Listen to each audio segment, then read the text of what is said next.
Integrity and Carroll Crater. Loud and clear. Thank you.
As the Artemis II crew passed the record set by Apollo 13 for the farthest humans to ever fly from Earth at 12:57 p.m. Central Time, 1:57 p.m. Eastern Time, Canadian Space Agency astronaut Jeremy Hansen shared. We're getting ourselves all put back together now, and we are going to dim the cabin lights and prepare for our science objectives ahead. Thank you. Sounds good. We're doing the same down here, and you are maneuvering to your observation attitude.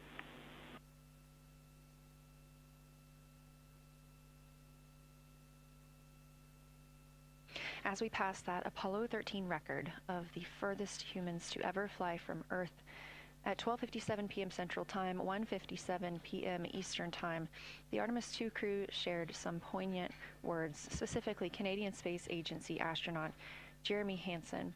The crew also called down 2 craters not yet named that they would like to name. One, Integrity, in honor of their spacecraft, which they have named. That's near the Ohm crater. Another near Glushko, which is a bright spot, named Carroll, in memory of Reed Wiseman's wife.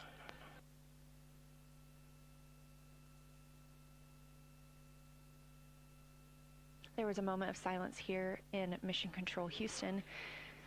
And now the team and the Artemis II crew are ready to begin their lunar flyby.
We are 4 days, 19 hours, 31 minutes mission elapsed time of the flight of Artemis II, our 4 astronauts aboard Orion. Today is our lunar flyby day.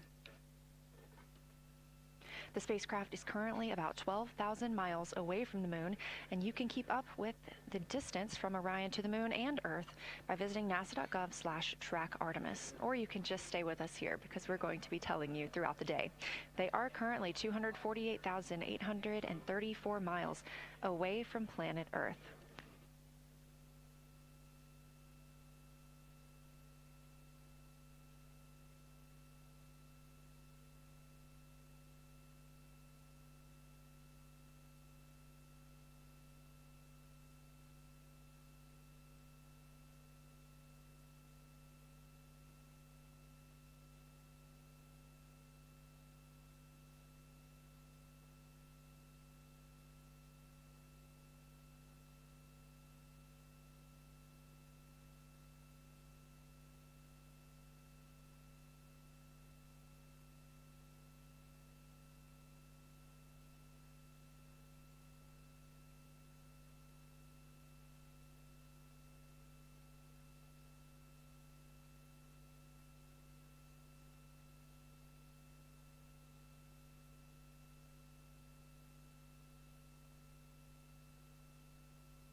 Coming up next on the crew's timeline today will be their cabin configuration portion. You heard some calls down to Science Officer Dr. Kelsey Young earlier about how they have configured the cabin so far. This is just a little bit more of timelined activity for them if they need to further do so. On flight day 3, the crew had time on their schedule allotted for configuring the spacecraft cabin for how they intended to arrange it today. Of course, they had to take down that configuration for another test yesterday of their Orion Crew Survival System suits, but configuring it on flight day 3 allows them the opportunity to get a chance to see what works for them now that they are in the microgravity environment.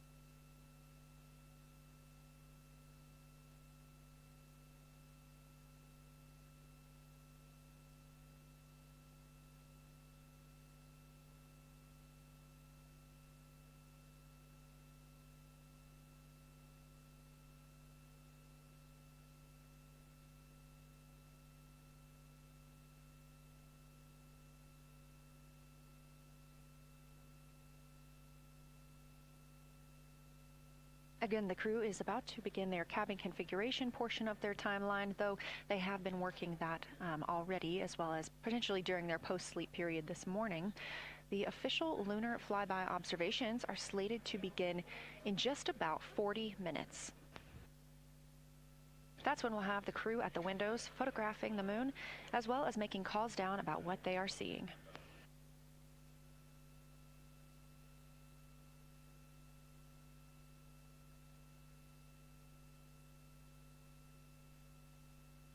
Again, we are live here in Artemis Mission Control for the duration of the flyby. Currently, the Orbit 1 flight control team is on console. This room is staffed 24/7 from the time before the astronauts step foot on the rocket until the time they are splashed down and are safely recovered in the Pacific Ocean on flight day 10.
Again, this is Artemis Mission Control here in Houston. We are now 11,777 miles away from the moon. We did pass the Apollo 13 record of farthest humans away from Earth at 12:57 p.m. Central Time, 1:57 p.m. Eastern Time. That distance, 248,655 statute miles from the Earth, continuing to be exceeded by the crew. They will reach their farthest distance from the Earth around 6:07 p.m. Central Time. At that time, they will be in an LOS, or a loss of signal, with us on Earth, as they'll be flying behind the moon.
As the crew gets into their cabin configuration preparations, we are joined by Dr. Sarah Noble, the Artemis Lunar Science Lead. Thanks for joining us here today. Yeah, it's quite a day. Yeah, we are very excited. I can only imagine how you guys are doing over there. So tell me a little bit about yourself and what your role is for Artemis 2. Sure. So I'm the Artemis Lunar Science Lead, so over the entire campaign, and my job is basically to make sure that as we have this big adventure back to the moon, we actually learn new things about the moon. Fascinating. So why is the moon such an important destination today?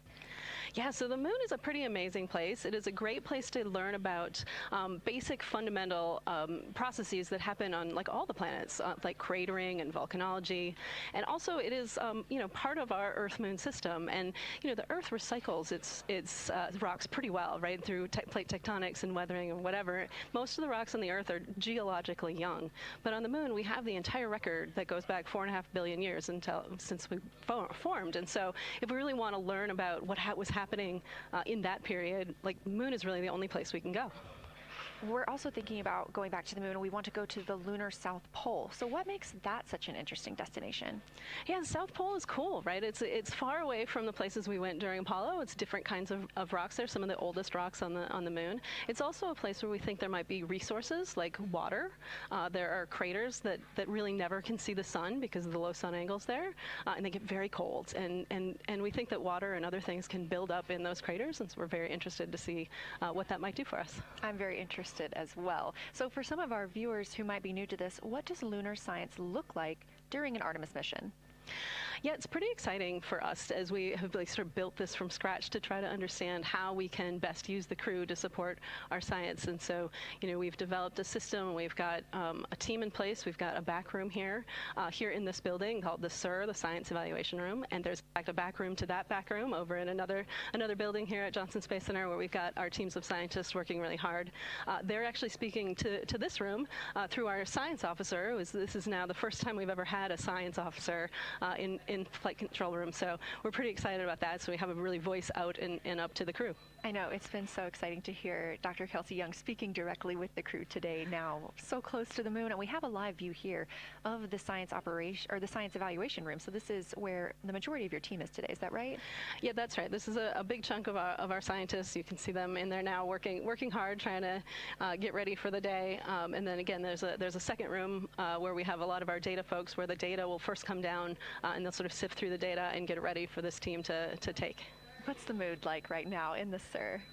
It is, I would say, giddy. I think we've worked very hard for this. They have done simulation after simulation. They have worked really hard over the last couple of years to get ready for this moment, and I think everybody's just really excited to see. You know, even already we've had some descriptions from the crew coming down, and it's so great to see their joy and our joy, our love for the moon come through. Yes, we are in for a real treat today if it's been anything like their observations the past couple of days. So how are the lunar science teams using this test flight to prepare for future missions to the moon? Yeah, absolutely. This is the way that we are building our foundation for the future, from everything from, you know, how do you train a crew to be a geologist, right? And so, you know, working through that, getting them classroom training, field training, building the science team, building these physical rooms that we are in, designing them, designing the software that the teams are using, and then, you know, figuring out what happens to that data. They're going to take this data and it's going to come down, and how do we get it out to not only our team, but out to the world and the rest of the science community. Yeah, that's a great point, because when you hear these crew members talk, you would never know that they're not geologists. Your team has trained them so well. They have been very good students. Who can blame them? It's a pretty great topic. One more question for you. How does the science that we're doing on Artemis help support long-term exploration, and including our sustained presence on the moon? Yeah, you know what? We have a saying in the Science Mission Directorate that science enables exploration and exploration enables science, right? So you need the scientists, because we are the ones who are the experts in, you know, landing site and doing analysis of landing site and making sure we can find a good place to land, to like understanding the properties of the soil so we can, you know, design our systems to manage that, understanding the radiation environment, keeping our astronauts safe, all of these things, right? But, you know, in return, you provide us with opportunities where now we're going to be able to collect this data and collect samples and deploy our instruments and all of that. So it's a symbiotic relationship. That makes perfect sense. Well, Dr. Sarah Noble, Artemis Lunar Science Lead, thank you so much for joining us here today. Best of luck to you and your team, and I hope that you get to enjoy today too. Thank you so much. We are now getting closer and closer to our lunar neighbor. This live view coming from the Orion spacecraft and a camera mounted on one of its solar array wings.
for camera serial numbers. Ready to copy.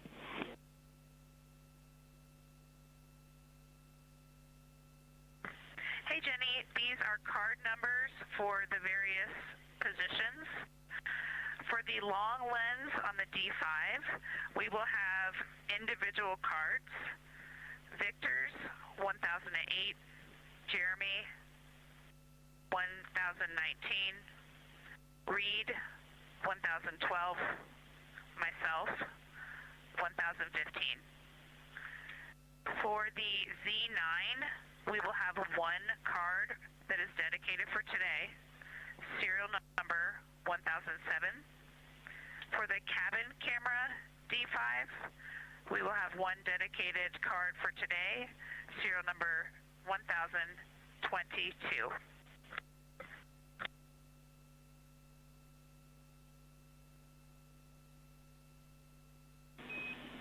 All right, Christina, we copy all. Thank you.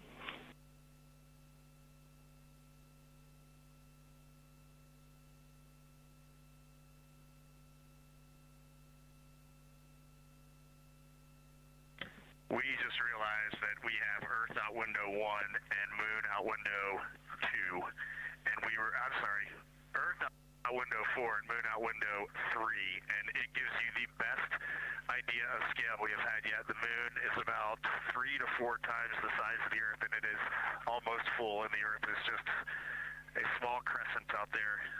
It's magnificent. I got a picture of it with the wide lens. Such a majestic view out here. Amaze, amaze, amaze. Thank you, Reed.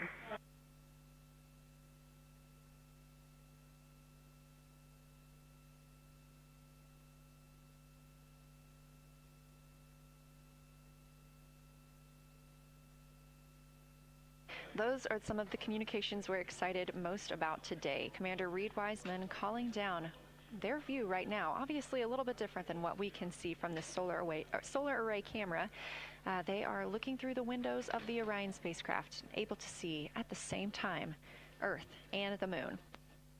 You also heard NASA astronaut Christina Cook calling down some of the cameras that they will be using today.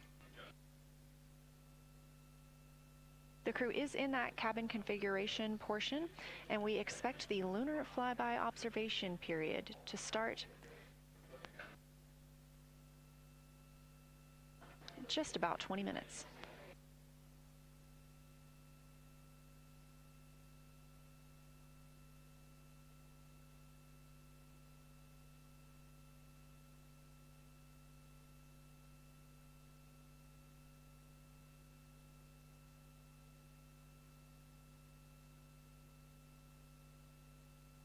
Checking in on Orion's distance and speed. They are currently traveling 1,071 miles per hour, 249,159 miles away from Earth, 11,293 miles away from the Moon, and continuing to grow closer. At closest approach to the Moon today, the spacecraft will be just about 4,070 miles away from the lunar surface. This will be during our loss of signal with the crew as they travel behind the Moon, and we will await their return to get the official number for you for how close they come to our lunar neighbor.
Inside the cabin today, the lunar targeting package is the primary tool guiding the crew observations and consists of two key components.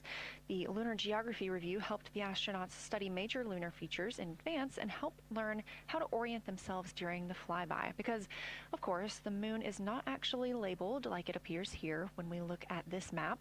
The lunar targeting plan provides a detailed timeline of observation targets, background science context, and specific instructions for the pictures the crew should take, as well as the verbal descriptions that will be helpful to the science team reviewing them later. This is a screenshot from their lunar targeting package, and a screenshot specifically of that lunar. Integrity for attitude. Go ahead.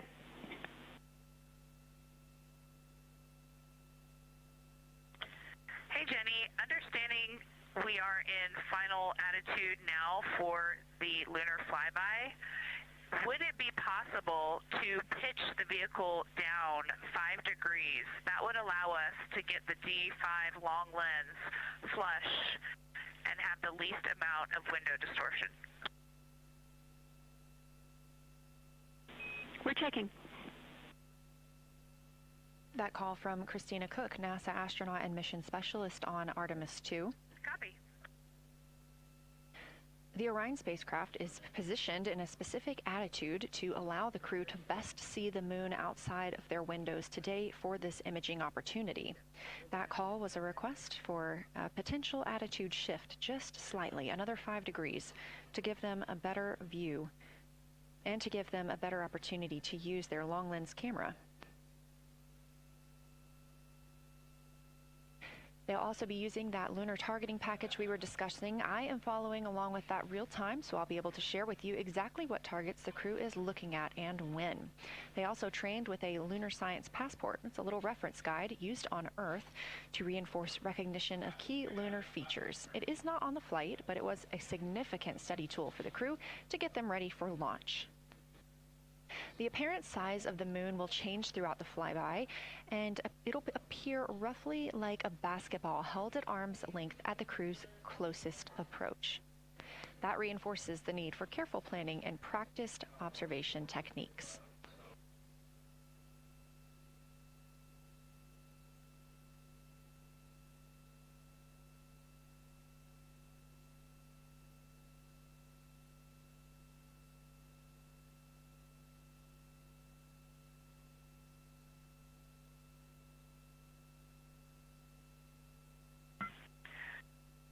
Houston, integrity for timeline.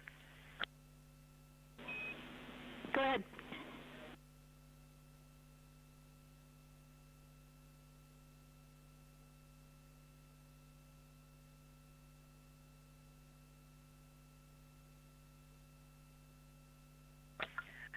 Hey, Jenny, just to make absolutely sure that we start observations when expected, we are showing in Optimus that observation time starts in about 15 minutes, and in LTP that our first target, discussion 1, starts in about 29 minutes. Can you confirm you'd like us to start discussion 1 in 29 minutes at 1900 GMT?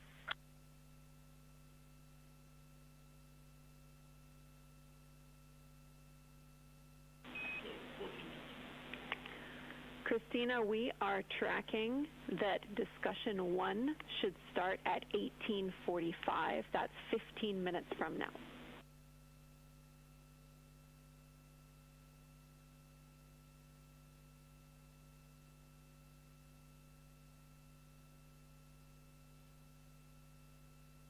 Okay, copy all. It may be a granularity issue with LTP, but understand that we start that observation in 15 minutes, and I bet when we get there, the green line in LTP will match the start of the white band for discussion 1. I think it's just a matter of the labeling and the granularity. Thanks for confirming.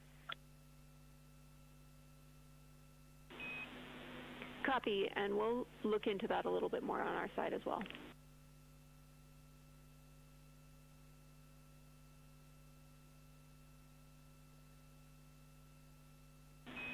Christina, can you verify for us that your green line is moving on the timeline page of your LTP?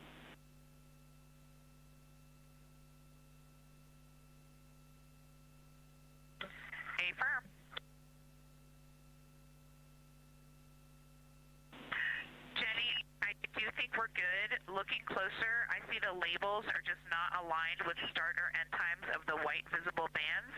It fully makes sense now, so I think we are all set. We'll look forward to starting some observations in about 13 minutes. Copy. Thanks, Christina.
As you heard discussed, we are expecting the crew's observation time period to start in about 10 minutes.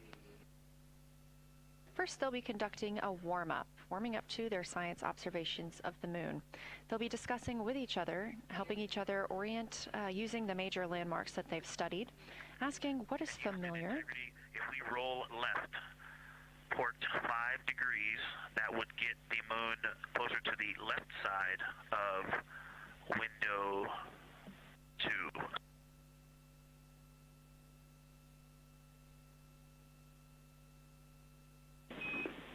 Copy, Victor. We'd like to know if it's pitch and roll or one or the other.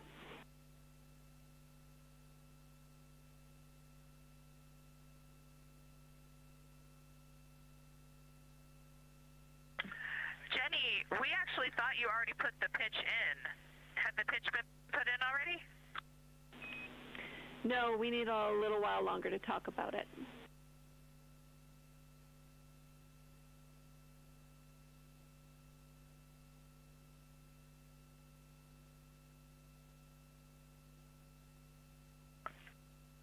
So, Jenny, I guess what's happening is just as our orbit's changing, where it is in the window is changing, so maybe these fancy little adjustments aren't worth it. It's going to continue to move in the window. Or is the spacecraft going to keep the moon at the same point of the window if we adjust the attitude? I assume the previous.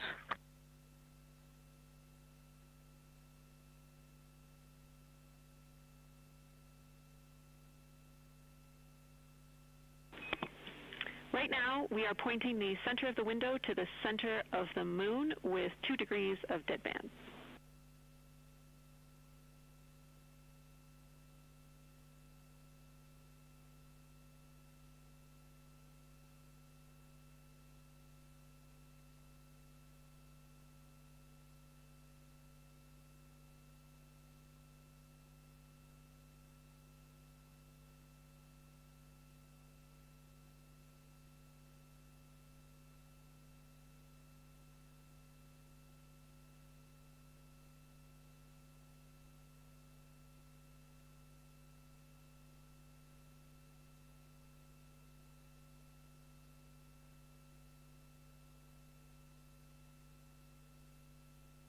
The conversation you hear happening now between the astronauts aboard Orion and Artemis Mission Control here at Johnson Space Center in Houston, Texas. They are in the center of your screen, seated at the CAPCOM, or Capsule Communicator Console.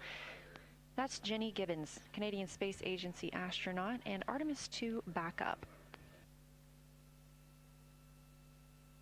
She was also the lead Capcom for Expedition 63 aboard the International Space Station.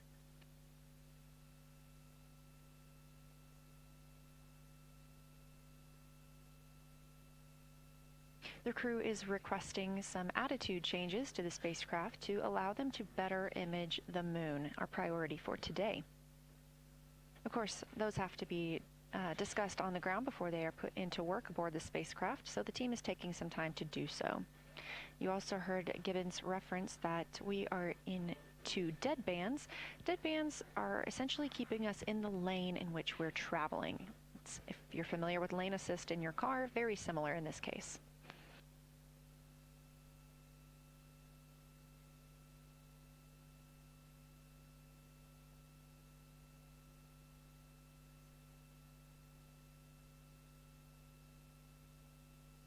We are now 10,870 miles away from the moon, traveling 1,066 miles per hour and 249,390 miles away from Earth.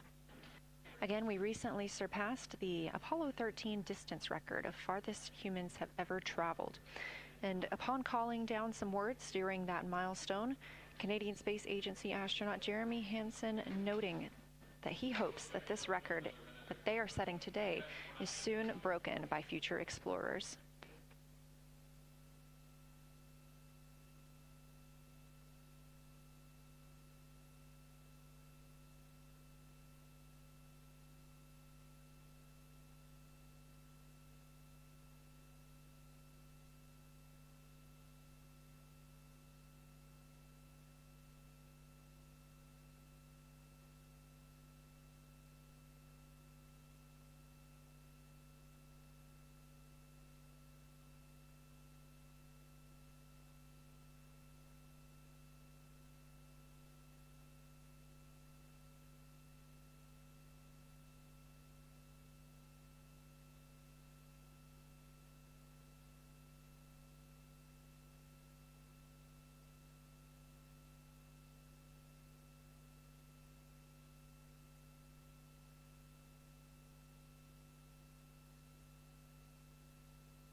This is Artemis Mission Control. We are standing by for the beginning of lunar flyby.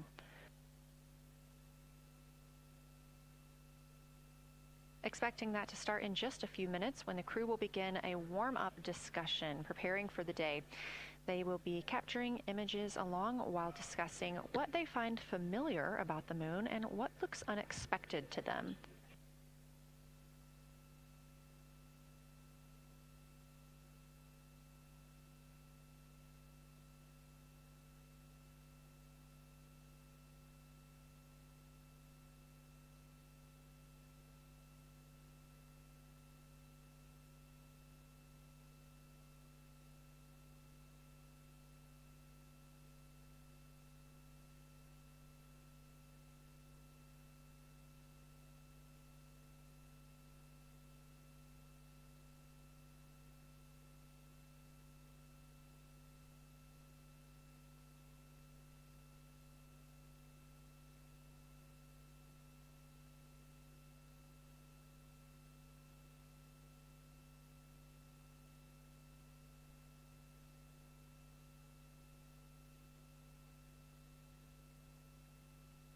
Again, just minutes away from the official start of lunar flyby, or when it is timelined for the crew. We are currently 10,726 miles away from the moon. This view on the left side of your screen coming from the camera on one of Orion's solar arrays.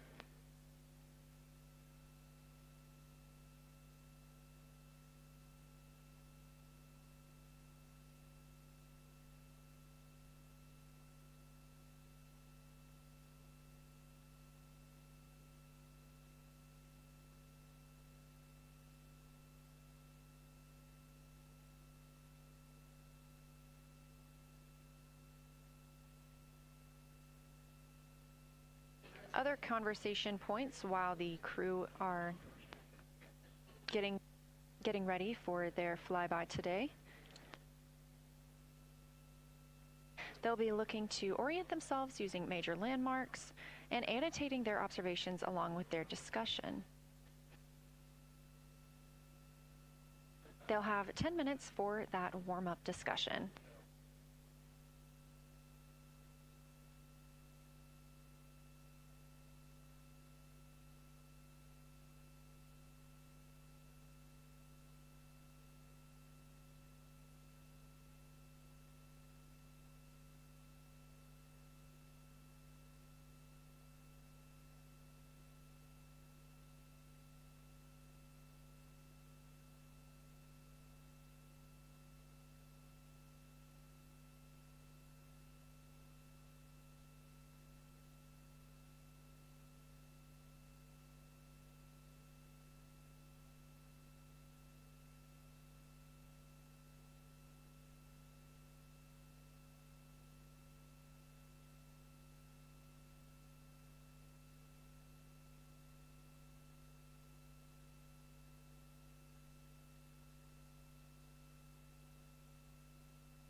Houston integrity.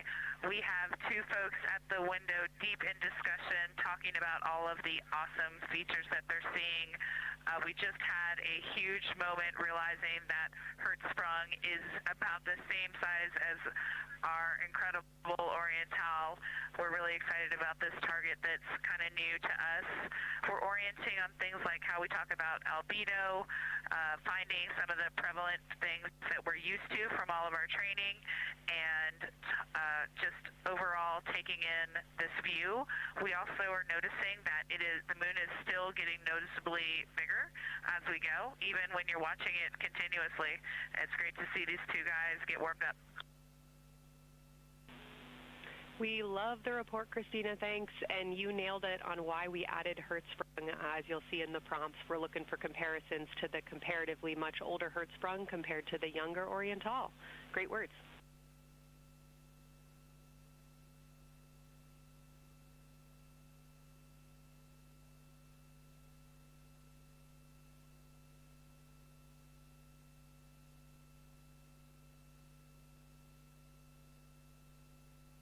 This is Artemis Mission Control. That was the voice of Dr. Kelsey Young speaking with the astronauts aboard Orion as they begin their observation period and lunar flyby. NASA astronaut Christina Cook reporting their view of Hertzsprung Basin. The team here is looking for centered images of the basin at a full zoom, and they're hoping that the astronauts can image and describe the inner and outer rings. This is considered a degraded basin with a floor, rings, and ejecta compared to a younger Oriental basin.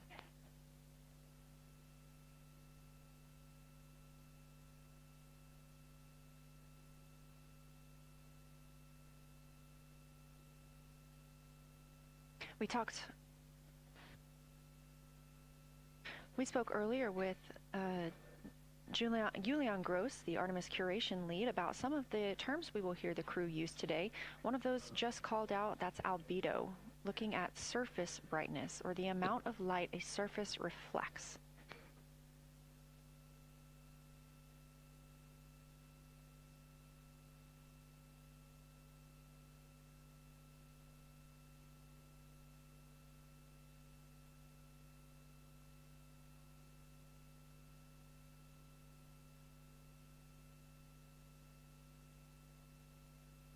A few more terms that we hope to hear today during the crew's sit-reps or situation reports include embaying. This refers to one feature that surrounds another. That usually is a higher relief feature.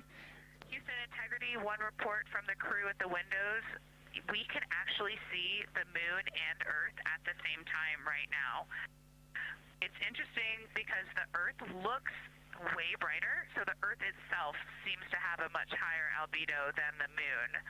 We think this is independent of our eyes focusing because, of course, the Earth is much smaller than the moon in our view, so you could think that your eyes focus for the darker sky, and that it means that it only has apparent brightness more than the moon, but since we're seeing both in the same view, we do think that this can be inferred as the Earth as a whole has a higher albedo.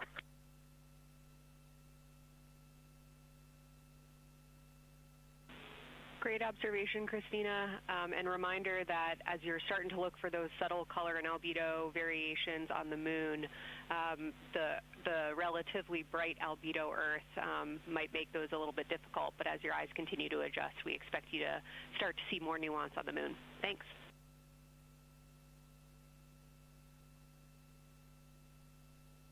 Great call. Thanks for the reminder.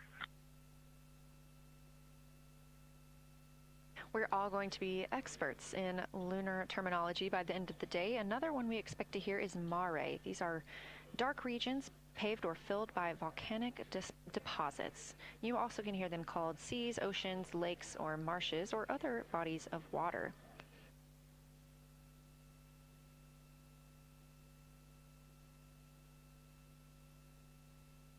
Again, we are live in Artemis Mission Control, but on the right side of your screen, that is the Science Evaluation Room, team members who have been preparing for this day for years.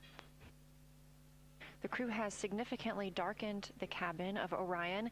This allows them better views outside the windows and fewer reflections from inside. They reported being able to see the moon and the Earth out the same window at this time. We are really hopeful to get those photos. Right now, this view on the left side of your screen coming from a camera mounted on one of the solar array wings on Orion outside the spacecraft. The crew is equipped with 80 to 400 millimeter zoom lenses.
The team continues their warm-up discussion. I should say the crew members aboard Orion continue their warm-up discussion. However, they are about to be prompted to move on to discussion number 2, which is near side and far side.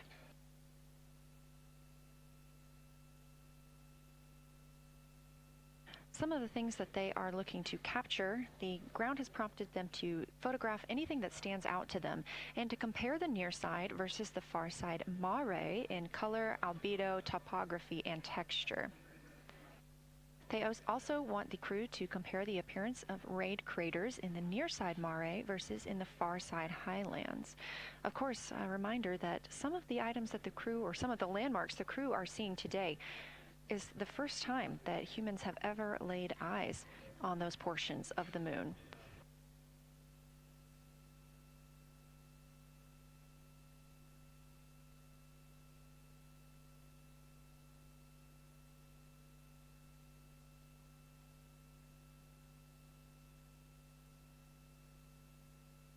In the targeting package, there are a few reminders of the crew.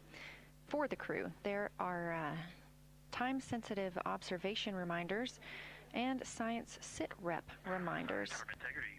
We have a sit-rep. The targets that are being discussed right now, it's the far side, near side comparison, and hearing some great discussion of browns and greens in the Aristarchus Plateau and how those disappear as you go toward the North Pole, and then over to the far side, you lose the color. You've got Jeremy in window 2, Reed in window 1, having a great discussion. Christina's under window, I'm sorry, Reed is in window 3. Christina's under window 1, documenting the discussion. And we've got the lights completely off in the cabin. There are some LEDs that we cannot put out that do provide some light scatter. But we have all of the internal lights off. And are letting our eyes adjust as best we can. The window 4 view, you only get about a third of the moon. Tycho is going to go over the horizon soon, and you can see Aristarchus, and then you start to lose the view as you go to the west in Oceanus and Procellarum.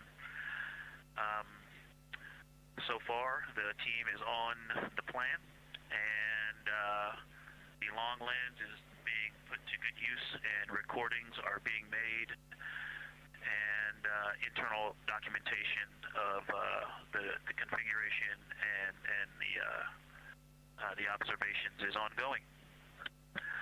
Science, do you have any questions for us at this time? Integrity Science, Victor, very glad that you provided the first formal science sit-rep, as these were indeed your idea. One follow-up question, any relationship between those browns and greens you described? Do you see them blending into one another, and do you see any topography associated with either color?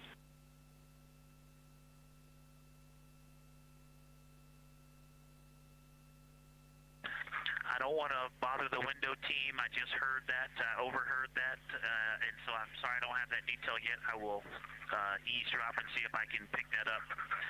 I will try to answer that at some point. I also heard a comparison of the albedo in Aristarchus, that crater, the very high albedo spot you can see on the near side. There is a feature called, I believe, Burgess alpha, that is equally or maybe higher albedo.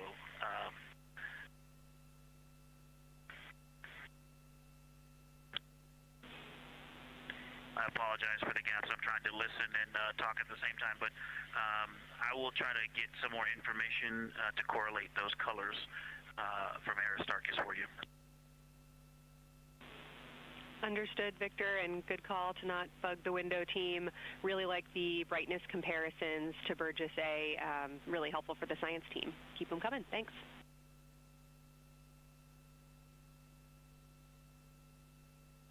I also heard a discussion about the albedo of Grimaldi being a 10, and how many of us, when we were a little further away, saw that as the darkest albedo, and that the bigger mare off to the to the east was still dark, but maybe a 7-8. We still think that, but you are seeing color variation, albedo variation inside of Grimaldi as well, and that even on the west side there's still a very dark part of it. but it is still the darkest. It is just not as uniform as it looked when we were farther away. We're starting to differentiate the striations of albedo inside of Grimaldi. Copy all, Victor, and you read our mind. Superlatives like darkest, biggest are really, really helpful for us, so keep those coming.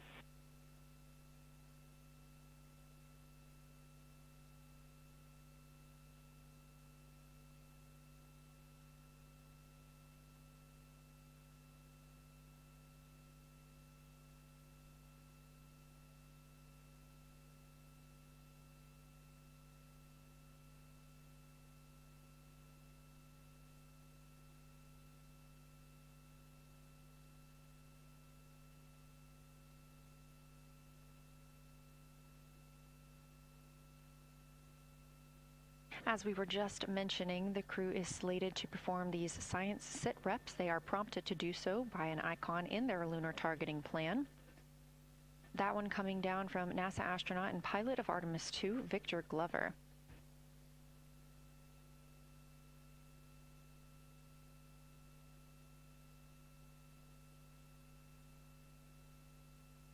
As we discussed, the Capcom is usually the only person in the room speaking with the crew, the capsule communicator. However, today, the science officer, Dr. Kelsey Young, she is the Artemis Science Flight Operations Lead, is speaking with the crew during the flyby to ask any questions that the team may have. To her right is Trevor Graff. He is one of 3 science officers. Those would be Kelsey Young, Trevor Graff, and Angela Garcia, who will also join us later for an interview.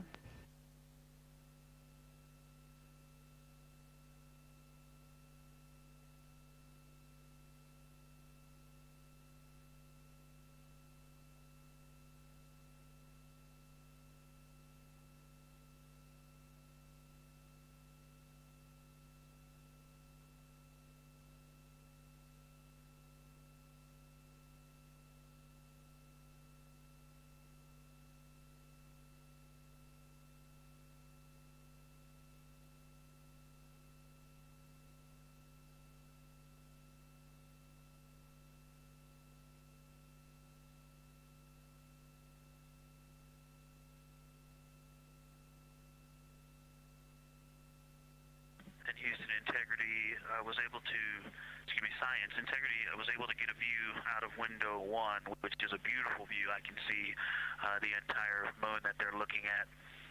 We left the T-shirt up there, so I was kind of peeking through the opening in the makeshift shroud there. And once I was able to get 2 eyes on it, what jumped out at me was Vavilov. It's just peeking out of the Terminator. It's clear of the Terminator now, but it just really jumps out because it's still got the low light, the low sun angle. And so where the, Vavilov has that impact over the top of another crater, where the 2 craters intersect on the eastern edge. So on the side closest to Oriental, where the 2 crater rings intersect, the shadow there is the highest peak in the interior of Vavilov, and so you can see that terrain is, there's some real variation in the terrain there, that there's a nice peak where those peaks intersect, where those rings intersect, and we'll get a picture of that. Love the description, Victor, especially the comparison and relationships you just described about topography. And if it's easier for your observations, do feel free to remove the T-shirt shroud from window 1.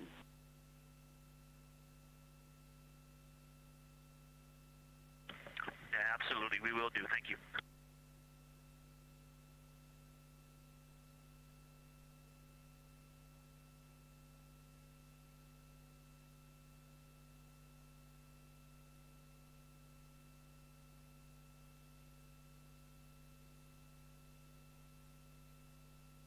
Those calls coming from NASA astronaut Victor Glover. As we discussed, the crew is working in pairs at the windows.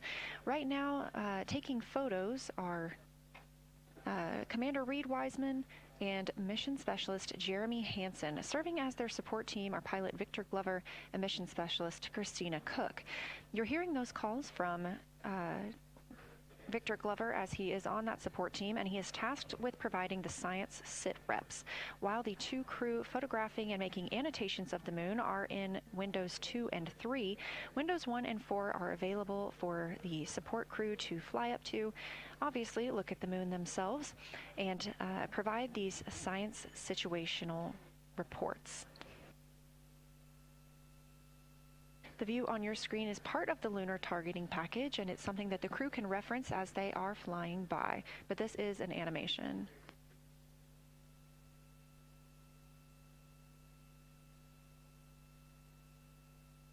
You also heard Glover mention Oriental. Oriental is a major feature that the team is interested in today, and it's known as the Grand Canyon of the Moon.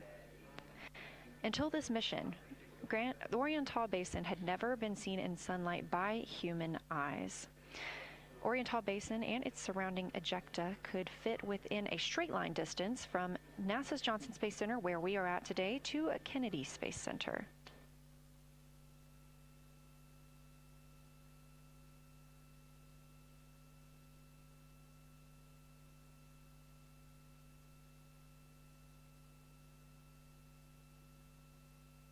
This a live view in Artemis Mission Control in Houston, Texas, where the teams are monitoring all systems, not just for today's flyby, but on the spacecraft themselves.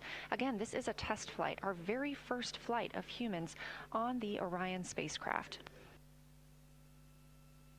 This team has been This team has been monitoring the entire time of the mission, as well as we have been live the entirety of the mission, and we will be continuing to do so all the way through splashdown and crew recovery from the Pacific.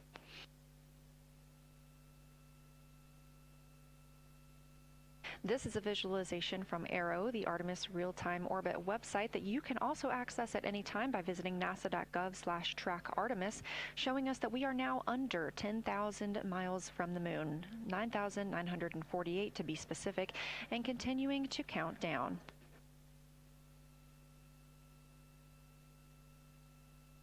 Again, our closest approach to the moon today should come about 6:02 p.m. Central, 7:02 p.m. Eastern. However, we will be out of contact with the crew at this time as they begin transiting behind the moon.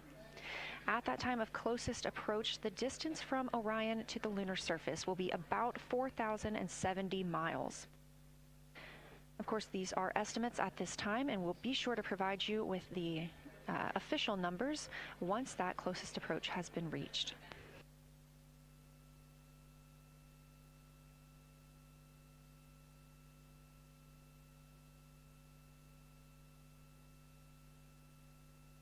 This shot live inside the Orion spacecraft, where our 4 crew members are continuing with their lunar flyby activities.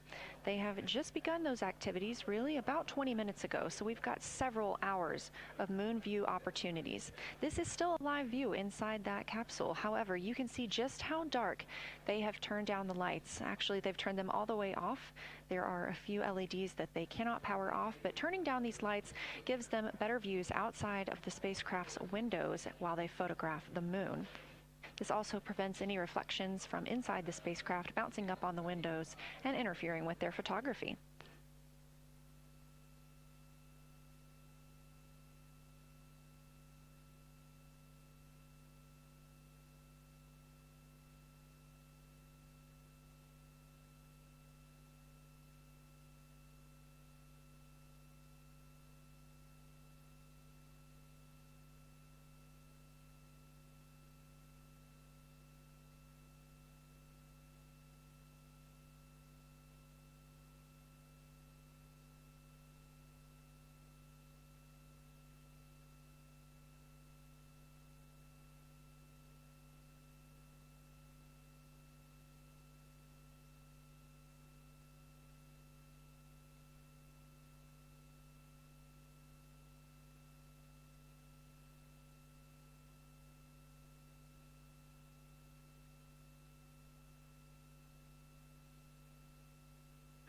as we were previously discussing, the crew members are serving on teams. The first team being Commander Reed Wiseman and Mission Specialist Jeremy Hansen at the windows photographing what they see. We heard reports earlier that they could see both the moon and the Earth in the same view, and we are looking forward to seeing the moon and the Earth in the same view as well.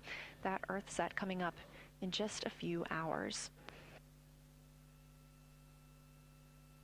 While Wiseman and Hansen are at the windows photographing, Glover and Cook are serving as support crew. They are able to assist with cameras.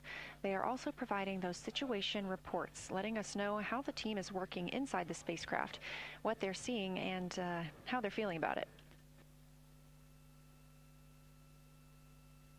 Those first blocks of teams will last about an hour, and the crew members are approaching the halfway point into their first observation block. A reminder, we have 5 of those blocks today. So they're approaching this halfway point, during which the crew at the window will switch roles. One will begin taking pictures, and the other will be making annotations on their PCD. That's portable computing device. Both of those crew members at the windows are recording audio of what they see. They are putting on headsets and recording audio into their portable computing devices. Obviously, we are not hearing this right now. This is going to be sent down to the science team, and they will be able to analyze that at a later time. What we are hearing, though, and will continue to hear, are those science sit reps a few times every block. Once this block is complete, about 40 minutes from now, we will have the teams switch. That means pilot Victor Glover and... Science integrity, looking out of window 1. I think I may have misreported earlier saying that it was Tycho going over the horizon. That was Copernicus I was referring to. Apologies. It was Copernicus is what is farthest bounding to the east, and that is now like on the horizon or just past it. And the Korolev is now a few degrees from going over the horizon. And then, next it'll be Aristarchus Plateau. And so on the west, we are getting a much better view of the Terminator. Looks like we have about 80% illumination of the moon. And Vavilov and 1 Vavilov diameter to the west is where the Terminator is right now. And so other features are starting to peek out there. The center of the illuminated part of the moon is to the lower part is Oriental, and just around Oriental, a lot of light structure is starting to show up. A lot of high albedo, similar to the feature, I cannot remember, Burgess Alpha and Aristarchus type high albedo in the ring. So when you look at the interior ring and the external ring, it's almost as if the edges are starting to dry up and turn white. If it was something that was wet and got dry, the edges would be the part to dry first. You just kind of outline all the topography in the interior of that wall is like it was dusted with chalk or started to dry, or maybe dusted with snow. If this was the Earth, I would say there was snow dumped on some of the ridges on the interior of the rings of Oriental.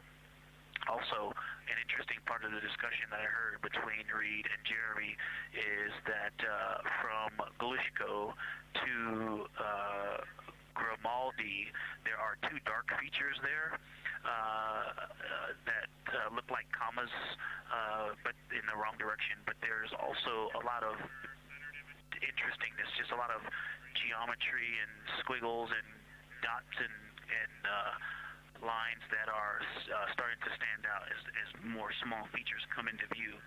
And there also is a lot of variation in albedo. In some of those, the 2 dark features, for example, have on the southern edge of the larger one, the one that's further to the south, there's a very dark, the 1 albedo, like the southern and western part of Grimaldi. And the one to the north, closer to Glushko, is also that same dark albedo. And then around them, there are some very high albedo spots just to the north of the southern one, and just to the west of the smaller one to the north. Very high albedo, almost approaching the 10, a 9 or a 10, like Aristarchus. and lots of little bright spots are just starting to pop up on in this view.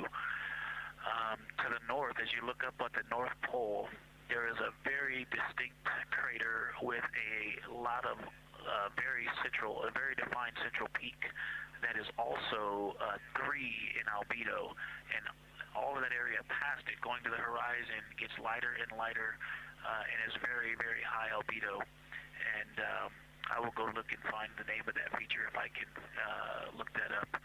And then to the south, really getting some interesting geography and topography in the South Pole Aitken Basin.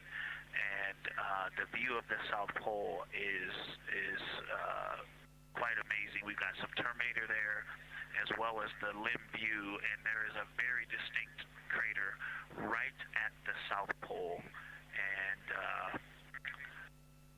I'm going to go look up, I don't believe that is Aiken, but I'm going to go look up the name of that one because it's also giving a lot of good topography due to the shadows that I'm seeing. But that's, I was trying to bound the view that I'm seeing for you, and I got distracted by all of these interesting albedo variations that are popping up in the interior. But that's the view that we see just a Babylon diameter to the west beyond is where the Terminator is.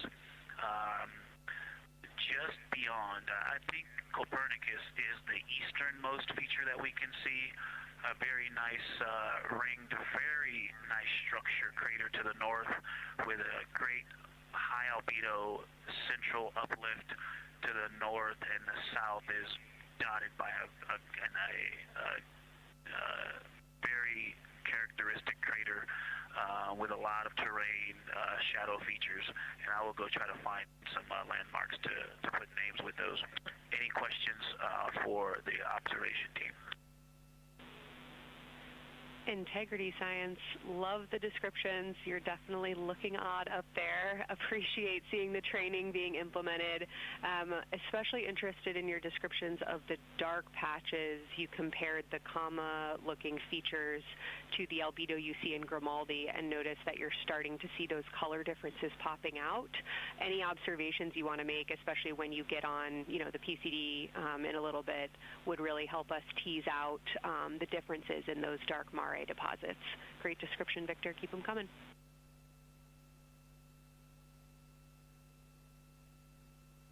Absolutely will do, and I know you've got descriptions on both of the window observers right now as well.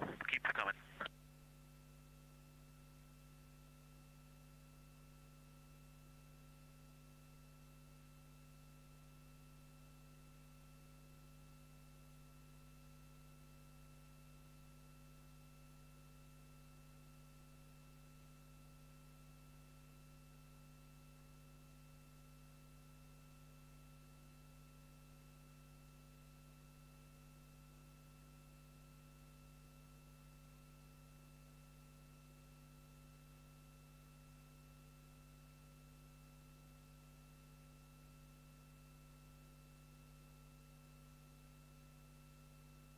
Great evidence of how well trained this crew is by the science team.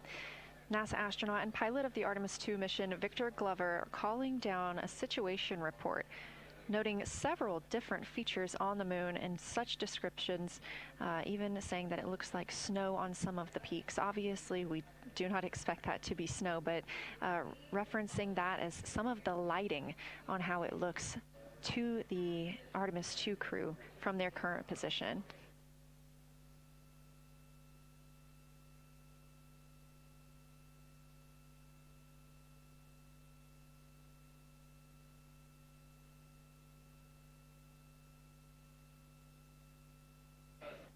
The team is slated to be switching their positions at the windows now. Both Reed Wiseman and Jeremy Hansen have been at windows 2 and 3, one taking photos, one making observations and annotations on their portable computing device. At this time, we also anticipate that they are looking at a crater duo. One of those is Glushko, and the other is Ohm.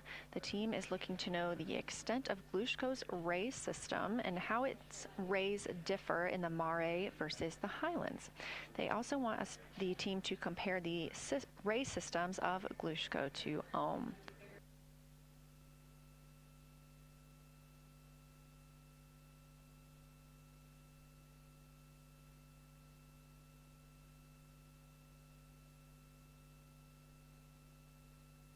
Ohm is considered a young crater.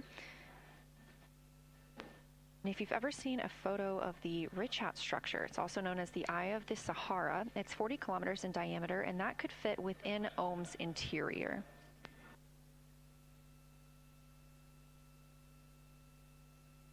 The team is specifically interested in descriptions of that ray visibility, including the color, albedo. Remember, albedo is the brightness or the surface reflection, and the reach.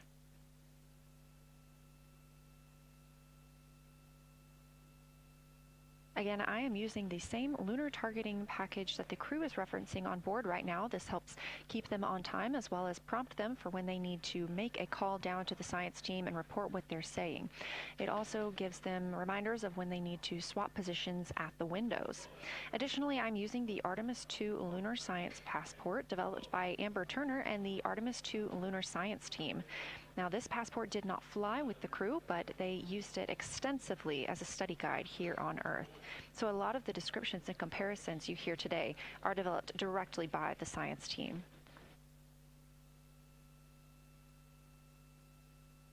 We are now 4 days, 20 hours, and 43 minutes. Science integrity, that crater to the north, that is, it's like we've got one in the north that looks like just a textbook crater, and one on the South Pole as well.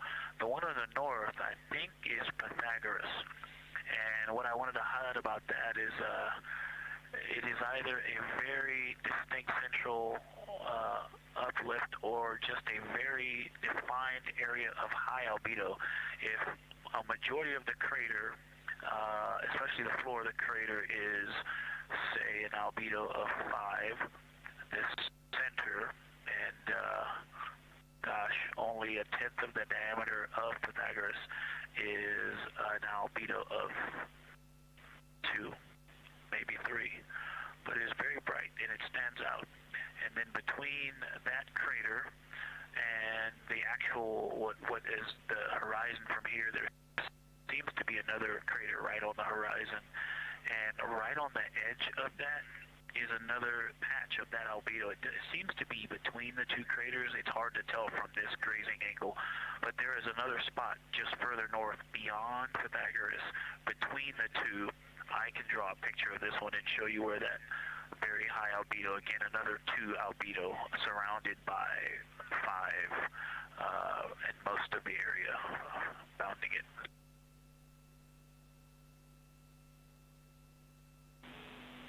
Integrity Science, thanks for that. We agree with the Pythagoras assessment.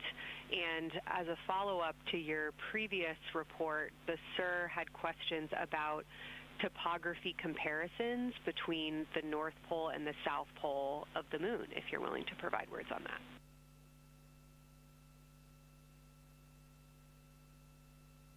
Topography comparisons, absolutely. And if you have any idea what... if you draw a line between Pythagoras and the western edge of the outer defined ring of Oriental, it intersects a beautiful textbook crater on the south. I would love to know the name of that. The topography differences, now the South Pole has a little bit of a benefit that it has more of the terminator, and I can see a little more shadowing there, but there's a nice crater right at the South Pole, so that's the main thing defining the topography there.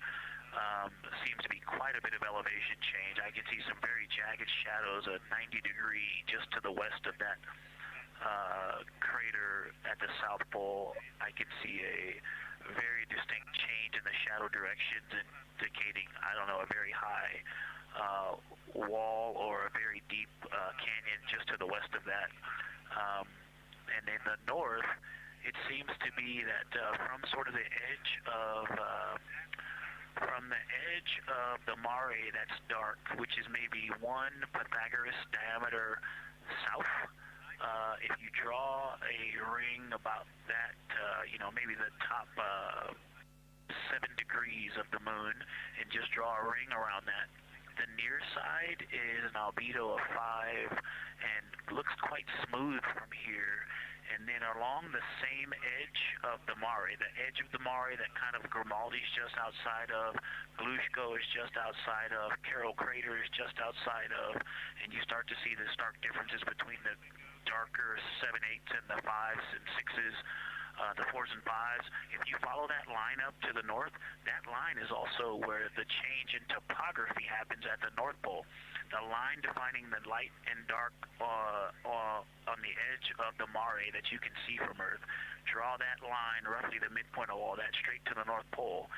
And on the side facing the Earth, you see smoother topography and dotted by Pythagoras and its next door neighbor crater. And then on the far side, you see a lot more cratering and a lot more topography. And again, the far side has the benefit of a little terminator there, but I am seeing a variation in the topography. It seems to be more jagged and a more challenging place to find a place to land and to even traverse in the south. All around the South Pole, and at the North Pole, it seems to be it would be more challenging to translate on the far side of the North Pole compared to the near side of the North Pole around Pythagoras. Copy all, Victor. You really help paint a contextual picture of what you're looking at. We really appreciate the way that you're guiding us into the areas you're seeing by drawing comparisons between recognizable features. Thanks for that.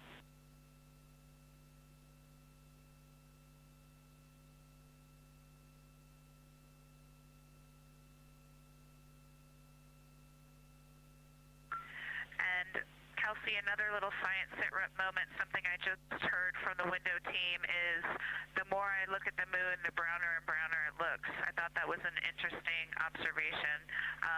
The 2 observers have been on timeline, no hardware issues. They did start to talk a little bit about another feature that you'll hear more about on the recordings that they call the handprint. That was at the end of their Glushko and before they moved into their current target. They thought that was worth chatting a little bit more about. And they're preparing to switch after this. Houston copies and concurs.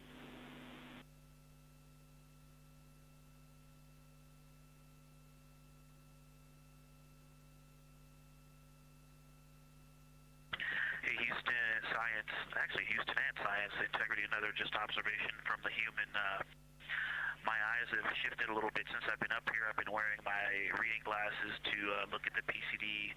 Well, this is a very taxing event on the eyes, looking out the window and seeing the very bright moon, then coming back inside to the dark cabin and trying to work cameras and microphones and logistics and lunch and those kinds of things, and then looking at the PCD, which is dimly lit. It's just been an exercise. It is a difficult thing to manage it. I'm up and down on the glasses and then having to wait as my eyes adjust when I come back in. As soon as I look back into the cabin from looking out the window, I can feel my eyes adjusting, and I just have to work through it as they adjust.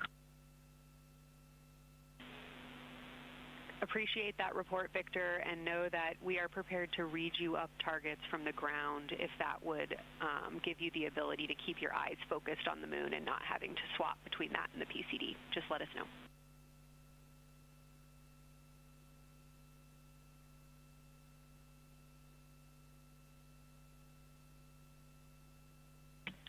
Yeah, we appreciate that, Science, and we will also do that for the window teams, and we'll back each other up that way as well. But we appreciate that. We may take you up on that. Thanks.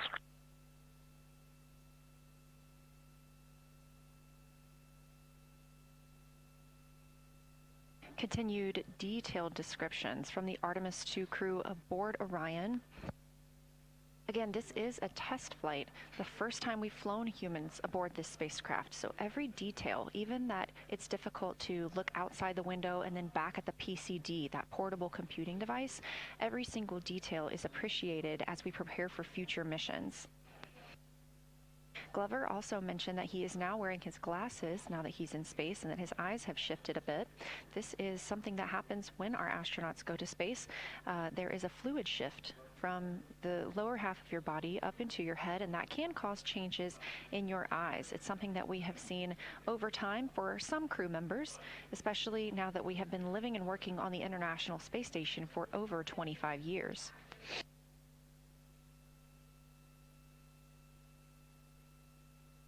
Again, it's clear that these Artemis II astronauts have undergone extensive lunar science training, including classroom instruction, field work, and high-fidelity simulations. Training expeditions even took place in analog environments like the Icelandic Highlands and the Kemasassen impact crater in Labrador, where crews practiced identifying and describing geologic features under varying conditions.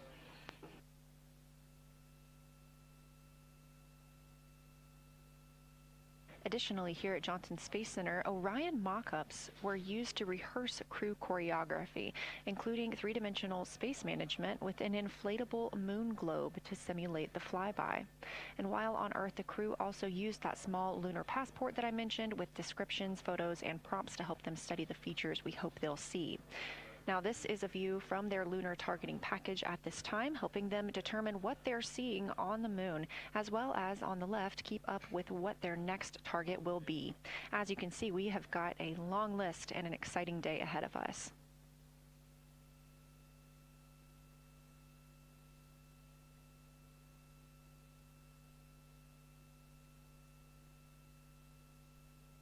It's now been 4 days, 20 hours, and 53 minutes since Orion launched atop the Space Launch System rocket from Kennedy Space Center in Florida with our 4 crew members aboard.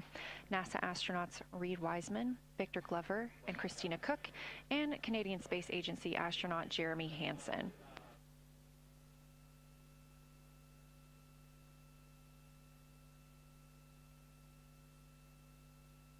The Artemis II crew passed a major milestone today when they passed the Apollo 13 distance record at 12:57 p.m. Central, 1:57 p.m. Eastern. That Apollo 13 distance record was 248,655 statute miles from Earth. And Houston, another observation, whole moon. When you look at the moon, something I've never seen in photographs before but is very apparent, all the really bright new craters. Some of them are super tiny. Most of them are pretty small. There's a couple that really stand out, obviously. And what it really looks like is like a lampshade with tiny pinprick holes and the light shining through. They are so bright compared to the rest of the moon. We copy, Christina. Thank you. Looks like you guys might be doing it, but remind you to swap positions at the window and take your SD cards with you. We're loving everything that you're calling down, so keep it up.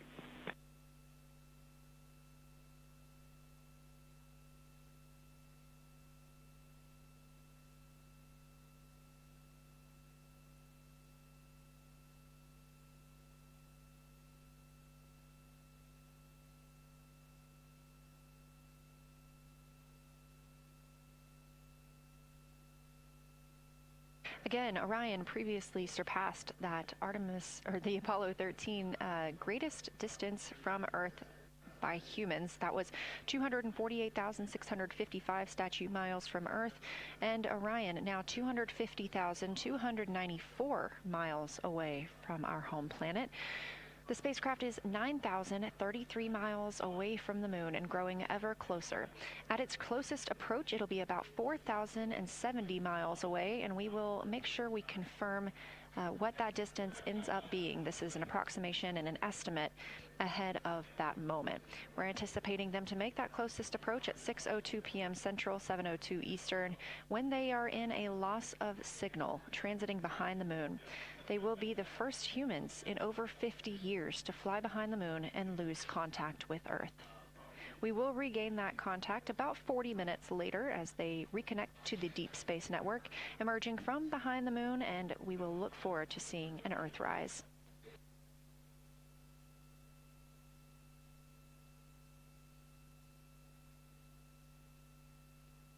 Again, the crew is currently in their position swap portion on their timeline.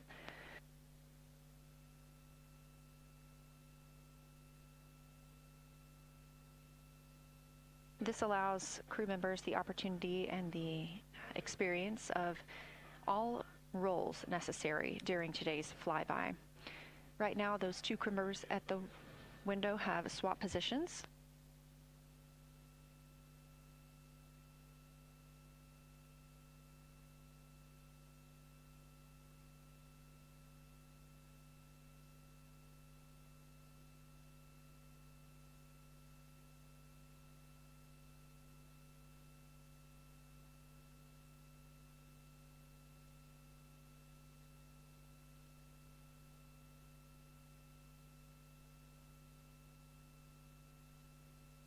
Again, the crew at the windows swapping positions. Right now, that crew is Commander Reed Wiseman and Mission Specialist Jeremy Hansen, while Victor Glover and Christina Cook serve as their support flyby crew members. That's why you are hearing Victor and Christina during those science situation reports. Those voices will change in about 30 minutes when they take a turn, taking photos and making annotations while at the window.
Houston, integrity. I wanted to provide an observation or a little bit of descriptive nature on something that we saw on the first day we had good moon views. This was when we saw more of the near side, and the ground helped me out with identifying Mare Imbrium. Mare Imbrium, when you have the western limb also in view, looks completely different than the normal view we have of the near side. It is the most striking feature of the western limb view that we had. And the mountain chains that form its eastern side are very prominent, but they actually stand out more than I'm used to seeing even on the western side, and the whole thing just feels like a big bump. It actually looks like a large healing wound with a high albedo forming the mountain chain around the impact basin. And I just don't think I had enough chance to describe how striking it was on that western limb view as we were coming in a couple days ago. Christina, science, absolutely love that, especially since that's a feature that all of us here on Earth can observe from home. So I'm sure tonight everyone's going to be going out and looking for evidence of that beautiful topography you just said. Thanks for those words.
The view on your screen coming from Orion, a camera mounted on the spacecraft's solar array wing. Toward the right of your screen, the near side is the hemisphere we see from Earth. That is identifiable by those dark splotches, which are ancient lava flows. Science integrity. A question and a comment.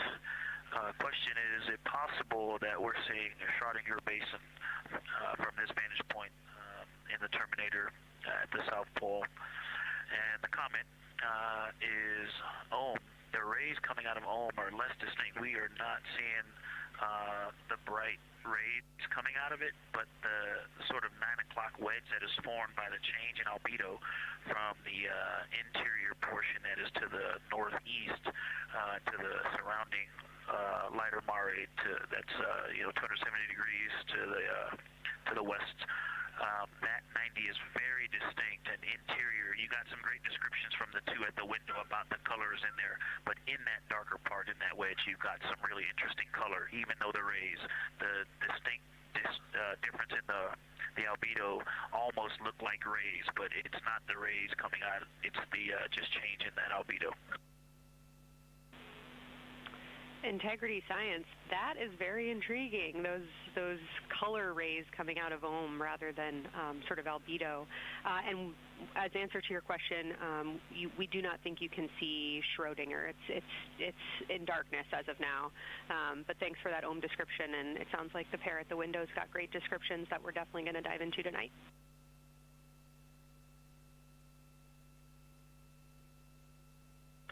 Okay. If you could help me, I would still love to know what it is. There's a very nice crater. You're going to likely have a lot of pictures of it.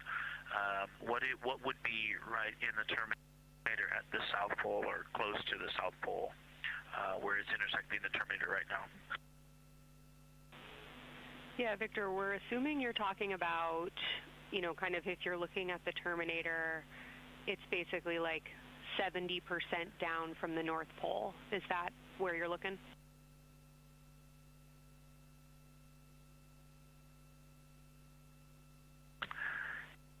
Contact, yes, that is where I'm looking.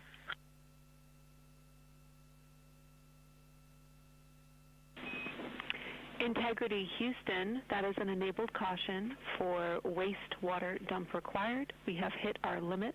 As expected, no crew action.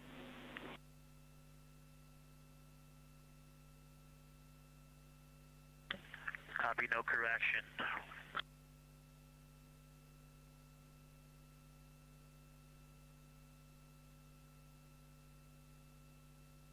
You are. And Integrity Science, we're trying to figure out what you're looking at there. Is it like right on the Terminator, or is it in the eliminated portion next to the Terminator?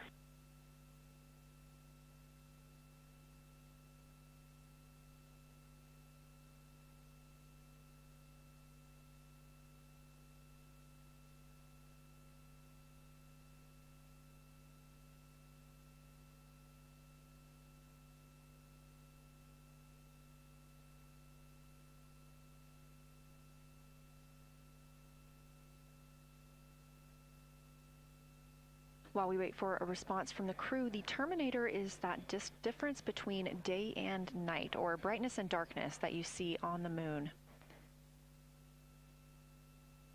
We see this from the International Space Station as well, looking down at Earth. And Science from Integrity, excuse my space orientation adaptation. If you draw a line between Glushko through the center of Oriental, and then another line from Glushko through the southern tangent of Oriental, that line would almost perfectly intersect tangentially the crater that I'm talking about, and it is on the Terminator. So yeah, I think I'm not looking at the South Pole. I was a little twisted. That line description was really helpful. I have eyes on the SIR right now, and they are actively discussing lunar geography. We will be back with you shortly.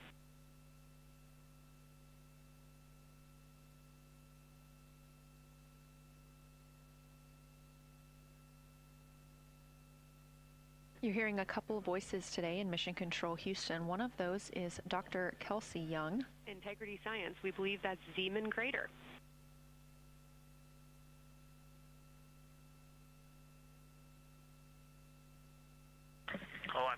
from the speaker. Say it again, please. We believe that that is Zeeman crater.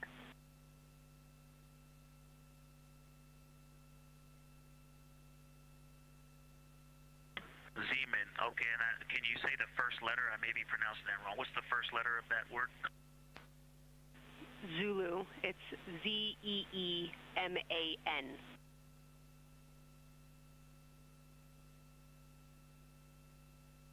Copy. Thank you for that. Yes, we've got a great view of that. And when I went back to the window just now, the view has completely changed. Our trajectory is taking us to a new view, and I'm looking more into Vavilov. I've got a nice, great view into Vavilov.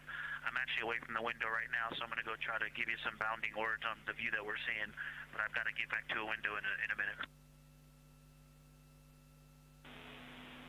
Understood, Victor. You're defining new views of the moon in more ways than one.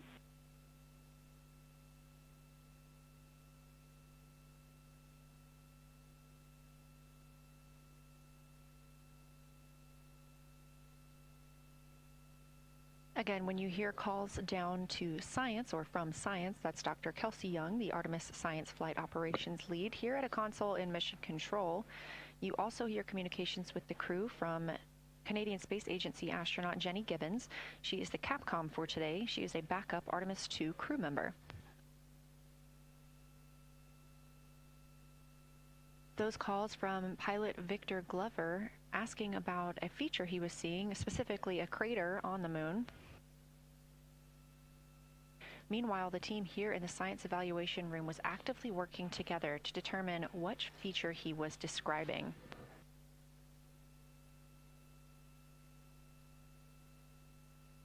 The teams at the window have continued to move through their targets, including Ohm, Aristarchus Plateau, Reiner Gamma, and we are preparing for the cabin and window teams to swap. That's when we'll hear more from Reed Wiseman and Jeremy Hansen when they take on these support roles, while Christina Cook and Victor Glover are at the windows photographing and annotating.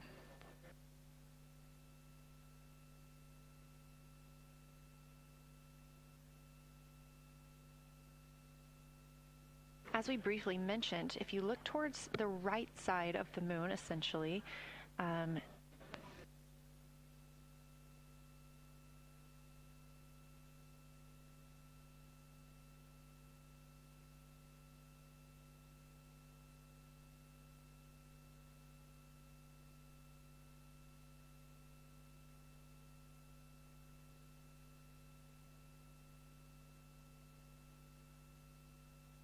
this live view coming from a camera outside the Orion spacecraft, and if you look on the right side of the moon where you see those dark patches. Wow, yeah, I wish I had some more time to just sit here and describe what I'm seeing, but the Terminator right now is just fantastic. It is the most rugged that I've seen it. From a lighting perspective, there are little islands. There are islands of terrain out there that are completely surrounded by darkness, which indicates some real variation in terrain. Up to the north, there is a very nice double crater. It looks like a snowman sitting there, in the 5-10 degrees below the pole in the Terminator. And then on the southern edge, there's almost like a hole. Looks like a hole, and it's the diameter of Vavilov size, just blackness, and then a wall of bright, and then it goes back to the black beyond the Terminator. So there's it looks like there's just a gigantic hole right there, 1 Vavilov diameter east of the Terminator. And as you go south, the Terminator is not a nice smooth arc. It's just jagged. There's almost a 110-degree turn in the shadow as opposed to the nice smooth arc, again indicating some really interesting variations. And I'm sure we'll get some photos of that. And then one of the craters further to the south of Vavilov, maybe halfway down to the South Pole, is not only looks like just a deep hole, and then there's like 2 island rays pointing off to the west and north that indicate very high ridges and very deep canyons coming up out of that crater. So again, just some really interesting visual illusions going on with the shadows there. Like I said, there look to be islands out beyond the terminator because some of the things, maybe even a Vavilov diameter into the terminator are catching sunlight on the peaks up to the north and to the south. It's very, very interesting to see. Integrity Science, oh my gosh, that was an amazing picture you just painted. I glanced over at the SIR video and I literally saw fist pumps in the air. Those types of observations are things that humans are uniquely able to contribute, and you just really brought us along with you, so thanks for that.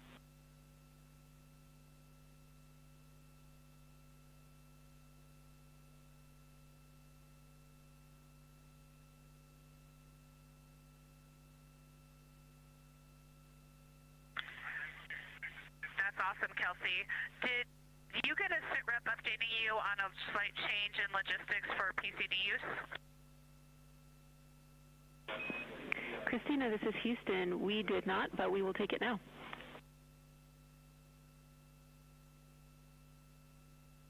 We slightly changed the PCD plan for the window observers. The two window observers kept their PCD. So in other words, the one that window 2 went to window 3 and the one at window 3 went to window 2 when they swapped rather than staying at the window. We'll plan on all observers keeping the same PCD for all observations. Copy, Christina. That makes sense to us, and good plan. We are coming up here on a cabin and window team swap. Let me know when you're ready for a quick vehicle status.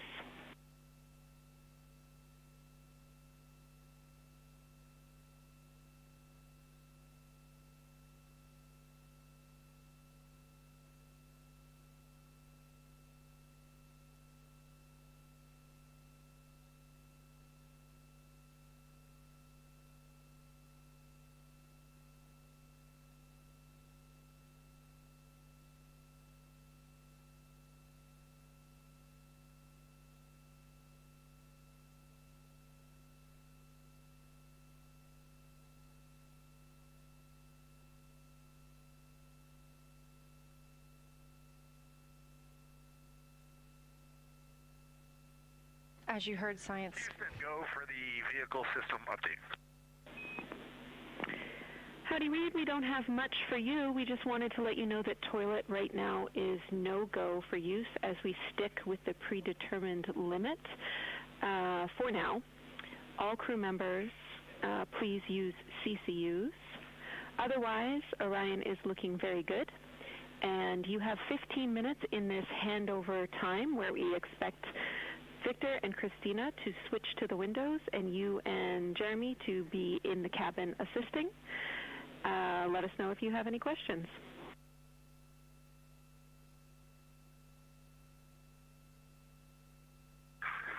No questions at all, and they're in the swap right now. The first thing I'll tell you, I floated up to the docking hatch window and just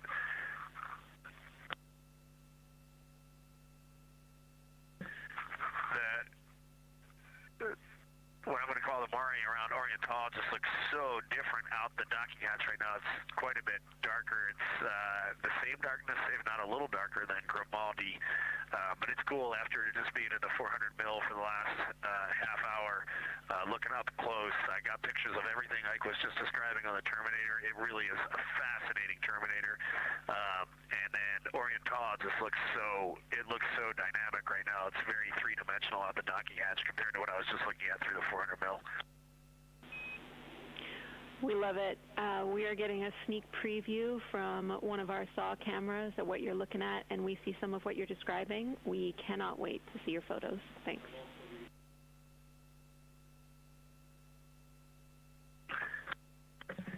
Yeah, Jenny, I wish you had some longer lenses on those solar arrays so you could see the whole moon, but man, it is, or the up-close moon, not the whole moon, but it is just fascinating here. It's so cool. All right, MPO and INCO, take notes. We want a zoom lens on those saws next time. Thanks, Reed.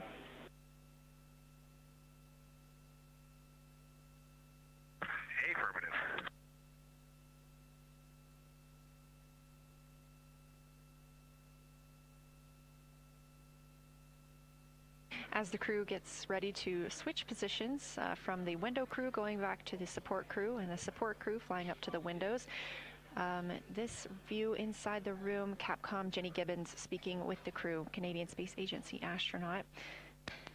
The crew has continued to provide excellent descriptions of what they are seeing on the lunar surface. In this picture, or in this live view actually, from Orion and a camera mounted on its solar array wing, if you look at the dark portion on the right side of the screen, those are visible from Earth. That's considered the near side. Those are ancient lava flows from a time early in the moon's history when it was volcanically active.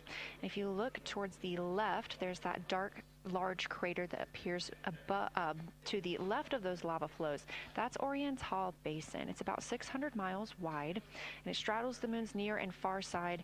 And this mission is the first time that humans have ever been able to see this with their eyes in the daylight.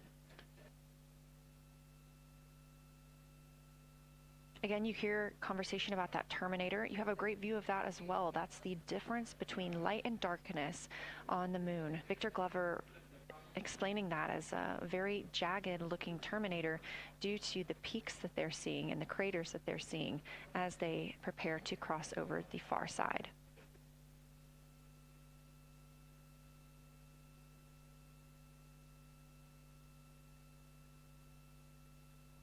You also heard science officer, the Dr. Kelsey Young, Artemis Science Flight Operations lead, sharing with Victor Glover that his responses are truly something that only human eyes can discern or provide. So we've previously discussed how having humans observing the moon on this mission is being combined with lunar robotic data to help us maximize what we know about the moon. So part of that data comes from the Lunar Reconnaissance Orbiter, or LRO. This orbiter provides the robotic foundation that makes Artemis II lunar science possible. LRO has been orbiting the moon for 17 years, which makes it the longest operated lunar orbiter in history. And it's also the only American spacecraft dedicated specifically to lunar science and exploration. Artemis II lunar observations are designed to complement data like the detailed surface images from LRO. So while LRO provides those detailed high-resolution maps of the moon's surface, the Artemis II crew adds human observations that focus on regional context and relationships between features, giving scientists a larger geologic picture. Now, this combination of robotic and human observations strengthens lunar science. LRO delivers precise and repeatable measurements over long periods of time, while the Artemis II crew contributes real-time visual descriptions and context that robotic instruments alone cannot provide. The best description I've heard while preparing for this mission is to compare the difference in looking at the moon with your own eyes on Earth and trying to take a picture with a camera. The camera truly never does it justice, and it's much easier to describe and perceive what you're seeing with your own eyes than to take a photo. These Artemis II astronauts can rapidly scan wide areas and adjust their focus in real time, as well as describe relationships between features. The crew will also observe the same regions multiple times under changing lighting conditions during the flyby and provide perspectives that would take robotic missions years to accumulate. During the Artemis II mission, LRO is also attempting to observe some of the same lunar features that the astronauts are studying. Collecting this data simultaneously highlights how different instruments and human eyes provide complementary information about the moon. This LRO data plays a direct role in preparing for future Artemis missions. Its measurements of topography, surface temperature, composition, radiation, and lighting conditions are used to assess hazards, identify safe landing sites, and locate potential restart. Come on there, it's time. Let me show you around. This is the ship hangar. Every vessel ready. ¿Cómo están? Hola, Eli. ¿Cómo están, gente del chat? Y bueno, Pablo, hola. Reconnaissance Orbiter and Artemis II are demonstrating how NASA moves from mapping the moon robotically to exploring it with humans. We are laying the groundwork for future Artemis missions.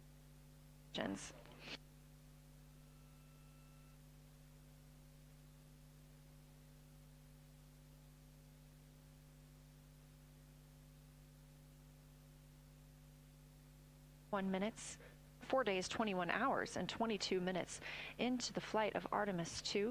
our crew aboard the Orion spacecraft. We are now 8,153 miles away from the moon, 250,742 miles away from Earth. The spacecraft is traveling at 1,030 miles per hour.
The professional science update giver is now in seat 2. That is where Victor is, and Christina is nestling into seat 1 with the long lens, and we're just getting ourselves oriented here.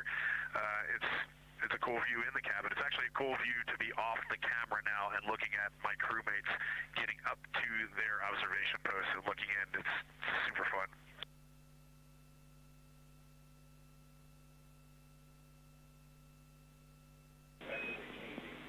Copy all, Reed. We like it.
As we heard confirmation from NASA astronaut and commander of Artemis 2, Reed Wiseman, they are now switching positions of the support teams and the observation teams. So initially, Reed Wiseman and Jeremy Hansen were at windows 2 and 3 in the Orion spacecraft, taking photos and making annotations in their PCDs, portable computing devices. They were also giving audible descriptions into their PCDs, wearing headsets with microphones and providing recordings that the science team will be able to listen to later. We were hearing from NASA astronauts Christina Cook and Victor Glover as they made observations as part of the support team. Now, as these teams are swapping, we anticipate hearing more from Reed and Jeremy as they'll be on the support team, while Victor and Christina will be at the windows taking photos and making annotations.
time, I just covered up window 4 to block out the ambient light from a very bright planet Earth. And it'll be interesting to see if in the data Victor and Christina see any differences from me and Jeremy with that window blocked. It's a lot darker in the cabin now.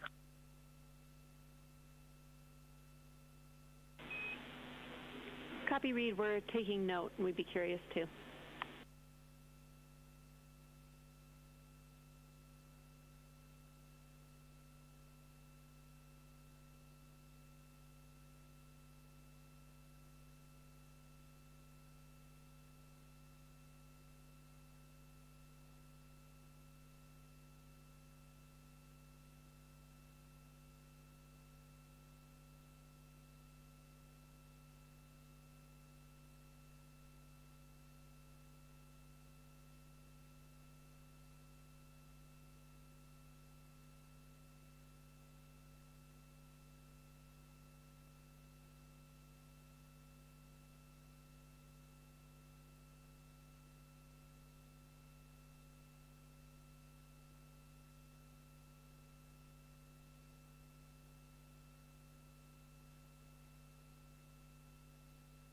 We are live in the Artemis mission control room during the lunar flyby of the Artemis II crew, the first humans to fly by the moon in over 50 years. Orion launched 4 days, 21 hours, and 30 minutes ago atop the SLS rocket, Space Launch System rocket from Kennedy Space Center in Florida.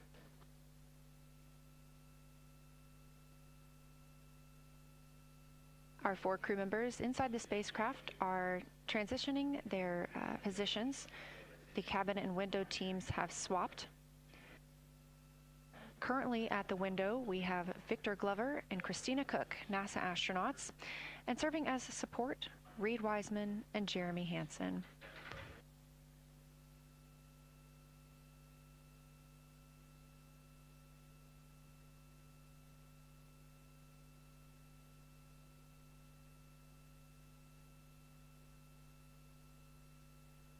For our crews at the window, they are using handheld Nikons with an 80 to 400 millimeter zoom lens.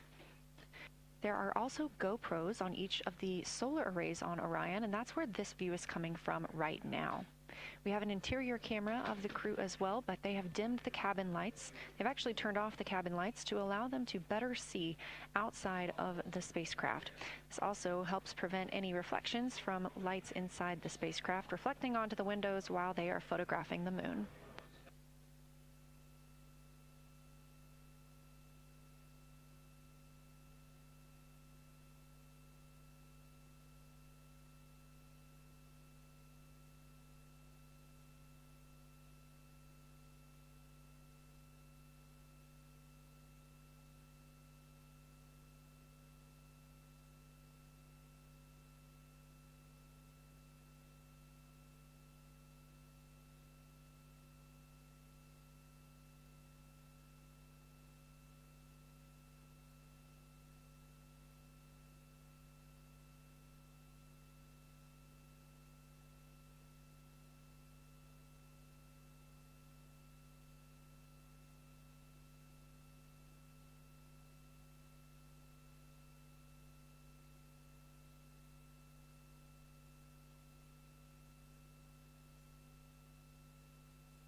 We talked a little bit about the views and the cameras being used on the Orion spacecraft.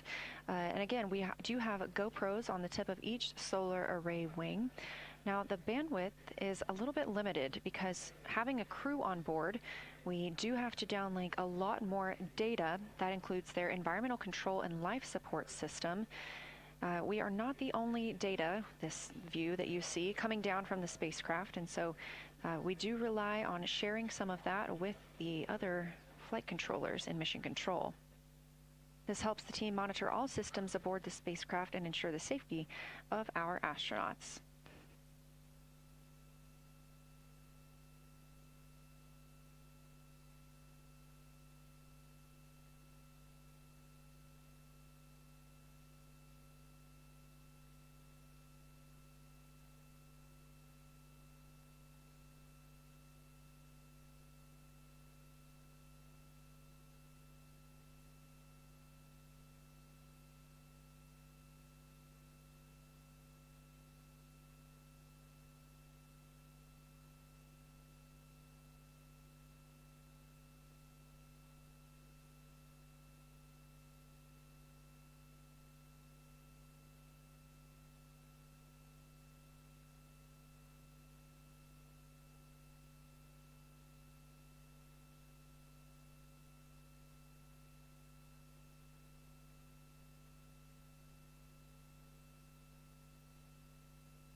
We are standing by for a situation report from the crew aboard the spacecraft. They've been imaging the whole moon.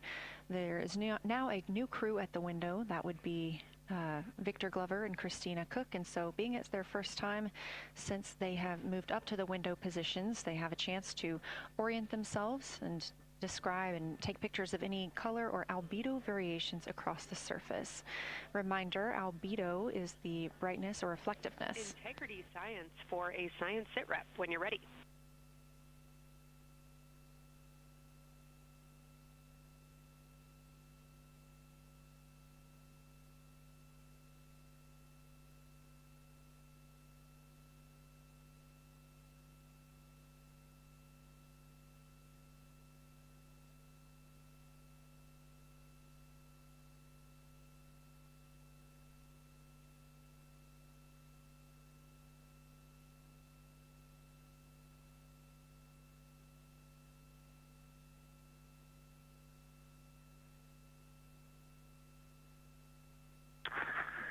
Houston Integrity, we have no external view of the moon right now for the floating crew members, so my only science sit rep is that we have Victor in window 3 doing observations and Christina in window 2 with the long lens.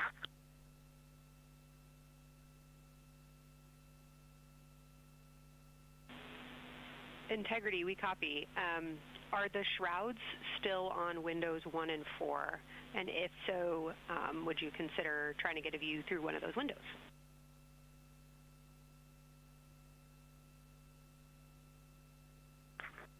We cannot take the shroud off of 4 because the Earth is too bright and it's impacting Ike's peripheral vision. And then I can get a grazing glimpse out the docking hatch window. I can see Oriental south down to the South Pole.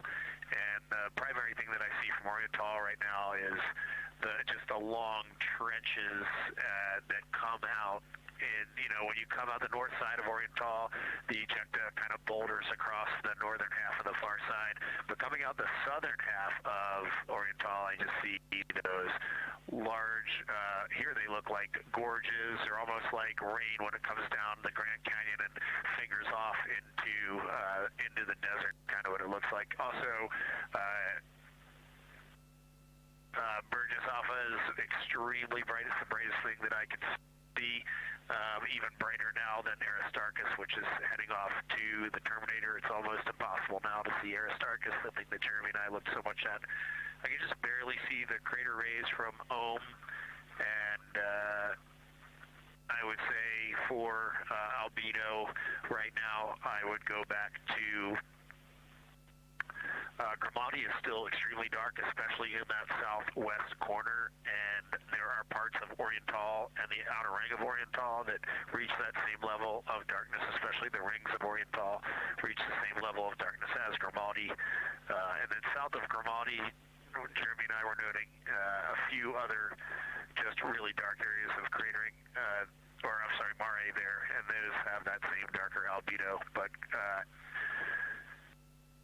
Burgesshoff is the brightest, and Grimaldi is the darkest. Integrity Science, that was a great description. Thank you, and thanks for the docking window geometry to give us that description. Any comments before you go on the annular ring in Oriental?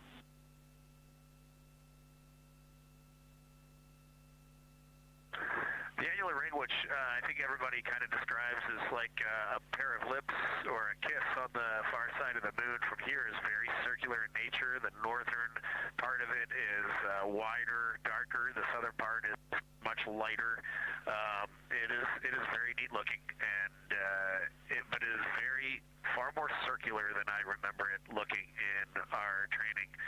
The darkness of the northern side of the annular ring is the same darkness from here out this docking hatch window as the center mare in Oriental. Not quite as dark as Grimaldi, but it is probably only because dust and lunar regolith has kind of impacted over time.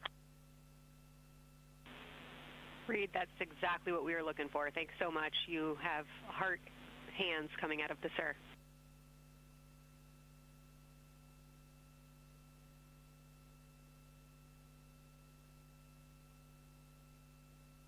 Say that again, Kelsey. Just saying that the SIR was really excited about that. That annular ring was something we were really eager to hear about, so thanks.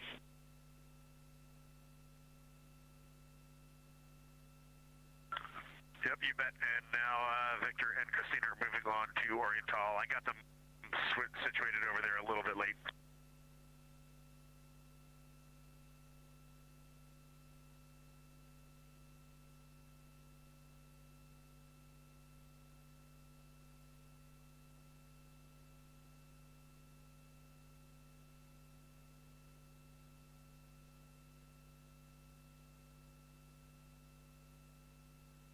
That was NASA astronaut Reed Wiseman, now providing a science sit rep as he is away from the windows most of the time. He is working as the support person along with Jeremy Hansen in the spacecraft, as Victor Glover and Christina Cook are now at windows 2 and 3, able to photograph the moon.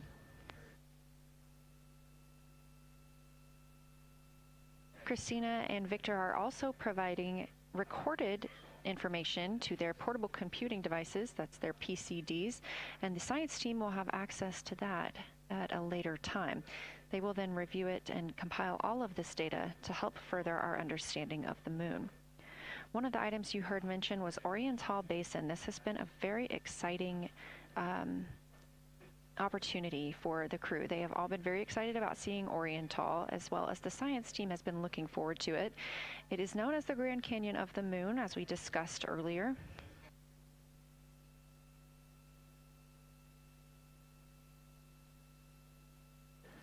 From the pictures, the science team is hoping that the crew will take centered images of the entire basin and surrounding craters in a single frame, but also use those 80 to 400 millimeter zoom lenses to create a mosaic entire basin.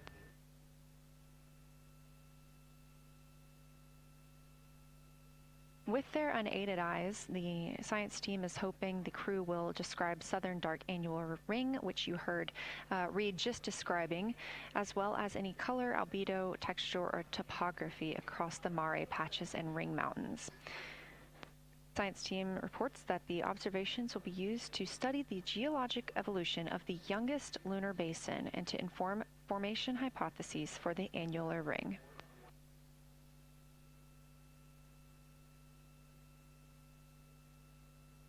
And again, another fun fact about Oriental is the diameter is the same distance between Johnson Space Center, where we are today, and Kennedy Space Center, where the crew launched on April 1st.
This live view from the Orion spacecraft on the Artemis II mission, now 7,373 miles away from the moon, 251,130 miles from Earth.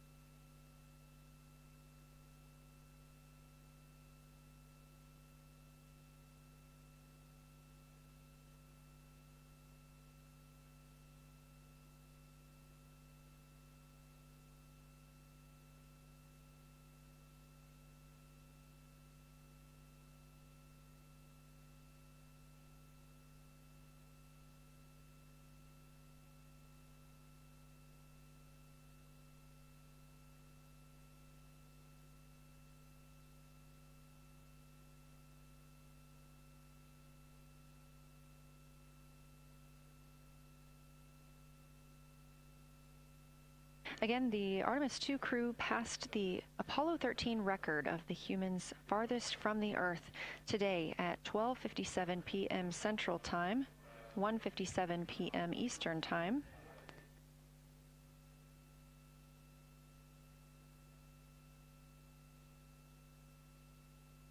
That distance set by Apollo 13 was 248,655 statute miles. We have clearly passed that, and we expect to pass that by about 4,105 miles. That will be when the spacecraft reaches its farthest distance from the Earth. It could be around 252,760 miles, but again, these are approximations and our targets, and we will make sure to report back the final numbers once we have them.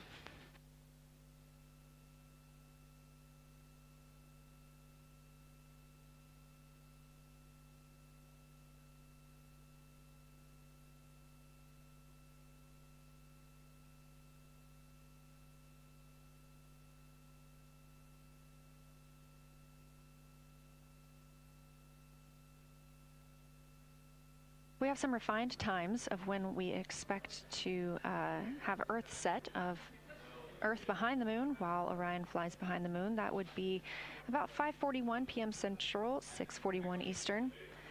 The spacecraft would make its closest approach to the moon at 6 o'clock Central, 7 Eastern, and that would be about 4,066 miles. And then at 6:02 p.m. Central, and the spacecraft will reach its farthest distance from the Earth. We anticipate that'll be about 252,755 miles, which would be 4,111 miles farther than Apollo 13. We would see Earthrise again at 6:21 p.m. Central Time, and a few minutes later, regain communications with the crew.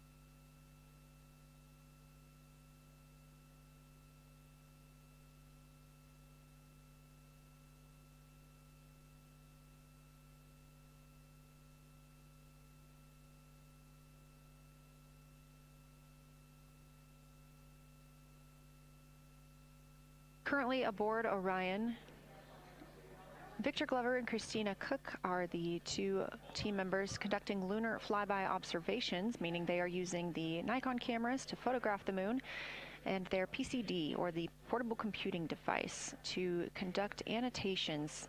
They are both recording information that will be downlinked to the science crew, and tomorrow morning the science team will have a conference with the team while the information is so fresh. They'll be speaking with the crew about their observations and their data collection.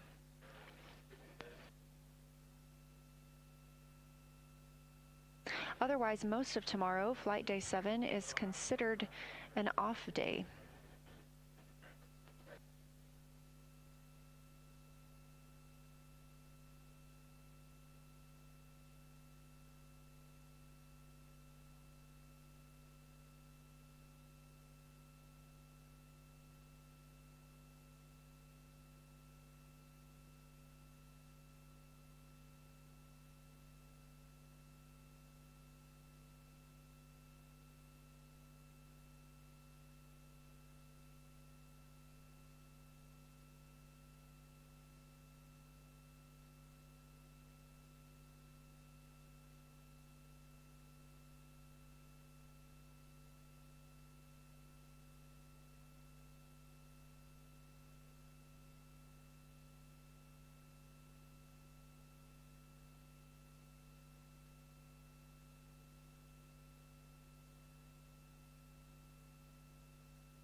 We are on flight day 6 of the Artemis II mission, the first time in more than 50 years that humans will observe the moon directly, providing a critical opportunity to practice how lunar science will be conducted during future Artemis missions.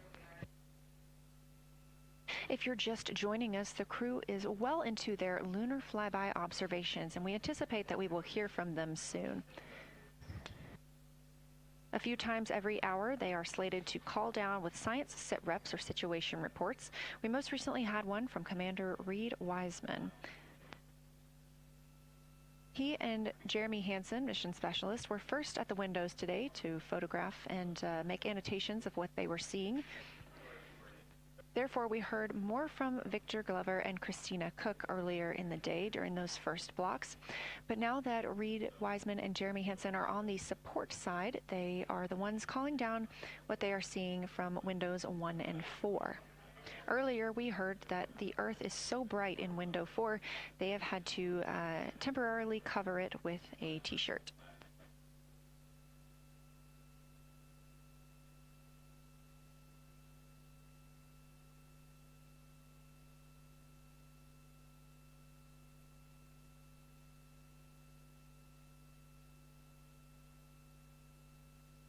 The moon preserves a near-continuous record of solar system history that has been erased on Earth because the moon doesn't have an atmosphere. So things that we experience on Earth, like weather or plate tectonics, don't really apply. So the lunar surface retains evidence of ancient impacts, volcanism, and solar activity that scientists can study today. And studying the moon helps scientists understand how planets formed and evolved, how the moon influenced our own planet Earth's history, and how the sun shaped conditions across the inner solar system. The moon also serves as a unique platform for studying the broader universe. Artemis science is designed around questions best answered by humans, working alongside robotic systems, combining decades of robotic lunar data with real-time judgment, context, and adaptability that only humans can provide. This mission, Artemis II, is serving as a proving ground for lunar science operations, which allows NASA to test how science is planned, executed, and supported during a crewed deep space mission ahead of our future Artemis flights.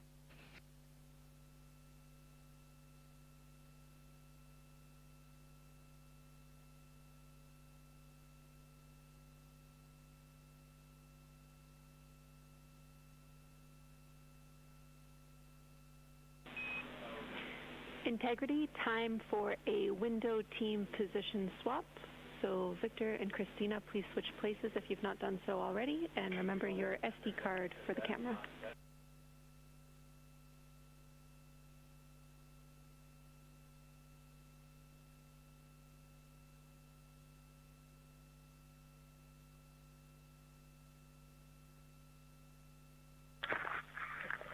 We're in the swap right now. They're wrapping up their last comments, and they'll switch over and change guards from the long lens.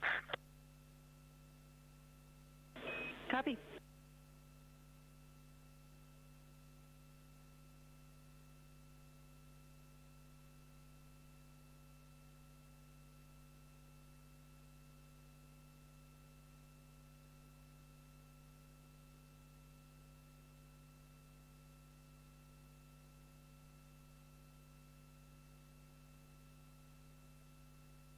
As you heard in that call, it is now time for the team members at the window to swap positions.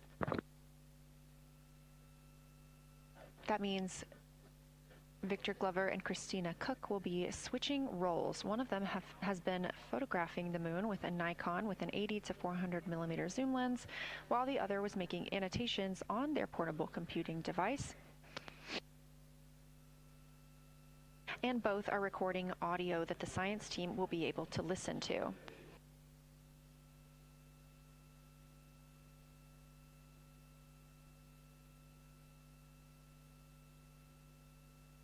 We are now 2 hours and 10 minutes until we expect to lose signal with the spacecraft as they fly behind the moon.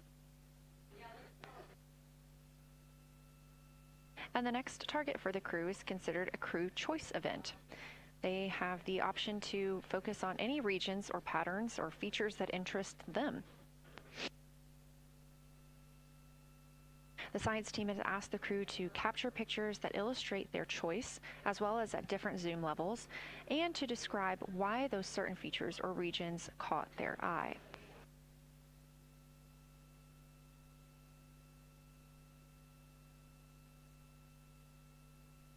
Those recordings are part of what are being saved on their PCDs, portable computing device, that will be sent to the science team for analysis.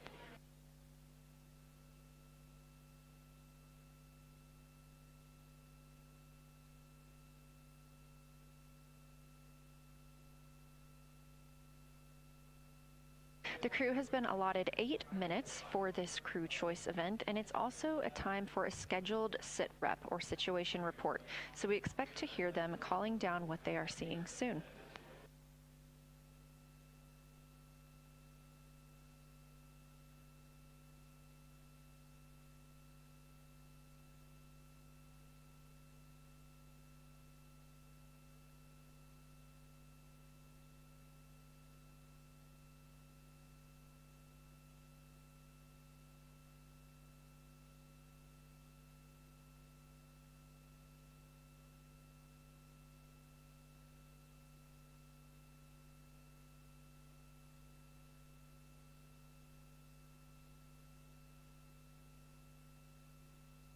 Something that the crew, or that the science team has used to help prepare the crew, is a cue card. These ask for a feature ID if they happen to know the type or name, and if it is a target. Of course, in this situation, when they have a crew choice, they do not need to, it may or may not be a target. They want to know the location and the observation style. They've also asked for the geometry of what's being captured, the size, shape, boundary, and preservation, as well as the color and shadow, so the color tone, the albedo, that reflection or brightness, and any shadows or illumination. Next, they're interested in structure and texture. That includes slopes, structures, and textures, of course, and geologic relations, like association to other features, any contact to those features, and of course, their thoughts, impressions, or interpretations. They are interested even in emotions and excitement that the crew may be having.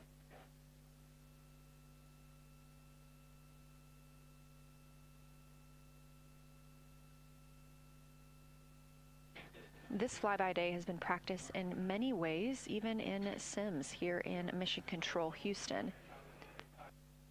The team also conducted some field work, learning how to look for specific geologic features. They also photographed a large globe, and the science team helped them determine which features they would be targeting and how to look at those.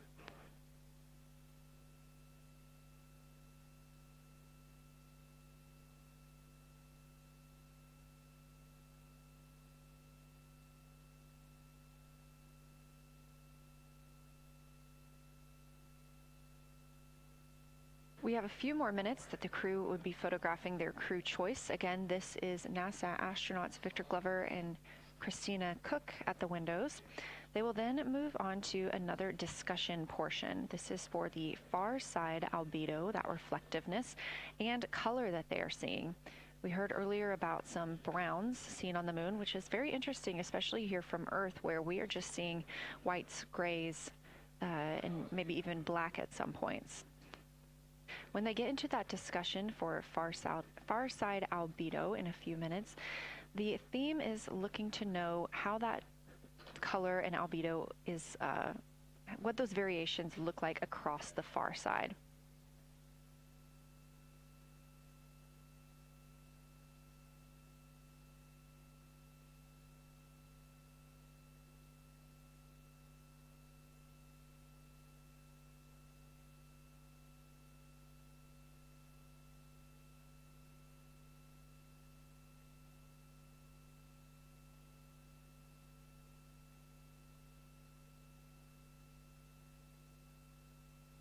On the right side of your screen, the Science Evaluation Room, or SIR, where team members are looking real time at what the crew is seeing. And even earlier, we're... Houston Integrity, you ready for science zero? We'll take it.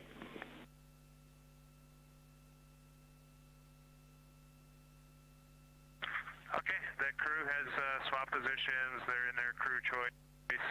element. I've been listening to both of them for a little bit, and they're really enjoying. They both decided to pick the Terminator, and they're spending a lot of time looking at the Terminator, just talking about the resolution that they can see, the depth of the craters, and the various interesting and unique excavations that they can see. So Victor is on the long lens, and Christina is just looking out the window, and I'm sneaking a peek in T-shirt window. It looks like, I don't have the best angle here, but it looks like Aristarchus is on the limb of the moon now. It's amazing how quickly it changes as we speed around the far side of the moon, stuff that's leaving our field of view, and now we have a lot of the dark side of the moon that, it's missing for us right now, but it would be in view if it was lit at all. Jeremy, Science, thanks for that sit rep. Do have a question. A few times we've heard you and the other crew describe change during the course of your flyby. Would be interested in future descriptions of more verbosity about how it's changing. Thanks for the great sit rep.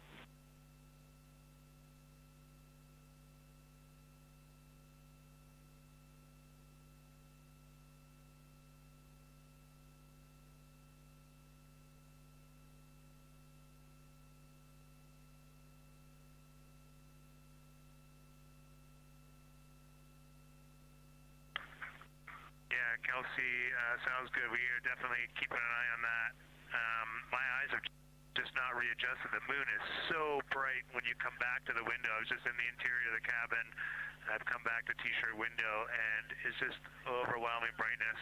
And my viewing angles have been challenging, so I won't be able to give you great observations from this window. But I will talk about something that I was talking a lot about in my recordings earlier, which was we've been talking about some shades, and so we have obviously the dark and the light gray, and then we've talked about naming some colors, a brownish hue and a greenish hue. And I'll tell you, like right now, Aristarchus, the plateau is hard for me to see from this window, but that had greenish hues to me and was very unique. I didn't see anything like that anywhere else on this side of the moon. And then I see a lot of these, what I would call brownish hue areas. There's a number of them. And they, for example, in the northwest corner of the highlands, to me it looks like the brownish hue is caused by ray or ejected material landing on the highlands, and then we obviously see the ray areas as a lighter albedo, but in between the rays where the deposit would be thinnest, that is what it looks like is causing the brown to me. So I saw that in the northwest side of Aristarchus, or sorry, that dark area of the highlands, northwest side of the highlands. I saw it in the highlands to the east of Glushko, and then I see those same brownish hues west of Oriental, and I drew a contact there on OneNote, but that's a huge region, kind of like a piece of pie with the point of the pie pointing at Oriental and then going up towards the northern side of Hertzsprung. And that is an area that just looks like that brownish albedo. That was fantastic, Jeremy. We had heard rumors of the green and brown hues, and so you really read my mind on asking about those. Understand they likely didn't have any contact with each other the way that you described them, but please correct me if I misunderstood that. And then last thing, I'll make the same offer we made to Victor earlier. If it would be helpful for us to verbalize any targets so you can stay at the windows and keep your eyes adjusted to the moon, please let us know.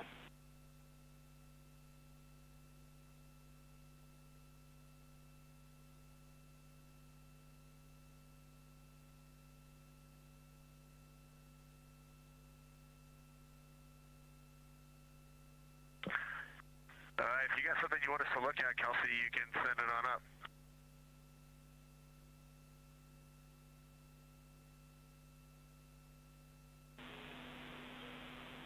Definitely not looking to interrupt your flow, Reed and Jeremy, only offering assistance if you guys want to keep your eyes off of the PCDs.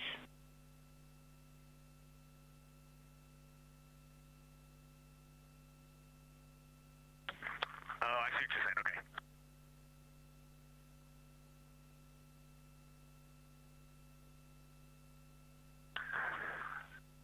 Not really science related, and we definitely learned this at Apollo, but the thing that is just most fascinating, I think, to me and Victor right now is even as rugged as the far side looks, when you look at Oriental and Home, it's rugged.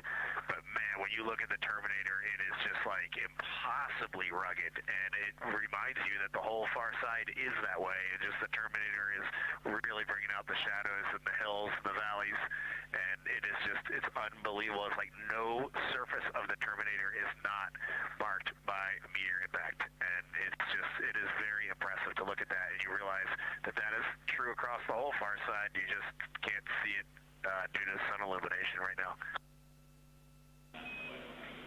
Reed, Houston copies, and we were commenting on the same thing. Even from our view, the Terminator looks absolutely alien because there's just so much texture in there that we're just not used to seeing. So thanks for sharing that with us.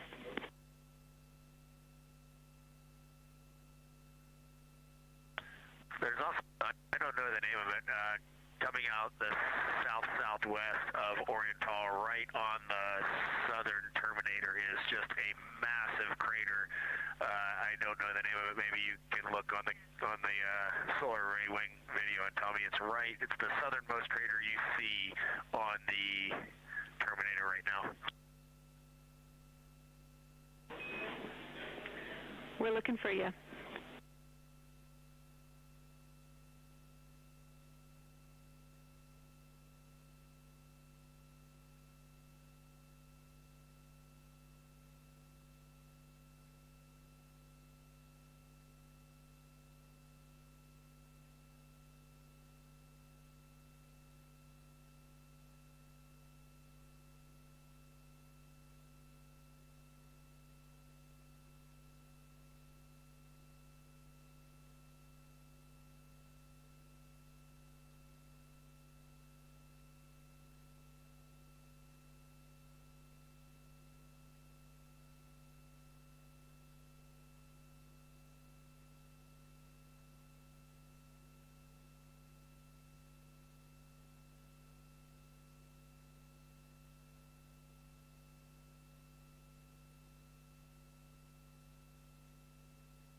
We're loving that picture. Thanks for showing us.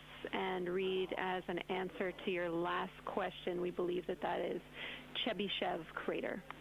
And the sir agrees with that.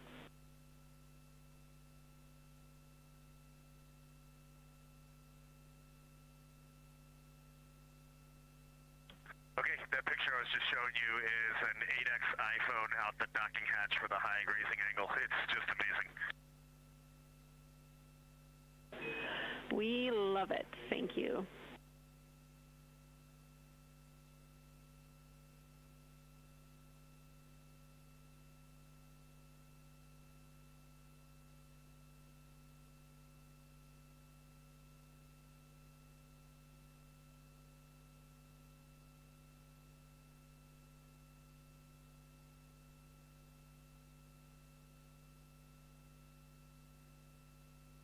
This is Artemis Mission Control in Houston, Texas.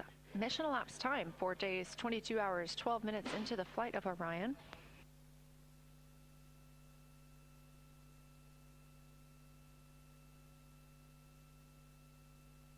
This is Lunar Flyby Day for the crew aboard the spacecraft. Reed Wiseman, Victor Glover, Christina Cook, and Jeremy Hansen are now the farthest people to have ever traveled from Earth.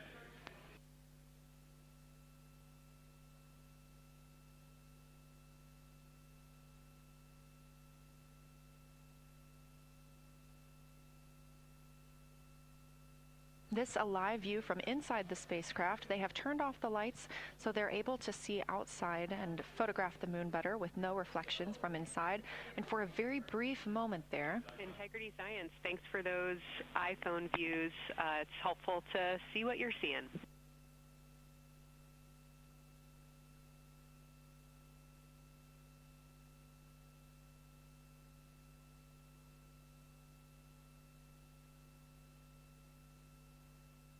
We very briefly saw NASA astronaut Reed Wiseman showing a picture he took on his phone of the moon.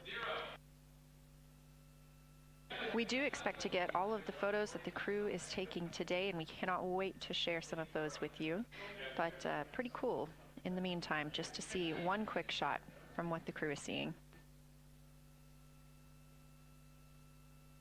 And this view from outside the spacecraft on Orion's solar array wing. Orion is now 6,643 miles away from the moon and continuing to grow closer. Again, their closest approach will be about 4,066 miles. The best comparison is if you held a basketball at arm's length. That's about what it would look like to the Artemis II crew at their closest approach.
This view showing at the very top, a camera coming from Orion, continuing their flyby of the moon. We have 3 more flyby observation blocks after the completion of this one. Down on the bottom left of your screen, that's the SIR, the Science Evaluation Room, where team members are continuing to work through all of the targets that the crew is photographing today, and they've helped identify some of the craters and some of the other items that the crew has seen on the moon's surface. Down on the right is Artemis Mission Control here in Houston.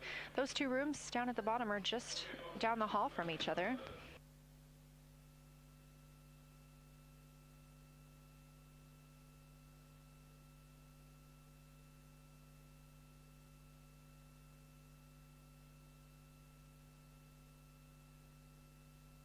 And we are just a few minutes away from the next cabin and window team swap. That means Victor and Christina, who have been at the windows, will fly to the cabin, the background essentially, and be their support crew for Reed and Jeremy. Reed and Jeremy will move back up to the windows.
crew is continuing their discussion portion of the flyby in the lunar targeting package, where it says far side albedo/color. They are looking, the science team is looking to get a good understanding of what the crew can see on the far side at this point, and its brightness as well as any colors. We did hear earlier Canadian Space Agency astronaut Jeremy Hansen reporting that they could even see browns and even greens on the moon.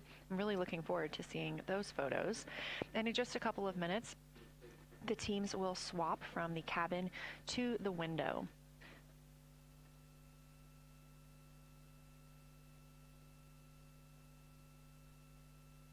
Another rundown of just how this flyby is choreographed inside the spacecraft today. So these activities have been timelined, and there are these 5 blocks of time during which the crew is going to be observing the moon from Orion's windows.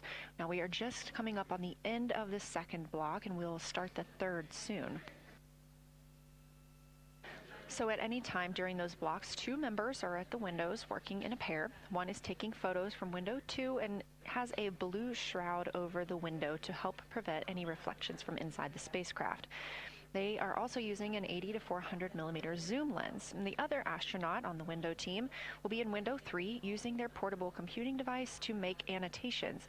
Now, again, both of those crew members are making audio recordings of what they are seeing, and we are not hearing that right now. Those are going to be downlinked later to the science team, who will evaluate them and use that data to inform our understanding of the moon. Those 2 crew members at the windows swap roles. Integrity Houston, it is time for another swap between the cabin and the window teams. So we have 15 minutes of handover time, and then we will expect Jeremy and Reed at the windows and Christina and Victor at the cabin. I have no new vehicle updates for you, but I do have a photo location for some photos on Ike's PCD, and I want to let you know that Jeremy's family have arrived in the viewing gallery.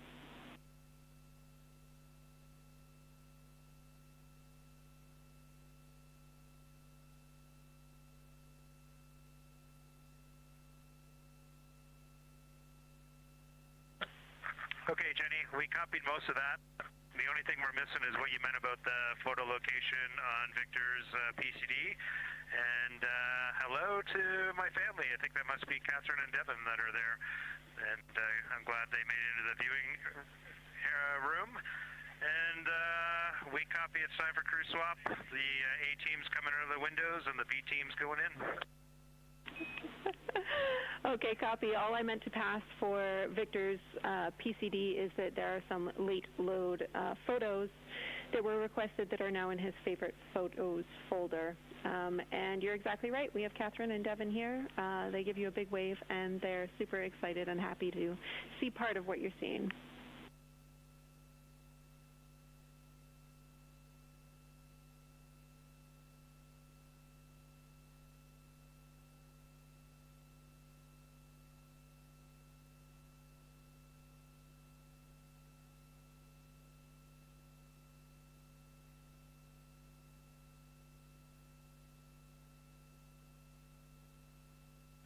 Okay, copy, Jenny. We're not sure what we're looking for in the PCD, but we're going to poke around, and we may be calling you back about that one. All right, that's no problem, and it's unrelated to flyby.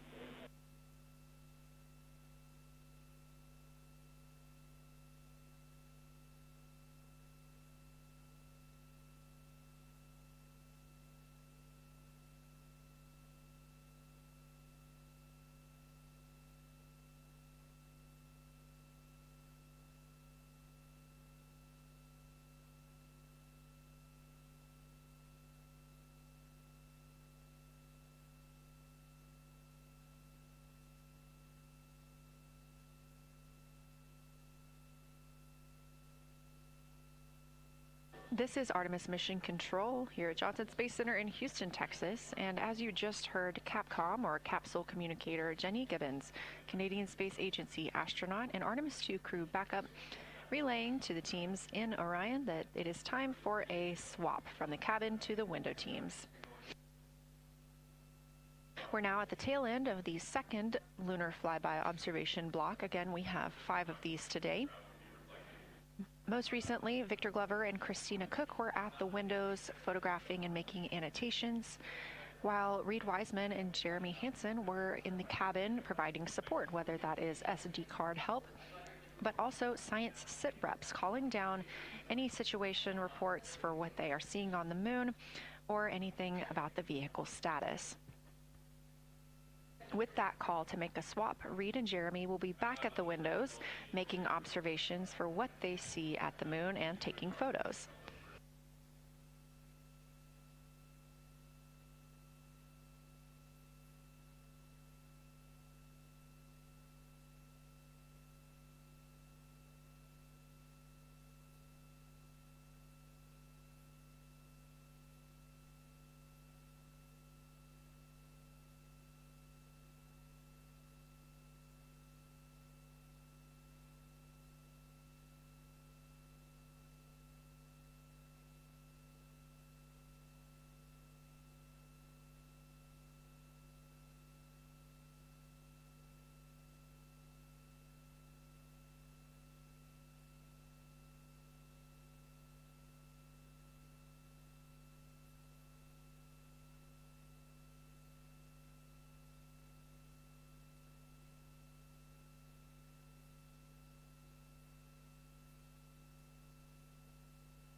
Again, you're watching live coverage of NASA's Artemis II. Something that's really awesome up here is we now have the moon and the Earth in window 3 simultaneously, and the moon is a gibbous, and the Earth is a crescent. And I'm guessing in about 45 minutes we'll have 2 identical crescents as we change our position in the universe. That is pretty darn cool. Thank you.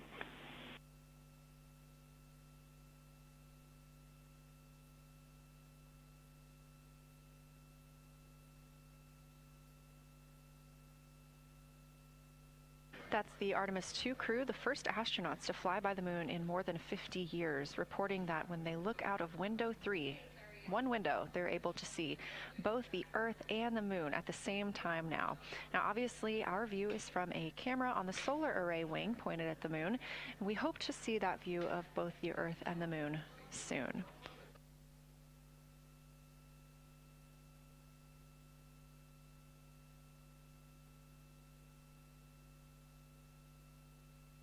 Some upcoming times for what you can expect. In about an hour and 40 minutes, we will have Earth set. And during that time, we will have a view of Earth going behind the moon. Shortly after, just a few minutes later, we will lose signal with the Orion spacecraft. This is tracked as it is going behind the moon and out of reach of the Deep Space Network. At 6 o'clock p.m., the spacecraft will make its closest approach to the moon at a distance of about 4,066 miles. At 6:02 Central, the spacecraft will reach its farthest distance from Earth at about 252,755 miles. Of course, these are approximate, and we will make sure to provide you with the final distances once those are confirmed. At 6:21 p.m., we will have Earthrise from the Orion spacecraft, but we will not have communications with the spacecraft until 6:25 p.m. Central, when we expect to acquire signal with them after they've emerged from behind the moon.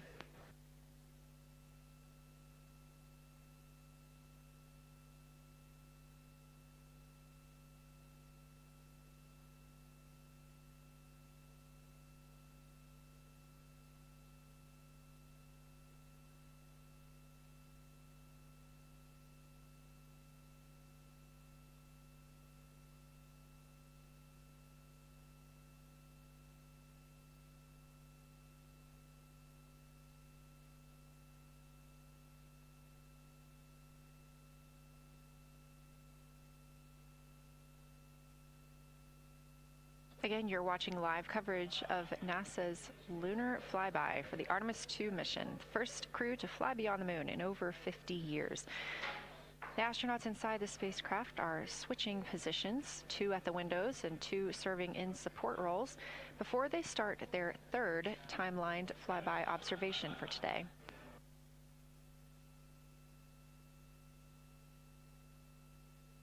We've heard great calls from the crew so far describing what they're seeing, all well trained by the science team here on the ground.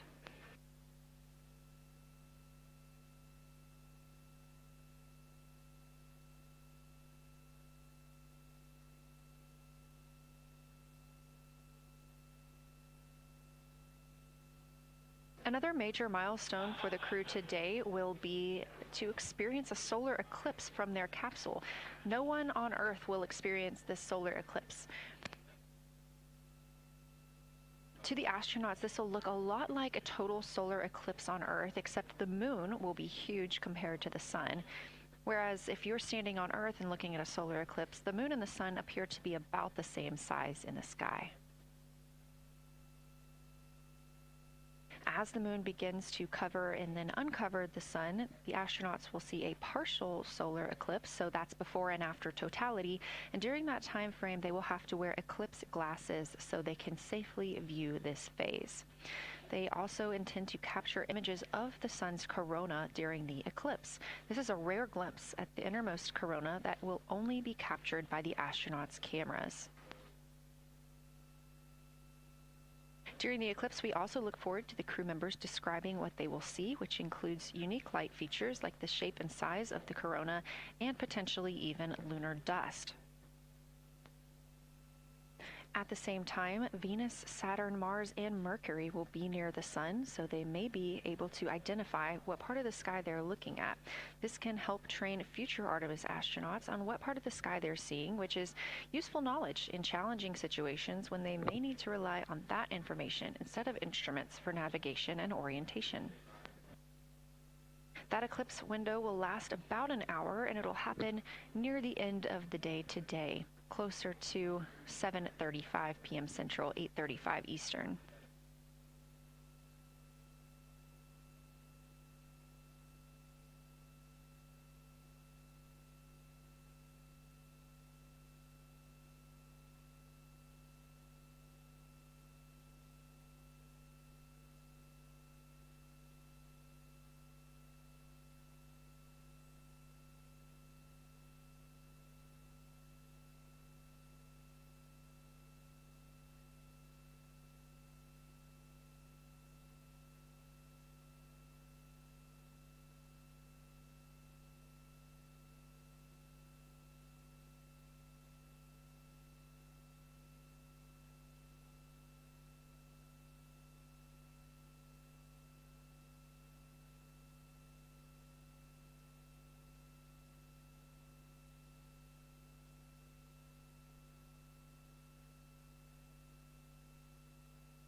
As you can see in this live view from Orion, the spacecraft is maneuvering around the moon, and the views of the moon have changed since we started our broadcast. The near side is now very far to the right side of your screen. This is the side that we can see from Earth. That darkened portion are ancient lava flows.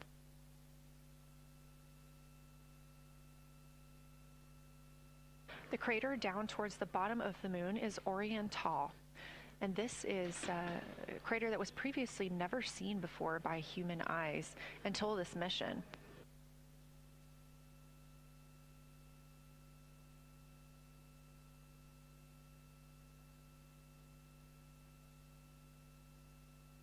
Everything to the left of Oriental is considered the far side.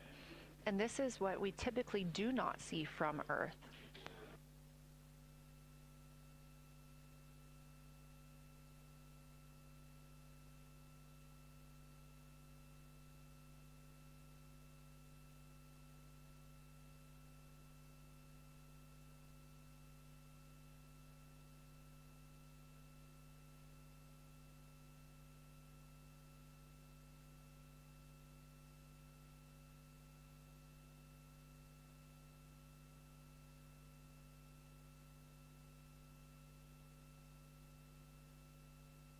And just a reminder about this view, this is coming from a GoPro camera mounted on the tip of one of Orion's 4 solar arrays.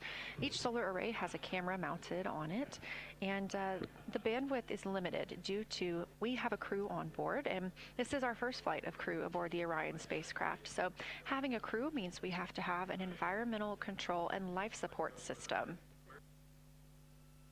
There's a lot of data around, a lot of data to bring down for the crew members to keep us up to date on everything happening aboard the spacecraft. So we have to share our bandwidth when it comes to imagery and data.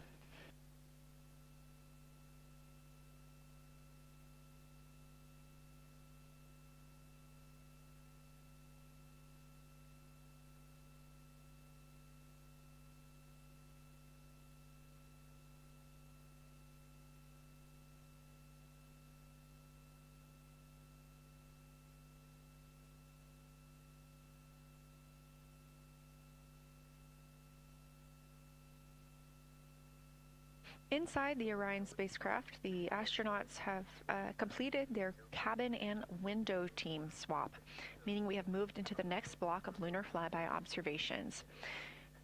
Jeremy Hansen and Reed Wiseman are now back at the windows, taking photos and making annotations. About halfway through this block, they will switch positions at the windows and will be prompted by the ground to do so.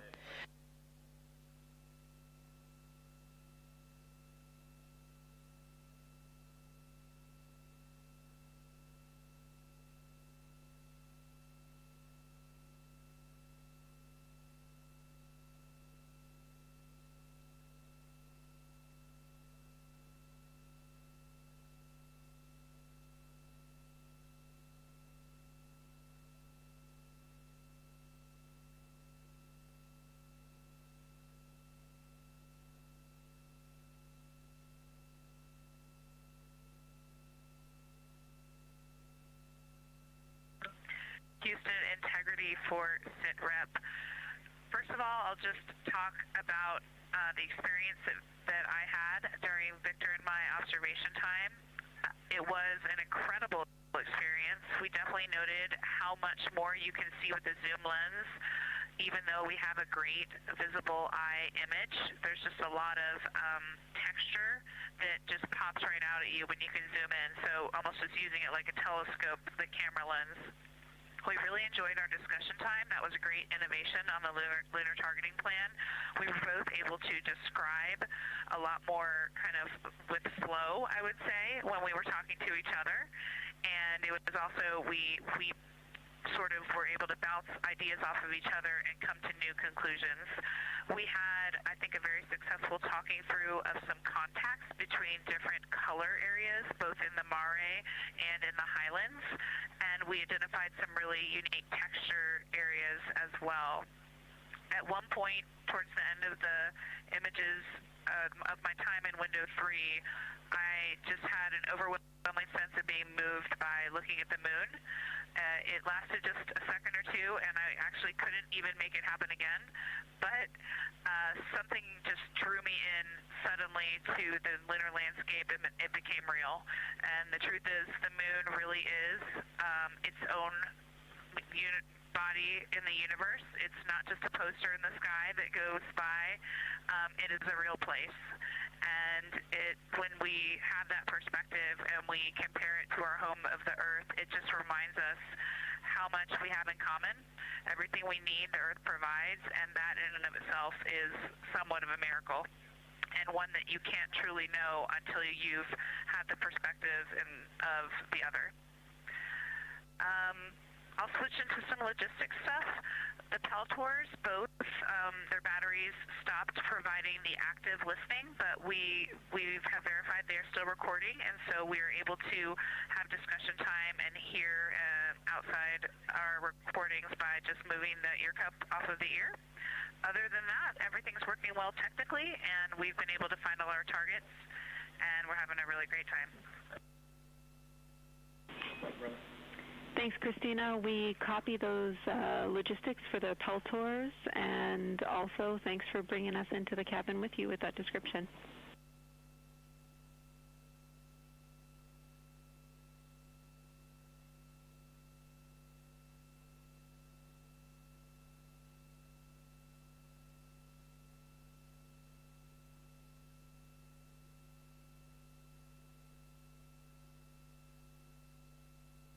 Right on time, NASA astronaut Christina Cook, a mission specialist for Artemis II, calling down a science sit rep, a situation report. Good news, reporting that she and her teammates have been able to capture all targets that were listed.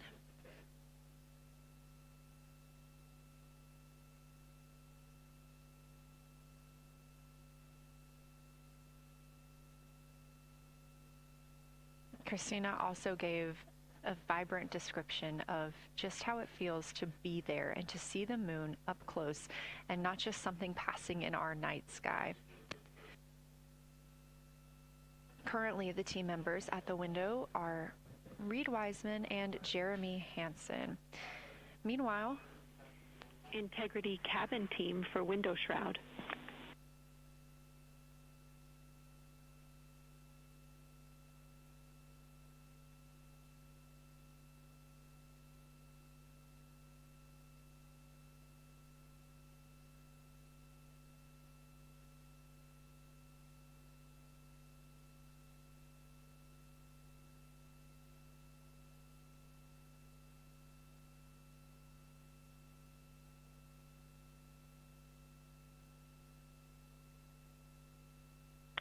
We're listening. Go ahead, Jenny. Hey, Victor, we have a temperature constraint on the windows, and the shroud might be getting us close, so we just want to check on the state of window 4's shroud, whether you believe it's still necessary because maybe things have changed with our viewing, and if so, we would like to request to have the shroud removed.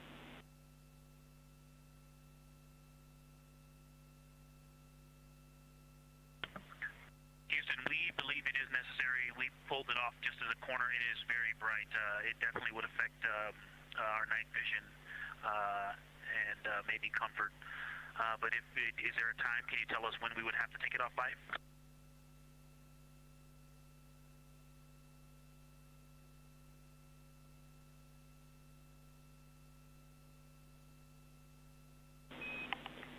Unfortunately, since it's been on for a while, we are going to have to request that the shroud is removed, and we can recommend something that could block the light but just create a bit of distance between the window and whatever is covering it. Something like a t-shirt would do the trick and help.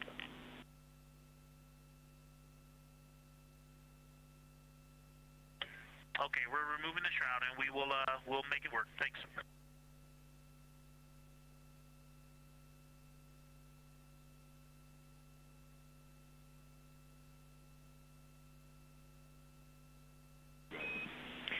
Thank you, Victor. We know it's pretty bright in there now with that window uncovered. We will also offer that airflow on the window would be helpful, so if you want, you can also retrieve the condensation hose, which should be friction fit onto one of the diffusers, and that on the window would also help.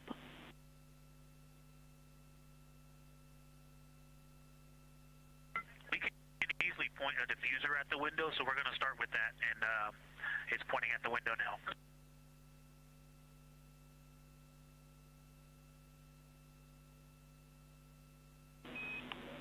Okay, we'll take that, Victor. Thank you. Please keep us updated.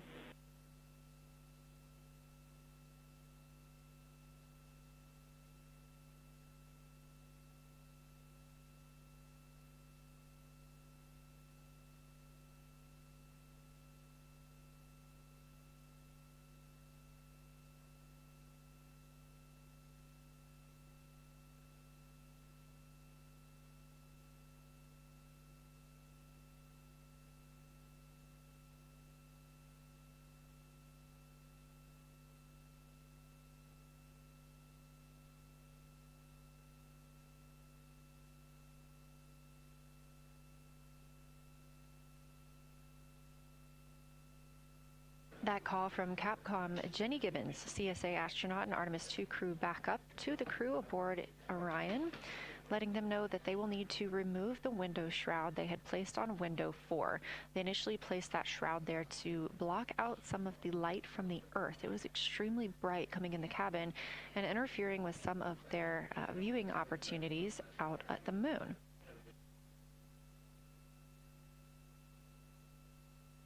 This was a request from ground teams to ensure that they are protecting other systems, and the crew has been offered the opportunity to use something else to cover the window.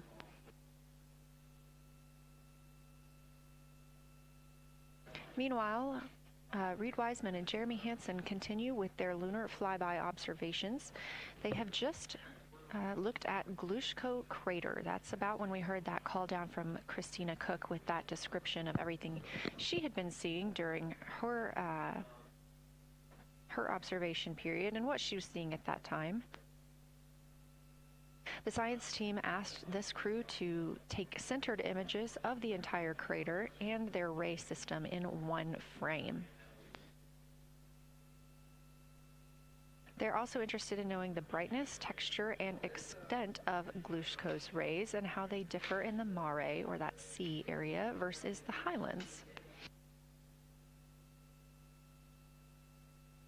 Glushko is considered a young lunar crater, and these observations can help understand material properties of those craters.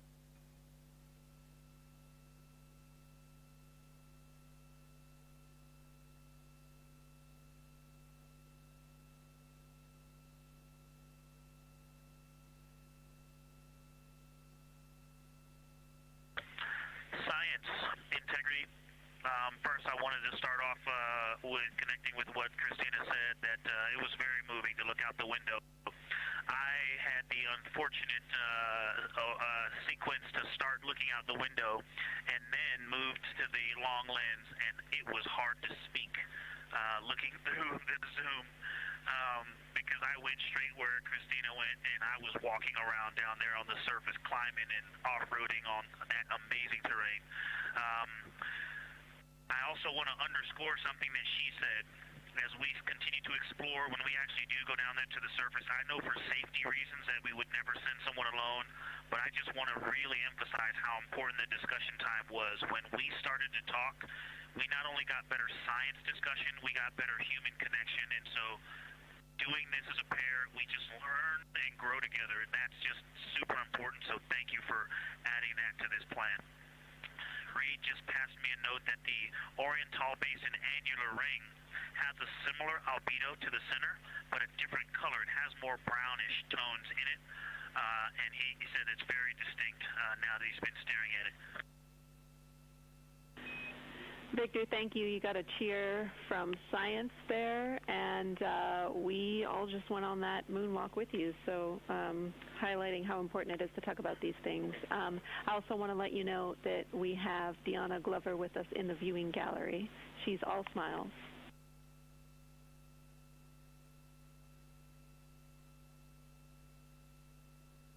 Well, you just got a bunch of cheers up here. Hey, babe. I love you from the moon. We love that we got a hey babe too, and we also have one of your lovely daughters here watching you guys work.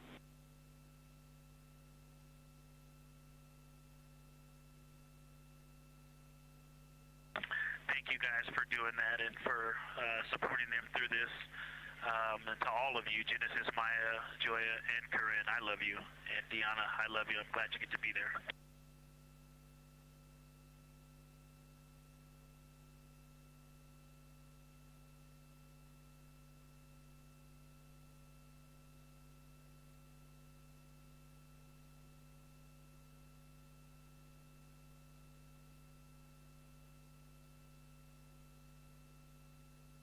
We've had some really sweet words from the crew members aboard Orion today, as their families have been able to filter in and out of the viewing room here at Artemis Mission Control at Johnson Space Center in Houston.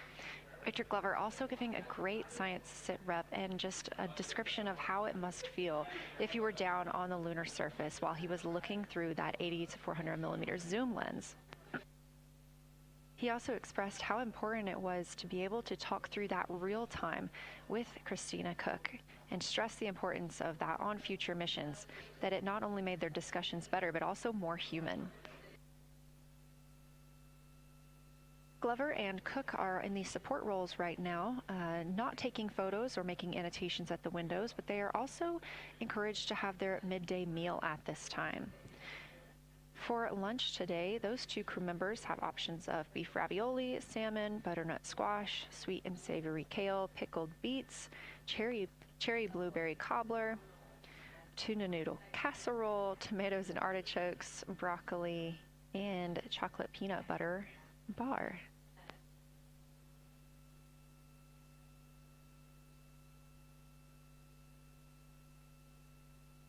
Once Glover and Cook return to the window portion of their flyby today, Reed Wiseman and Jeremy Hansen will get into their midday meal.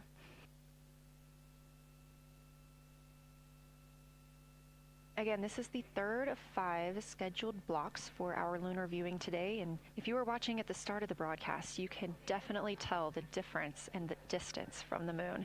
We are now 5,518 miles away from the lunar surface, and again, expecting the crew to get about 4,066 miles away. They are currently 252,050 miles away from Earth, and every mile is a new record, having surpassed the Apollo 13 milestone for furthest distance earlier today.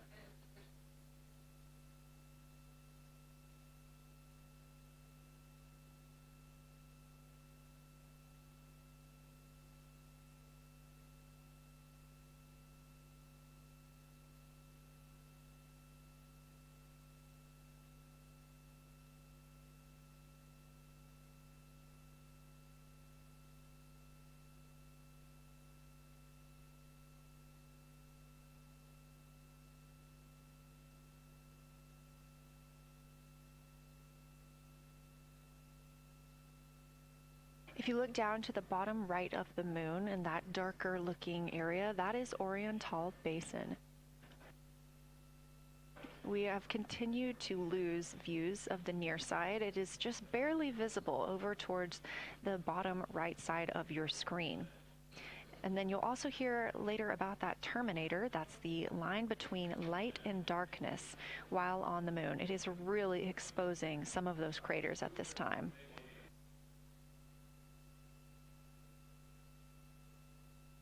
A couple of the other features in view right now are Hertzsprung Basin and Vavilov Crater. Hertzsprung Basin is nearer to the center of the moon, closer to that terminator line right now, and Vavilov Crater is just on the outskirts of it, closer again to the terminator.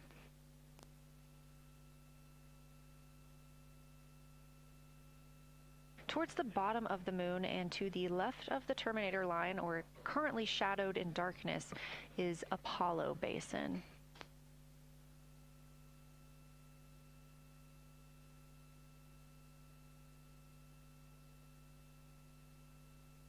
Science from integrity.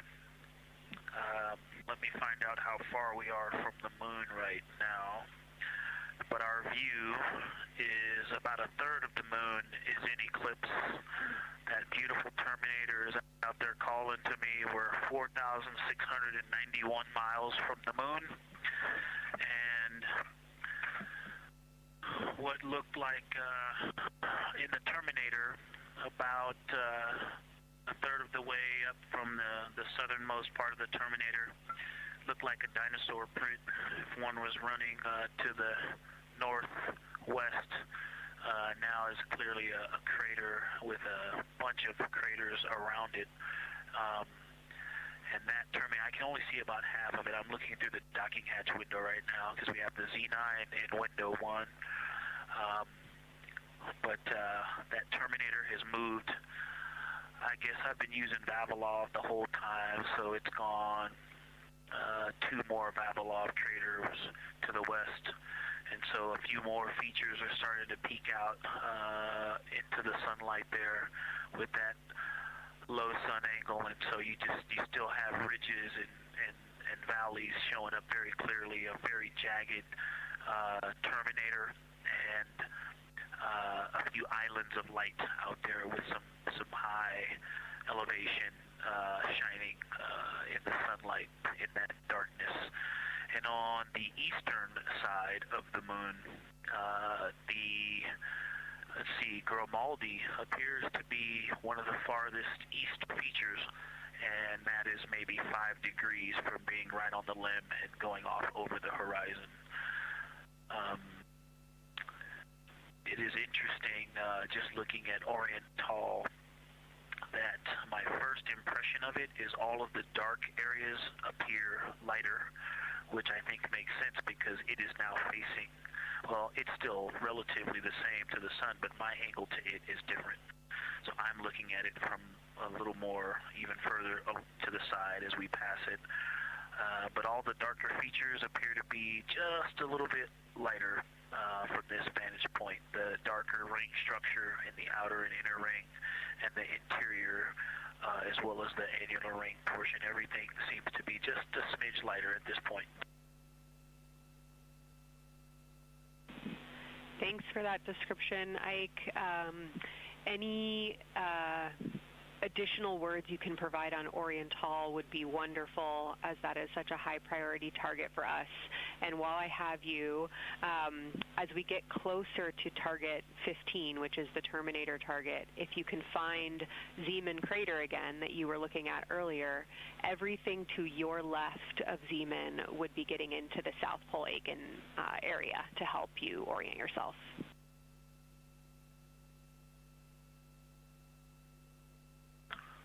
Zeeman is a great waypoint out there. I definitely see it.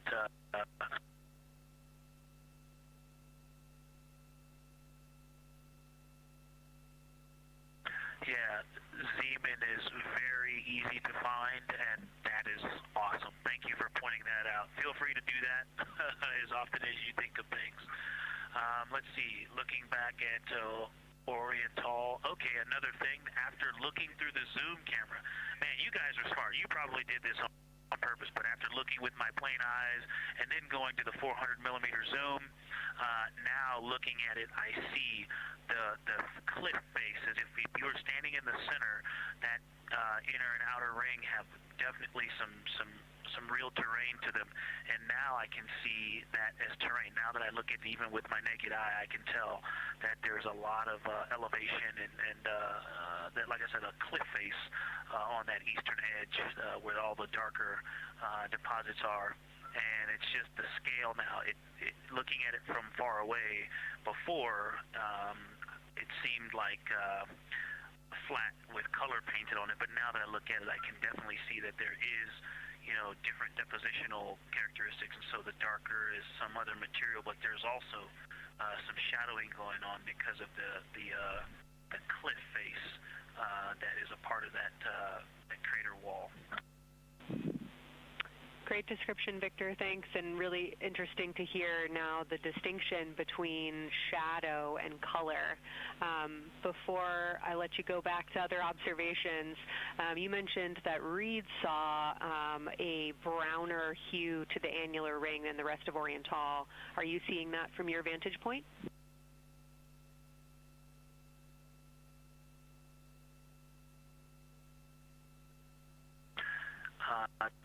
The way that I'm looking at Oriental, again, I'm still in the docking hatch window. There's like a thermocouple right here in the center of the window, and it is the orange Kapton tape color, and so it is unfortunately it's like trying to look at stars, next to a metropolis. I think it's drowning out any color that I could pick up from the moon. I am not able to see that color, but I have not looked at it through one of the forward face, from one of the windows 1 through 4. I think when I get away from this Kapton tape strip that I would be able to see the variation that Reed's talking about. That is great feedback operationally. Thanks, Victor. I'll leave you to it.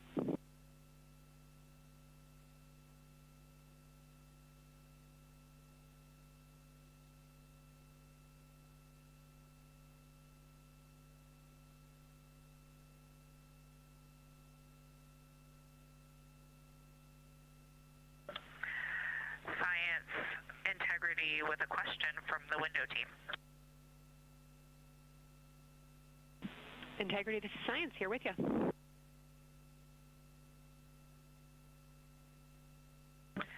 Yes, they have a question to help inform a theory that they're sort of tossing back and forth.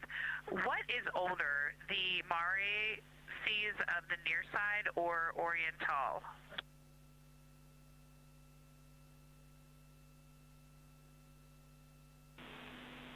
Stand by, Integrity. We're going to get you a little geologic history here.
Integrity Science back with you for some lunar volcanism when you're ready.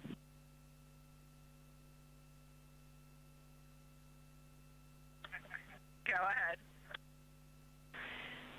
You're making our day down here getting to talk about lunar volcanoes. Oriental, as far as Mare go, is younger than almost all of the Mare on the near side. The exception are features like Aristarchus, which really pop out to you guys and really pop out to us here on Earth. That is younger, but other than that, Oriental is pretty young as far as Mare go.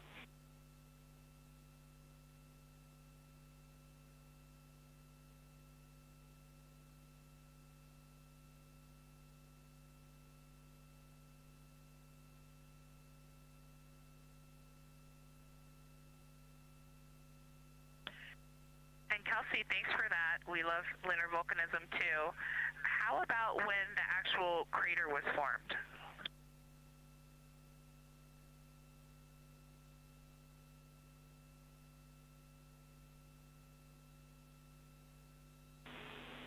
Yeah, we're going to get you an age for Oriental, and while we're getting that, Christina, can you, maybe you've heard the window team talk about the sort of contacts around Oriental, but because that material is so much younger, if anything pops out to you about physical relationship between that and surrounding terrain, we'd love to hear it.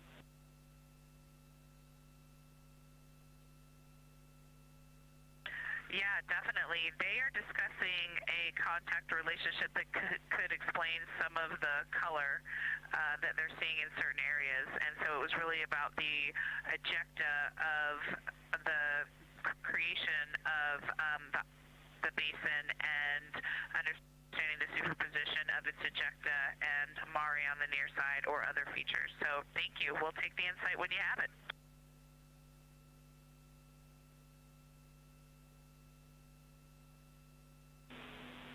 Thank you, Integrity. And I know Jenny wants to get to you with some topics, so I'll leave you with Oriental is 3.8 billion years old.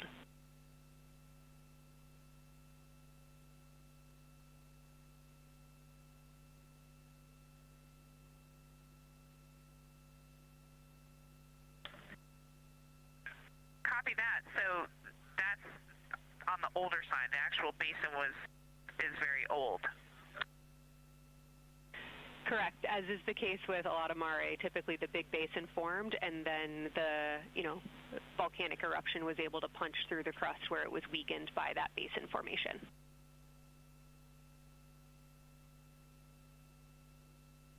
Perfect. Tracking. Thank you.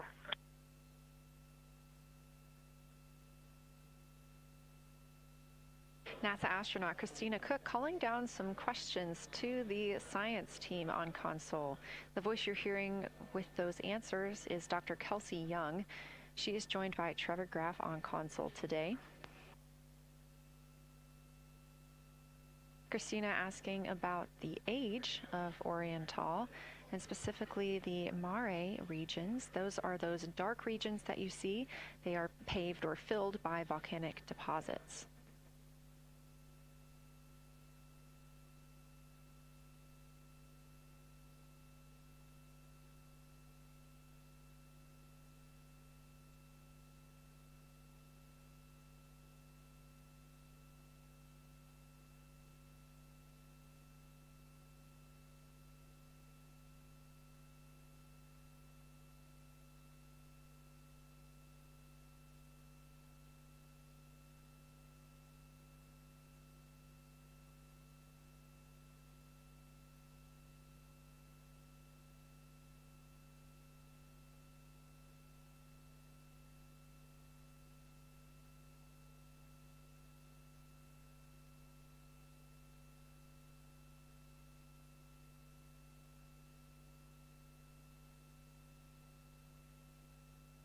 Better answer. Integrity, it's about time for a position swap at the window. So we will ask Reed and Jeremy to swap positions, and I'll remind you again about your SD cards. And Victor or Christina, I have one window task for the cabin team when you're ready.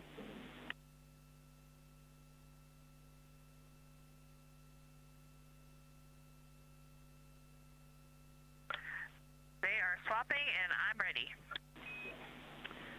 All right, Tina, we found a way that we can reinstall the shroud on the window. We understand it's pretty darn bright compared to everything that you're looking at. So in order to reinstall it, we will ask that you retrieve the condensation hose and you install it on a friction fit on the cabin air outlet port. That's right by one of your diffusers. You're going to point that little condensation hose such that the air is flowing over the window pane. Let me know when you're ready for the stowage location.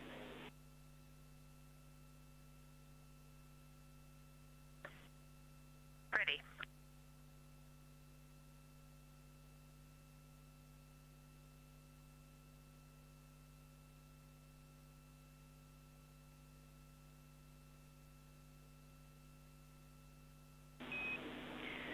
Christina, the hose is in locker A1. The crew has gotten a go to reinstall that window shroud they were using to block some of the earth shine. Copy. This view coming from inside the Orion spacecraft as the crew members are swapping windows, specifically Reed Wiseman and Jeremy Hansen. They've been our crew members at the windows taking photos, making annotations, and making recordings that'll be downlinked later to the science team for review. The science team will have a conference tomorrow morning with the crew to get any fresh perspectives or things that they learned during the flyby.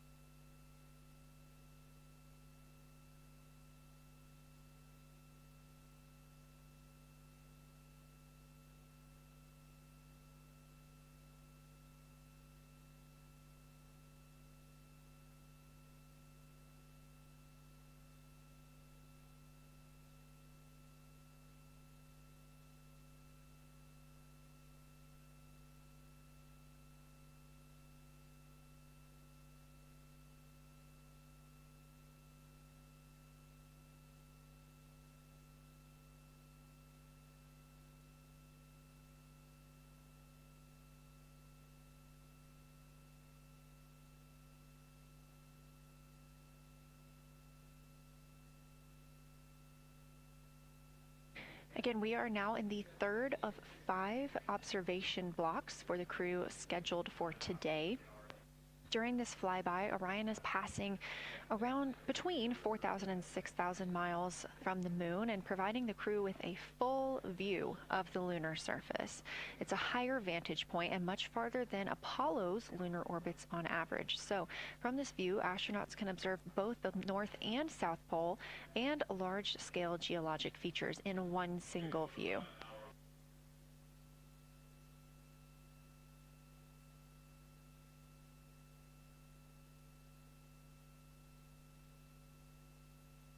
We are now just under an hour until Orion passes behind the moon, and we lose communication with the crew.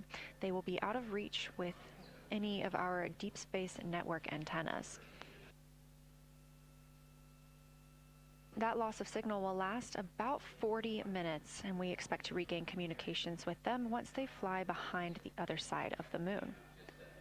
While they are behind the moon, they will also reach their max Earth altitude as well as their closest approach to the lunar surface.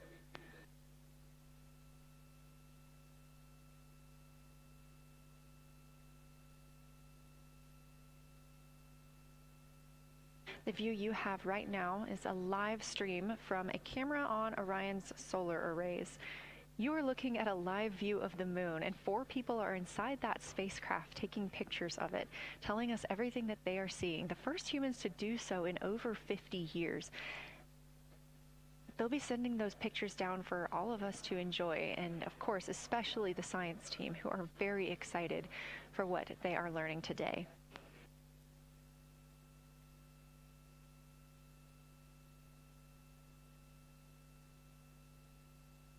It appears the Artemis 2 spacecraft, Orion, is now under 5,000 miles away from the moon.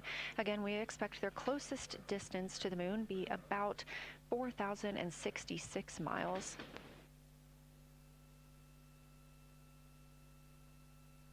That is an estimate at this point, and we will make sure to share that closest approach distance once we receive it.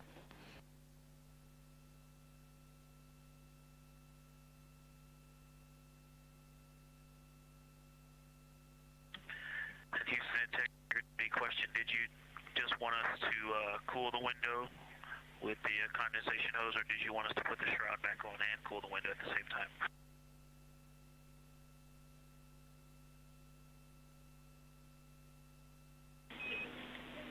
Victor, we definitely want you to cool down the window with the condensation hose. It's crew preference whether you put the shroud back on. The hose will allow you to do that if it helps with your lunar flyby.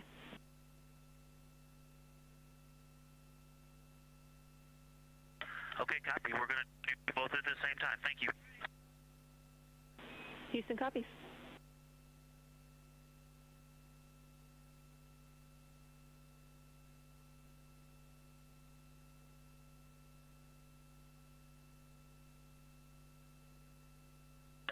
Houston, thank you for that suggestion. The cabin is darkened again, and that makes a big difference for the imagery.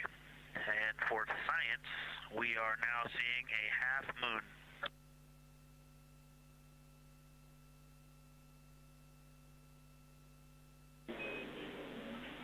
Thank you, Victor. We're happy to hear it, and we see half moon, full moon joy still.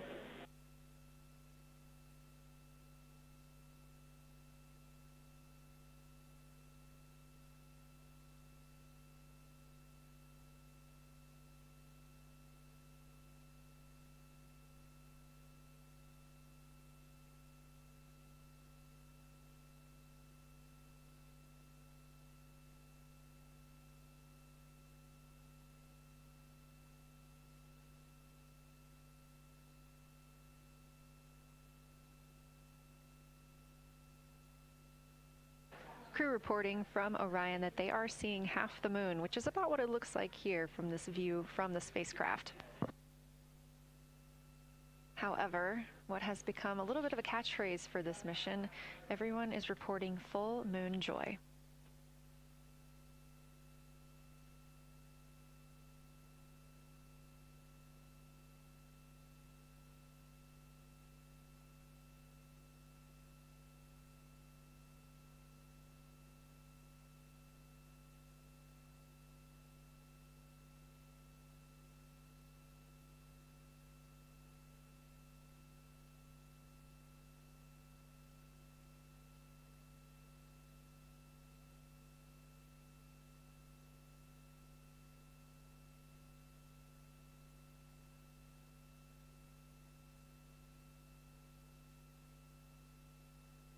We are keeping up with which targets the crew is tracking through their lunar targeting package. They are just wrapping up their second. Science integrity, another observation the window team commented on and Christina and I discussed a bit is in Hertzsprung.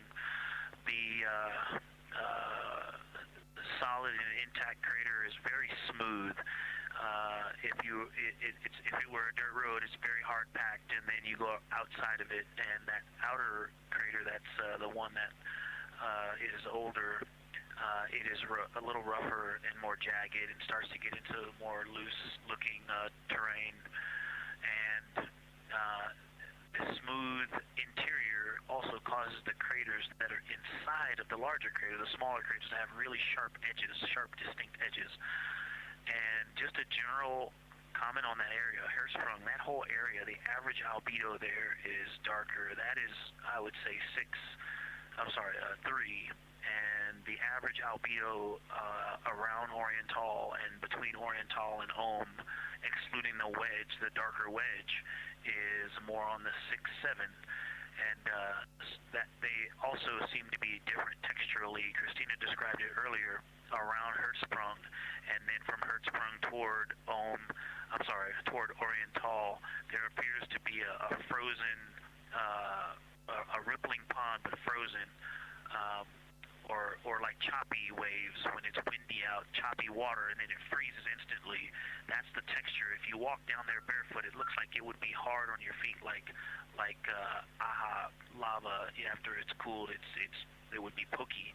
Except for right there in the center of Hertzsprung, it looks paved, like a paved road, nice and smooth.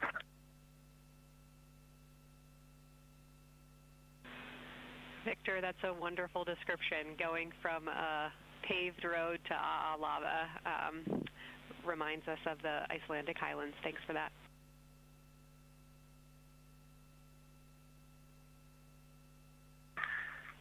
In science, another in the interior of the very intact, the interior of the intact crater at Hertzsprung is albedo variation. I think I heard one of the window crew maybe say color variation, but definitely albedo variation. There's lighter patches and slightly darker patches.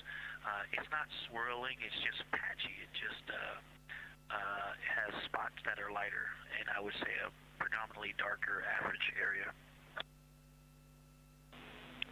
Great descriptions, Victor. Thanks. Not swirly, just patchy is really helpful for us.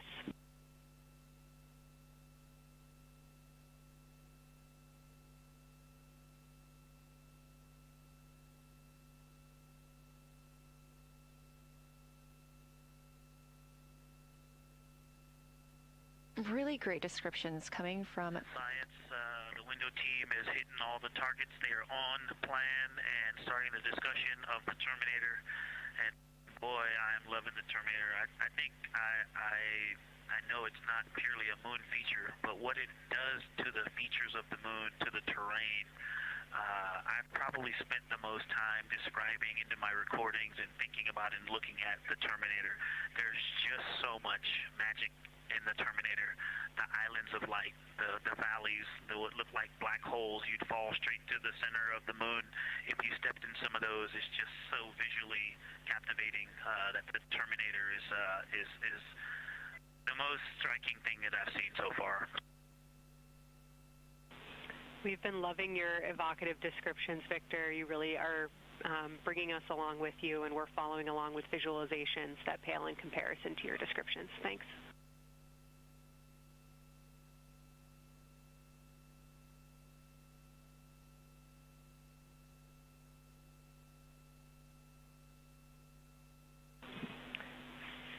Integrity Science, one more question on a status of what the window team chose to observe for crew choice.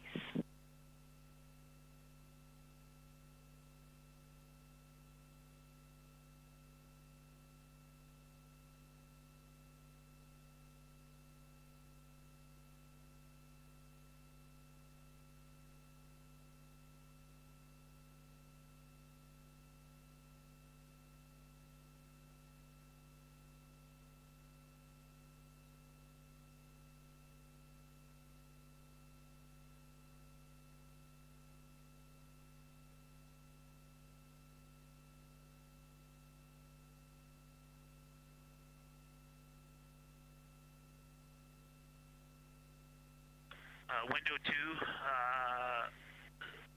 talked about Vavilov, looked for suspended dust, and the Terminator. And window 3 about the experience and about the three-dimensionality of the moon this close.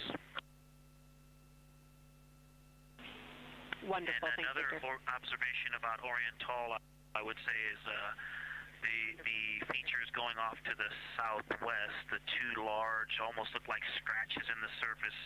I don't know if they're rays or canyons or collapsed lava tubes, but two distinct features that are almost parallel going off southwest from Oriental Basin. They are the first things that made me notice parallax of our trajectory looking out at Oriental. That and in the inner walls of the east side of the crater rings, you really get a sense that we're flying over something with elevation and terrain, and they look different from this orientation. Love to hear it, Victor, and you had it that those chains are actually crater rays, secondary craters formed from the formation of Oriental.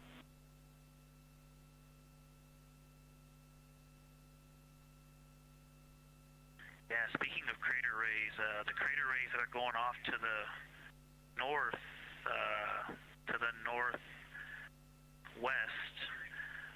that run off toward Hertzsprung and I believe toward Vavilov. I'm not looking out at it right now, but those crater rays are very interesting. They're all very small. I know you've imaged this, but they're all small and they look like, you know, a big impact launched rocks and things that made smaller impacts down the way. But something very interesting, and again, you can see this in imagery, but some of them are parallel, and then some of them converge toward the center of Oriental. And then I think I even saw some that maybe diverge, which not diverge, but that are convergent, which indicate multiple large impacts that created a lot of secondary impact crater rays. Fantastic, Victor, and I'll note that we can infer that you're looking down at your freshly named Integrity crater, which is near the end of one of those beautiful crater rays from Oriental. Thanks for the description.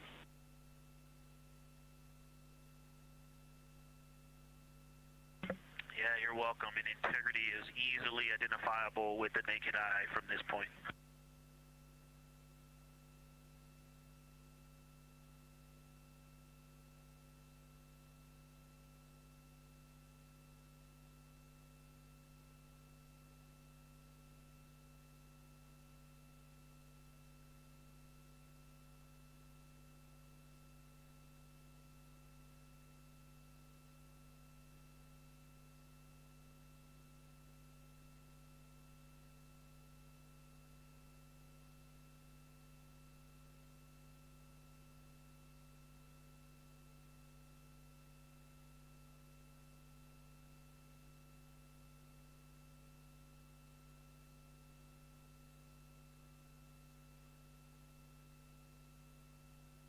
We've been hearing some great situation reports from Victor Glover, the pilot of the Artemis II mission, calling down to the science team, letting them know what he is seeing. And one of those things is Hertzsprung Basin. If you look just to the right of the Terminator, that is the difference between light and darkness on the moon. You can see what he's describing when he says Hertzsprung Basin and how it looks a little bit paved in the middle there. It's almost in the very center of the moon in this view, coming from the Orion spacecraft and a camera mounted on its solar array.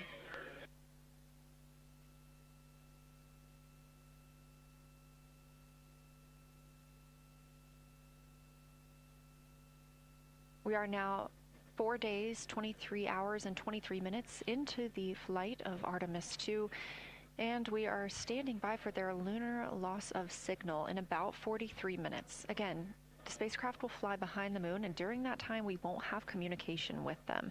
They will be out of reach of our deep space network. However, we will regain communication with them approximately 40 minutes later when they come around the other side of the moon.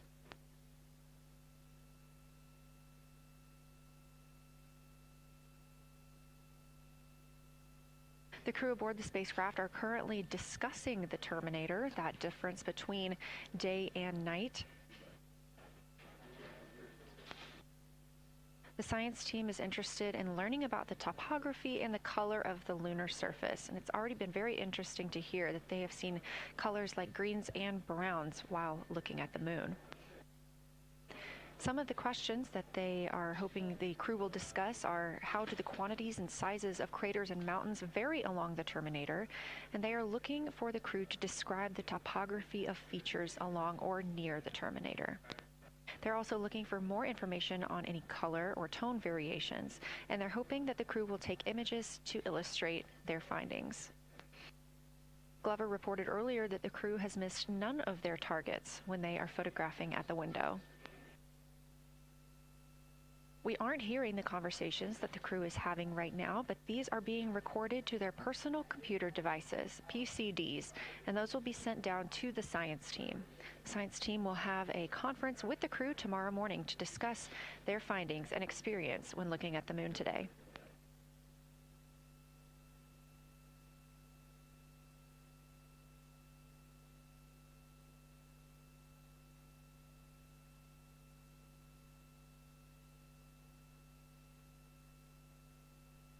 We have a few minutes left while the crew is discussing the terminator, and if you're just joining us, you're looking at a live view of the moon, our moon, from the Orion spacecraft and a camera on its solar array. Inside that spacecraft, 4 astronauts, Reed Wiseman, Victor Glover, Christina Cook, and Jeremy Hansen, the first 4 people to fly around the moon in over 50 years.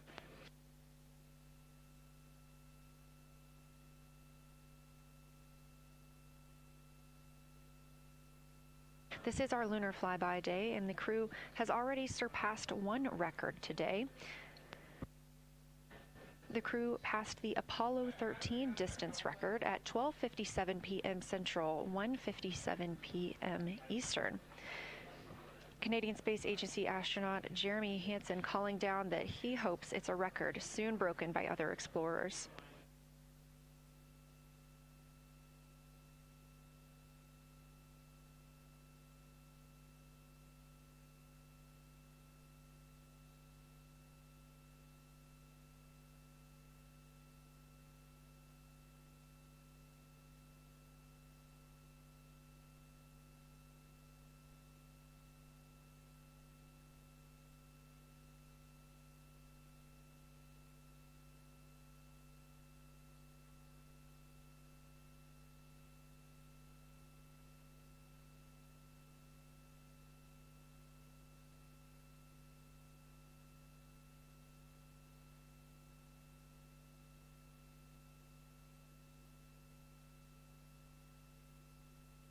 We are live in Artemis Mission Control in Houston, Texas, monitoring the flight of Artemis 2.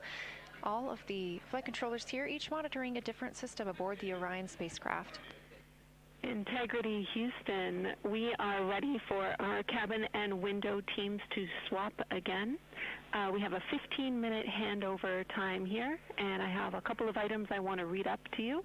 They'll require you to write something down on your knee boards, so let me know when you're ready.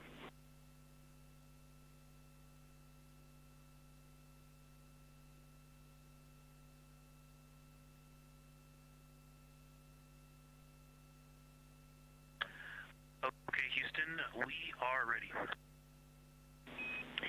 Copy, Integrity. First of all, once you start this next shift here, during this lunar observation shift, we will begin our lunar LOS, so you can expect a call from me a few minutes prior reminding you. And second of all, FIDO just sent us updated altitudes and METs for lunar closest approach and max Earth altitude. Let me know when you are ready to write those down. They differ slightly from Optimus.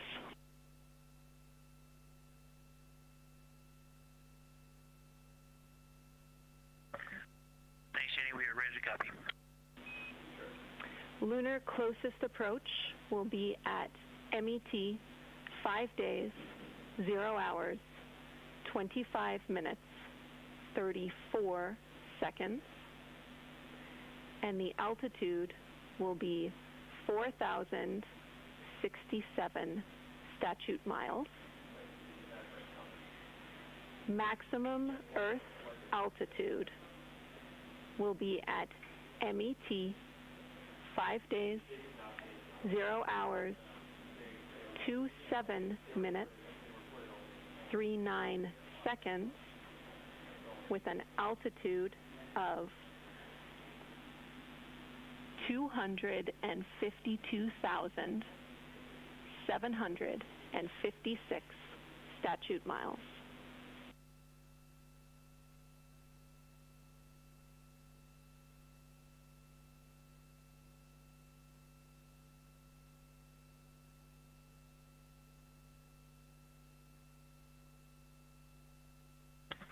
The crew really wants to ask for that in kilometers and in parsecs, but thank you for those.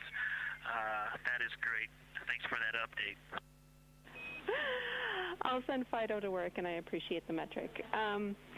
Other than that, I have no new vehicle statuses to pass to you. Enjoy your handover time, and we're looking forward to picking back up with you shortly.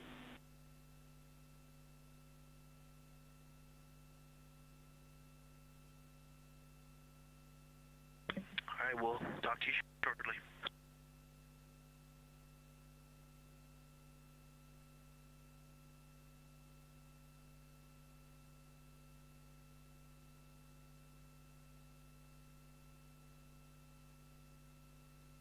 Those words called from Capcom Jenny Gibbons, CSA astronaut and Artemis II backup crew member to the crew working aboard the Orion spacecraft.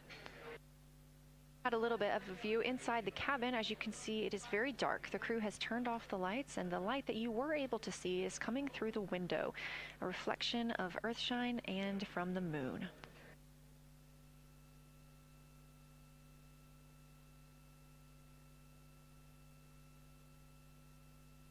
The crew is moving into their next observation block, meaning they are taking time to switch cabin and window teams.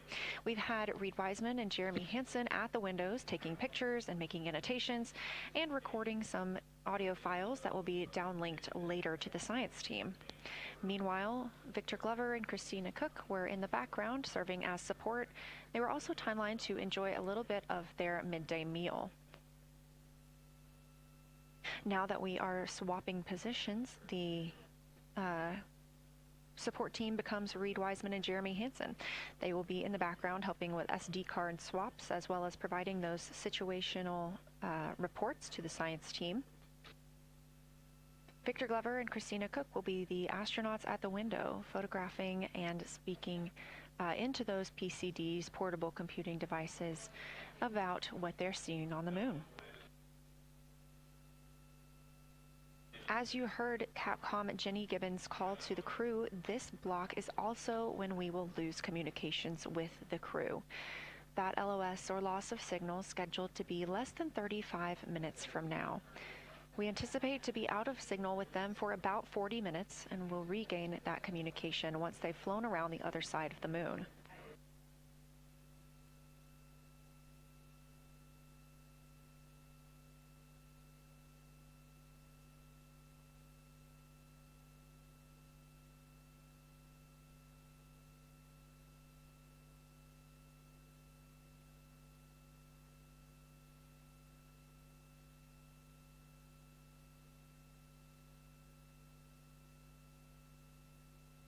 Now, even though the crew will be flying behind the moon, their observation period does not stop. They will still be taking pictures and making annotations of what they are seeing. They'll be looking for the limb of the moon, Earth set, and then Vavilov crater, which we have previously seen. They'll swap positions at the window before moving into a crew choice option. They will get to pick things that are interesting to them on the surface, take pictures, and explain why they find them that way. They'll also be looking for any impact flashes. These are short-lived flashes on the lunar surface caused by impact bombardment.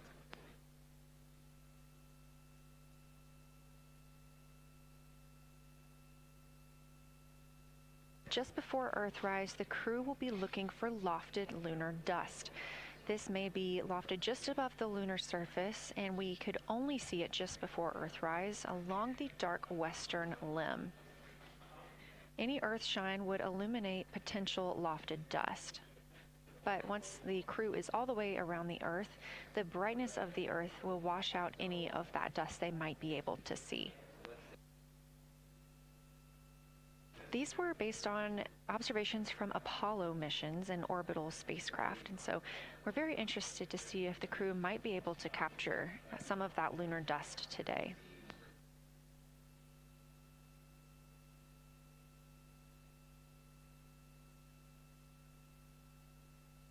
Following that lofted lunar dust target, the next will be Earthrise.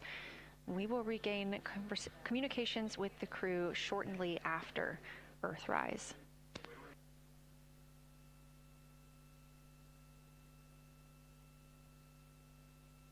There will be a short observation break period where the moon is not in view. That's because we are also anticipating the crew seeing an eclipse today.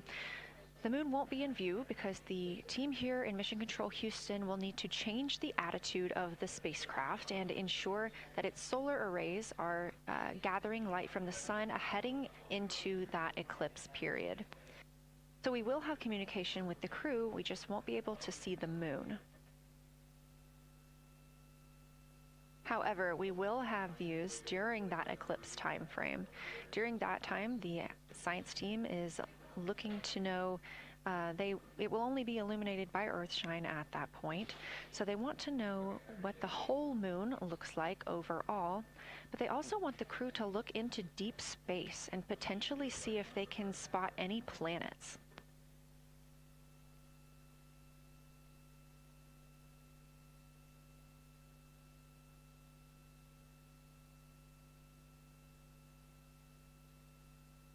Once the eclipse is over, the lunar flyby period will have ended.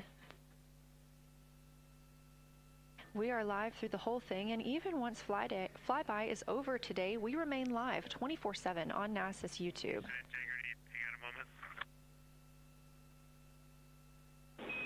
Go ahead.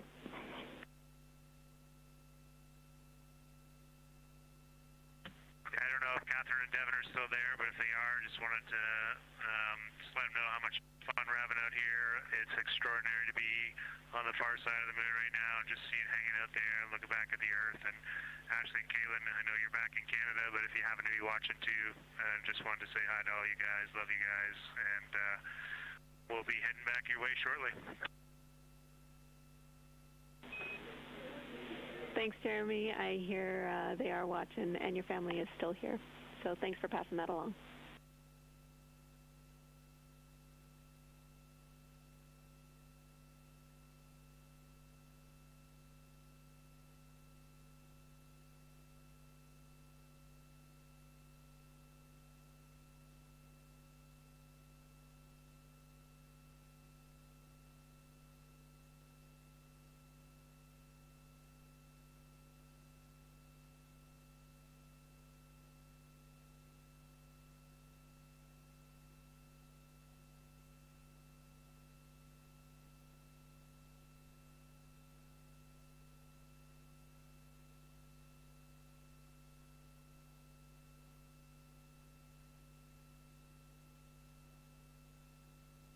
This view inside the Orion spacecraft, and it's a little hard to make out, but on the left there, that is Jeremy Hansen just calling down some well wishes to his family, joining us in the viewing room and watching online. Currently in the window are Victor Glover and Christina Cook. They are taking pictures outside of the window as they are now in their flyby observation block. At this time, Reed Wiseman and Jeremy Hansen are serving as support crew members, and they are also going to have an opportunity to enjoy their midday meal at this time.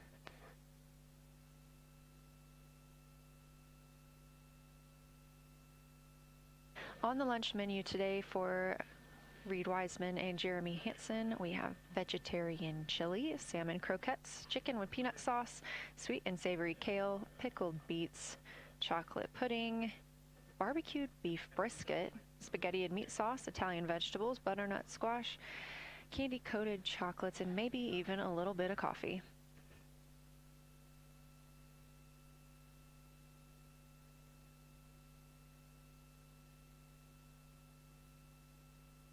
And if you look closely, you can see it looks like they are getting into some of their food for the midday meal.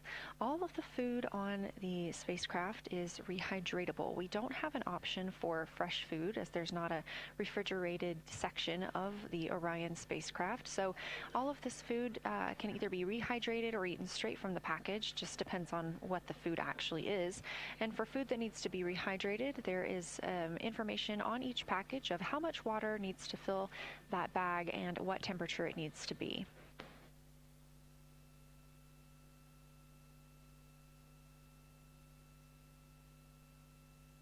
We are now 4 days, 23 hours, and 39 minutes, 40 minutes actually, into the flight of Artemis 2, the spacecraft now under 4,500 miles from the moon.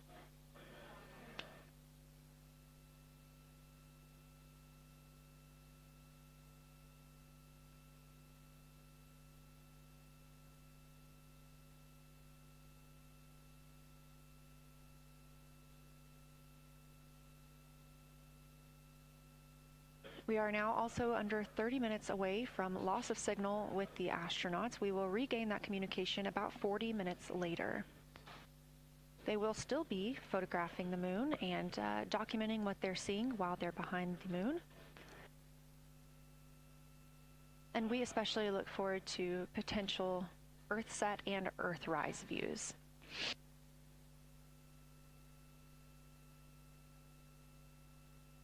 As you can see on the left side of your screen, we are streaming this solar array camera view throughout the flyby.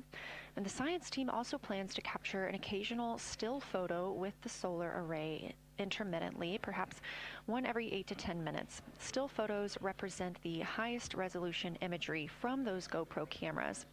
So starting 5 minutes before Earthset and loss of signal, the science team will capture a series of photos, one every 30 seconds, to include Earthset, all the way through 5 minutes after Earthrise and acquisition of signal. In order to capture these frequent photos, the solar array camera that we were streaming will need to switch to time-lapse photo mode. So during this time, the streaming video quality won't be as sharp as you have it right now, but we want to ensure that the science team captures the data that they need during these time frames. And we really look forward to seeing those higher resolution images once they're available. But with the view you are seeing right now, we are sharing bandwidth on the Orion spacecraft with every system that is keeping the spacecraft powered and the crew alive, especially the environmental control and life support system. As this is the first flight with crew, this is also the first flight of a life support system, keeping the crew healthy and safe on the way to the moon and the way home.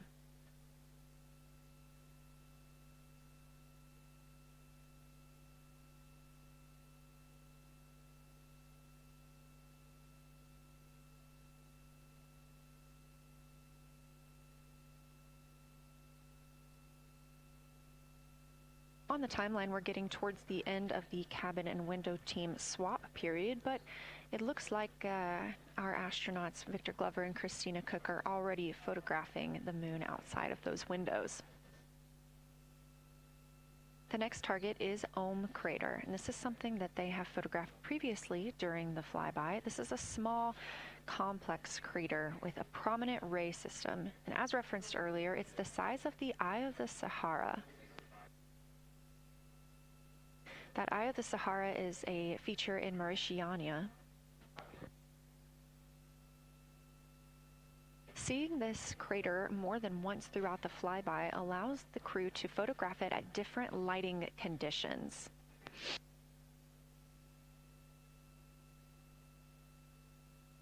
Those different lighting conditions help expose different portions of the target and can help the science team learn a little bit more about how it formed and what it is today.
Again, this view inside the spacecraft as the crew continues photographing the moon outside their windows. They have turned the lights off to allow them to better get photos of the moon, preventing any reflections from coming in from the spacecraft.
If you've been following along, at the start of the day, we did have much more of the moon visible.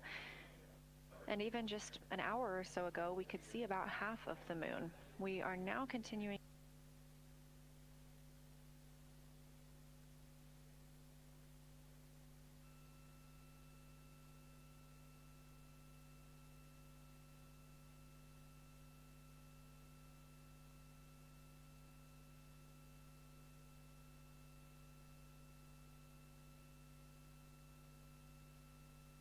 Earlier, we were also able to see some of those darker portions, that old lava flow that we often see on the near side of the moon and that we can all see from Earth. That has mostly gone away. We are now just seeing very little of Oriental. That's down to the bottom right of the moon. You can see just a small dark portion near the limb.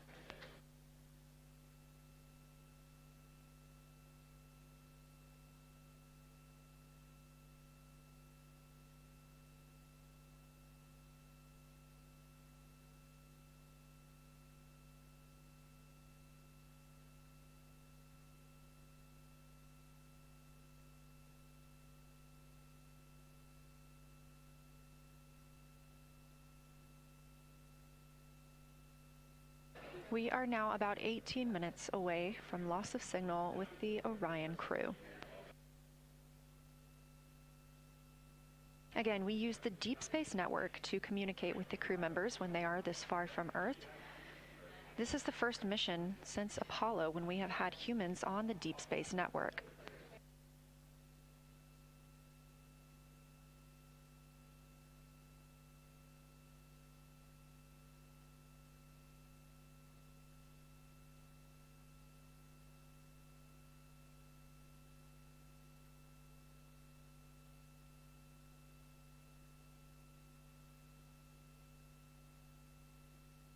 As you recently heard Capcom Jenny Gibbons call to the crew, we expect their closest approach to the moon to be at MET, or mission elapsed time, of 5 days, 25 minutes, and 34 seconds. At that time, their altitude would be 4,067 statute miles above the Earth's surface. Just over 2 minutes later, they will reach their maximum distance from Earth at mission elapsed time 5 minutes, 5 days, 27 minutes, and 39 seconds. The altitude at that time would be 252,756 statute miles. These are our latest numbers, and we'll make sure to verify and confirm those once those milestones have been achieved.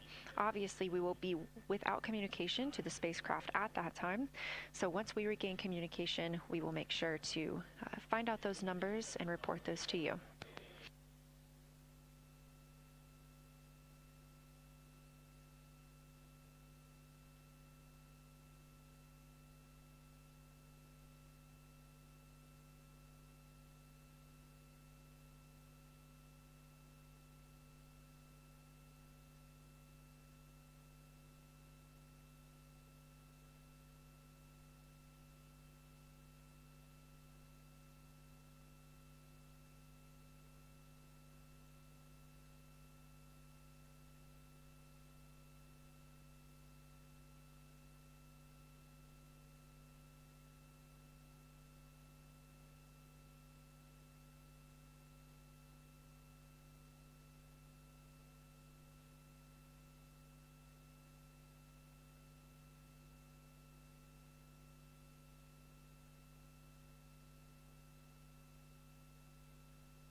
Checking in on the lunar targeting package, the crew is now in their discussion of the limb, seeing the limb of the moon, that illuminated part.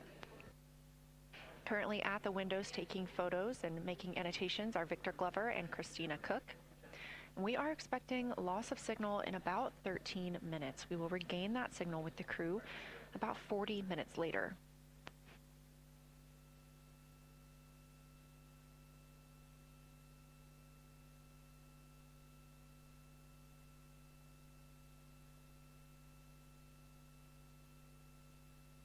A milestone worth mentioning that this day marks the first time in more than 50 years that humans will observe the moon directly, a critical opportunity to practice how lunar science will be conducted during future Artemis missions.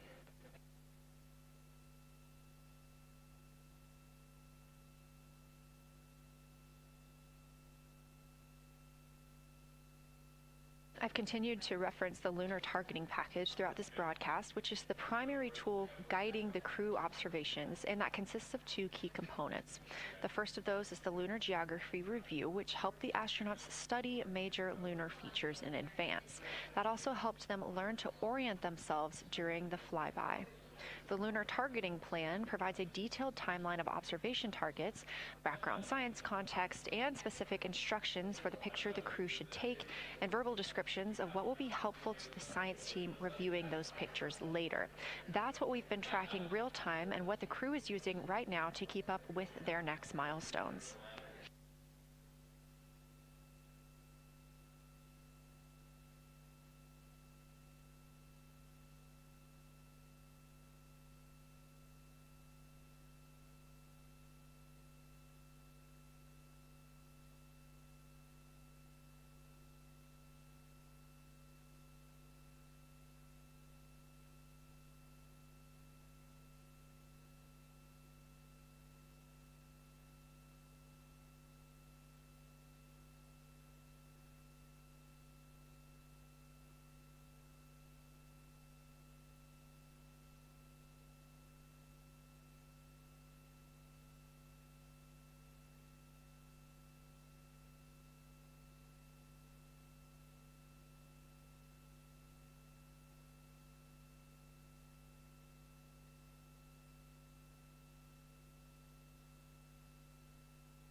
Integrity Houston, 10 minutes till the LOS. We'll take a snappy sit rep from the cabin if you have one.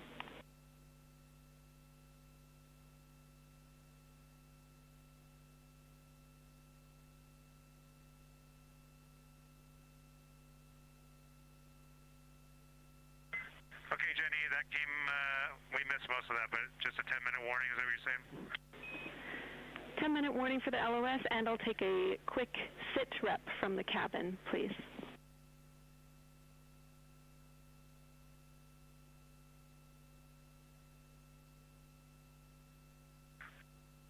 All right, cabin is still full of excitement. We've got Christina in window 2, Ike in Victor in window 3. Reed's actually been trying to get some images out of the docking tunnel. We can see the Earth and the Moon and part of the Moon out of the docking tunnel, which is pretty good. And I'm just grabbing some footage right now with our interior cameras.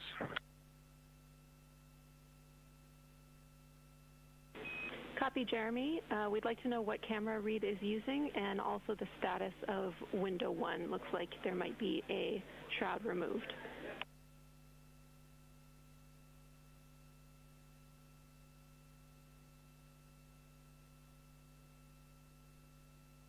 Okay. Reed was using the Z9, and the T-shirt shroud is still in window 1, but we took the camera out of it, so maybe that's what you're noticing. But when I looked in there, I saw a lot of sunlight reflecting around. Copy. That makes a lot of sense to us, Jeremy. I want to remind you, coming up on this LOS, that we'll take sit reps in the blind, and as more and more of the moon is in darkness, we will take any report you have on impact flashes.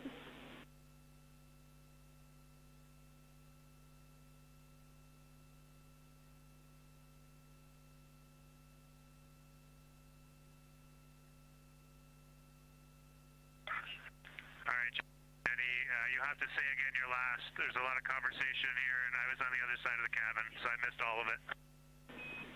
Look out for impact flashes, and we'll take sit reps in the blind.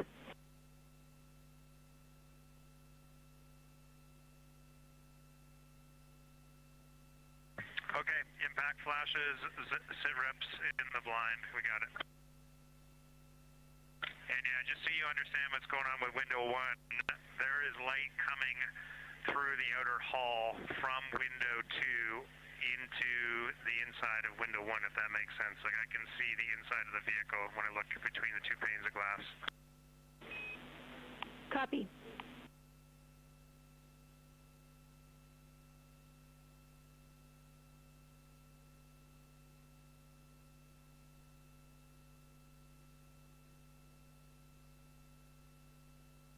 You're getting your first live look at Orion, the moon, and the Earth. Everyone in this picture.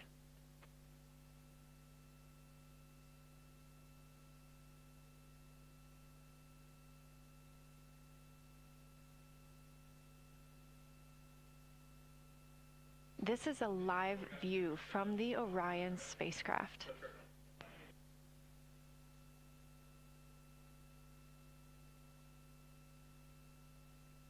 Currently aboard Orion, 4 crew members, Reed Wiseman, Victor Glover, Christina Cook, and Jeremy Hansen. And on the Earth, all of us, all of humanity. You can see the moon is starting to get a little bit dimmer as the astronauts are going to pass behind it, now 6 minutes and 26 seconds away from that loss of signal. Again, we will be out of communication with them for about 40 minutes until they come around the other side of the moon and we can re-establish contact.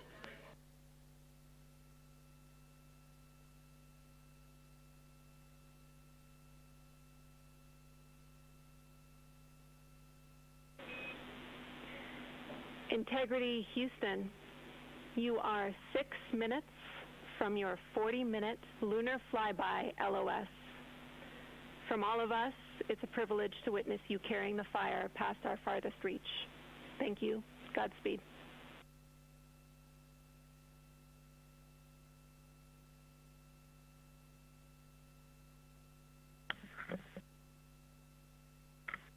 Thank you for that, Jenny. And thank you to all of you for allowing us the immense privilege to be on this journey together. It's quite amazing. And as we go on this journey, thinking about the NASA mission to explore the unknown in air and space, to innovate for the benefit of humanity, and to inspire the world through discovery. And as you've gone along on this journey with us, hopefully we're doing just those things. And as we get close to the nearest point to the moon and farthest point from Earth, as we continue to unlock the mysteries of the cosmos, I would like to remind you of one of the most important mysteries there on Earth, and that's love. Christ said in response to what was the greatest command, that it was to love God with all that you are. And he also, being a great teacher, said the second is equal to it, and that is to love your neighbor as yourself.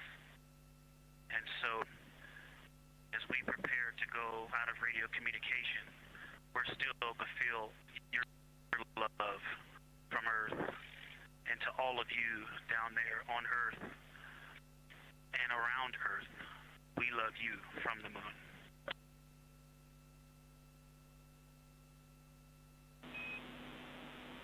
Houston copies. We'll see you on the other side.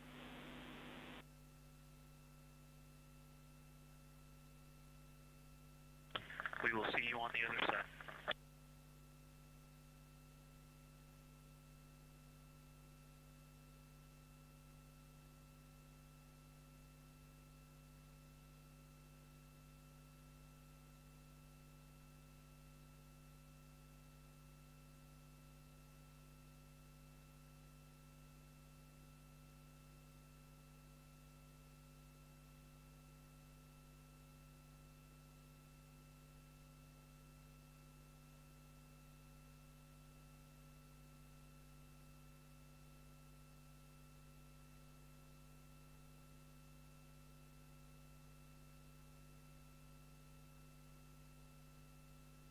Poignant words from NASA astronaut Victor Glover, and a little bit of a love letter from the other side of the moon all the way to Earth. Glover touching on the teachings of Jesus, including to love your neighbor as yourself. We are now less than 3 minutes away from loss of signal with the Orion astronauts. The Artemis 2 crew will be out of signal for about 40 minutes as they are on the other side of the moon, continuing their work photographing the lunar surface, and they will reemerge, and we will also get this view on the other side.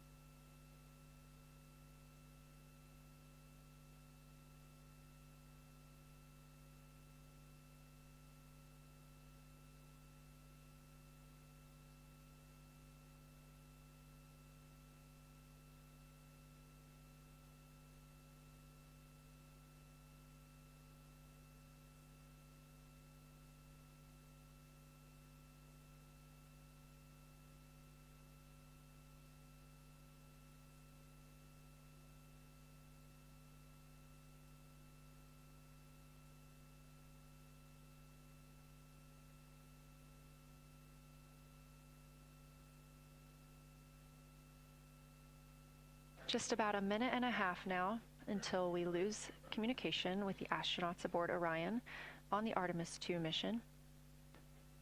Now 5 days and 6 minutes since their launch on April 1st. Again, we'll be out of communication for about 40 minutes. And this really beautiful view of a crescent moon and a crescent Earth. How great thou art.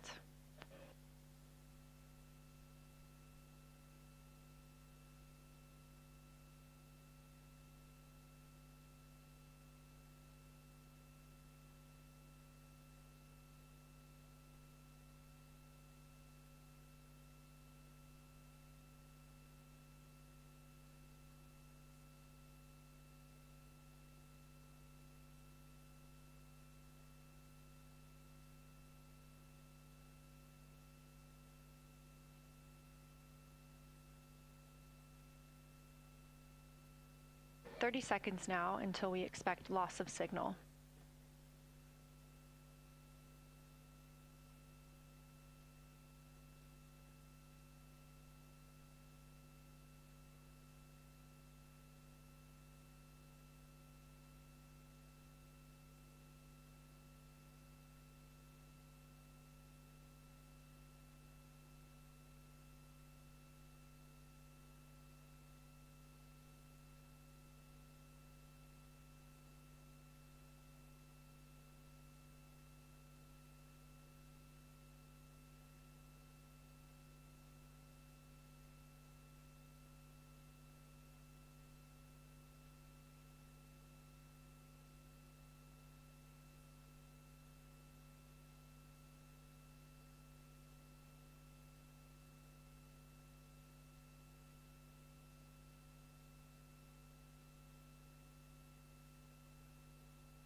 And we have confirmation of loss of signal of the Orion spacecraft as it flies behind the moon. We expect to regain communications with them in another approximately 40 minutes.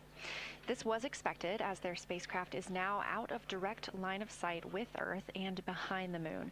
And this is a poignant moment as it's the first time in over 50 years that we have humans completely unreachable by anyone else on Earth. No matter how distant or secluded, we could reach anyone living on Earth, but while the crew flies behind the moon, it's simply impossible to make contact with them. This is a live view inside the Science Evaluation Room here at Johnson Space Center and just down the hall from Mission Control. This team has been monitoring the flyby all day as the team has continued capturing targets on the lunar surface.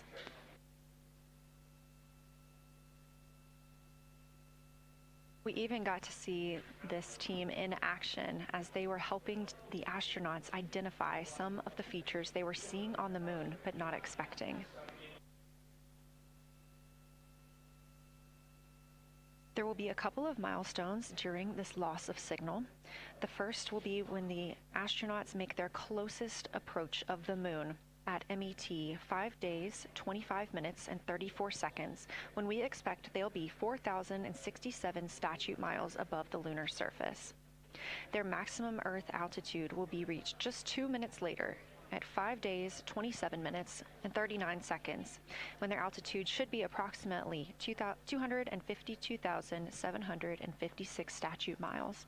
Once those milestones are reached and we have confirmation, we will report the official numbers.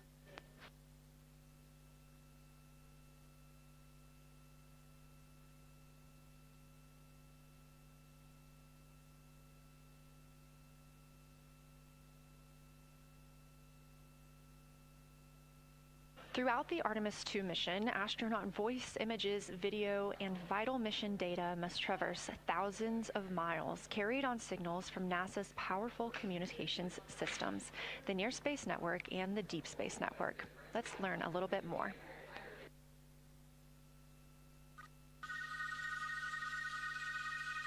NASA's Artemis II will send 4 astronauts around the moon, preparing humanity for a long-term lunar presence and future journeys to Mars.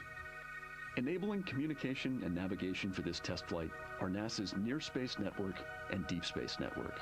With antennas around the world and a fleet of relay satellites, the networks will deliver vital data to and from Earth through all phases of the mission.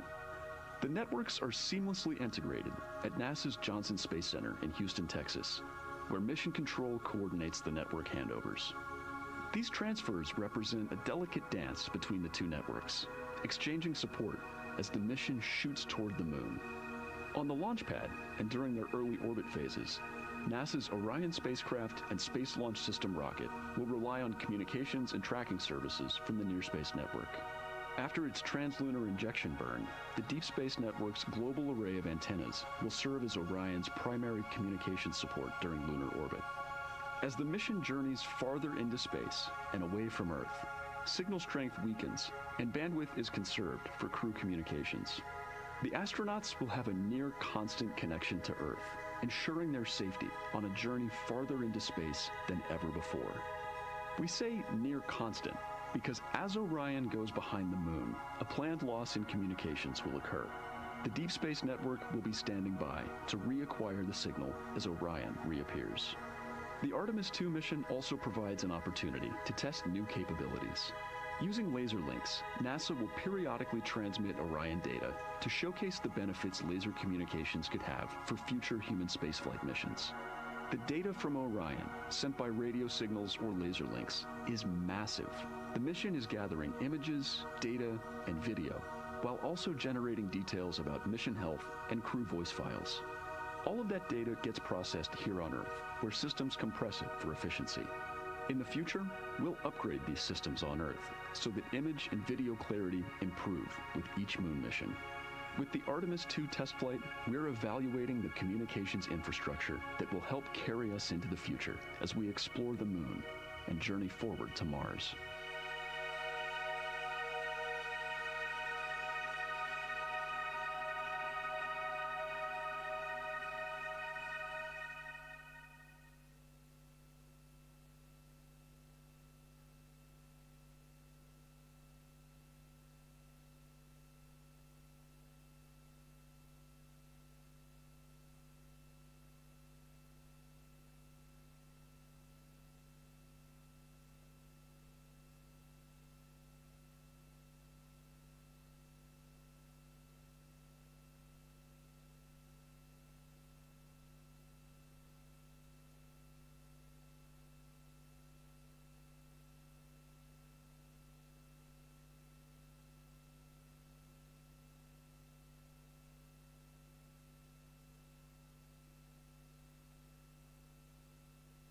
We are now about 33 minutes until we expect to regain communications with the astronauts aboard Orion. And in the meantime, I've got Dr. Kelsey Young, Artemis Science Flight Operations Lead, here with us. Thanks for joining me, Kelsey. Thanks for having me. This is such an exciting day. Oh, no kidding. It has been so cool to hear you communicating directly with the crew. And I know that you have been preparing for this for years, so I am so excited for you and for your team. So just to get into that background a little bit, tell me about your background and what you've been doing on console.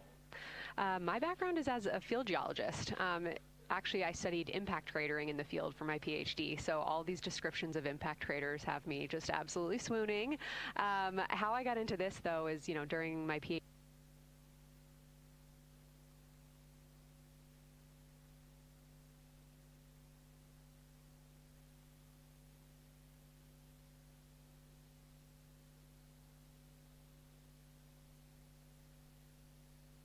Vuelve IA 3 en 4.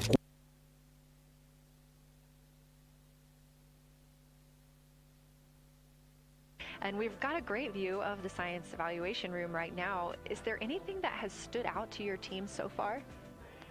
Absolutely. So as you might have heard in some of the press briefings and content that we've been putting out, color and albedo were really exciting targets for us. We've heard several amazing color descriptions so far. Just to highlight maybe one of them, we heard about greenish and brownish hues near Aristarchus, which is actually a feature that we can see here from the near side. And those greenish hues could actually tell us something about the volcanic evolution of that area. So you can bet that the science team is going to be prioritizing downlinking those images and the crew audio that we didn't hear that went into those recordings to learn a little bit more. Wow, that is fascinating. I was hearing those colors and very interested just from a personal standpoint, because looking at the moon from 250,000 miles away, we don't see green or brown. So just hearing that, them being so close and getting to see that, fascinating, and I know very exciting for you. So what are you expecting to see in the upcoming portion of the flyby? The upcoming portion is actually going to be really exciting. So right now, as we speak, while folks in the room are kind of taking their stretch breaks and everything, the crew are still hard at work. They still have targets to image and describe during this LOS. But when we come out, the first thing, of course, we're going to hear about is Earthrise. We're really looking forward to hearing about the crew's experience with something that we can connect with, and that, Apollo 8 brought us such amazing images from.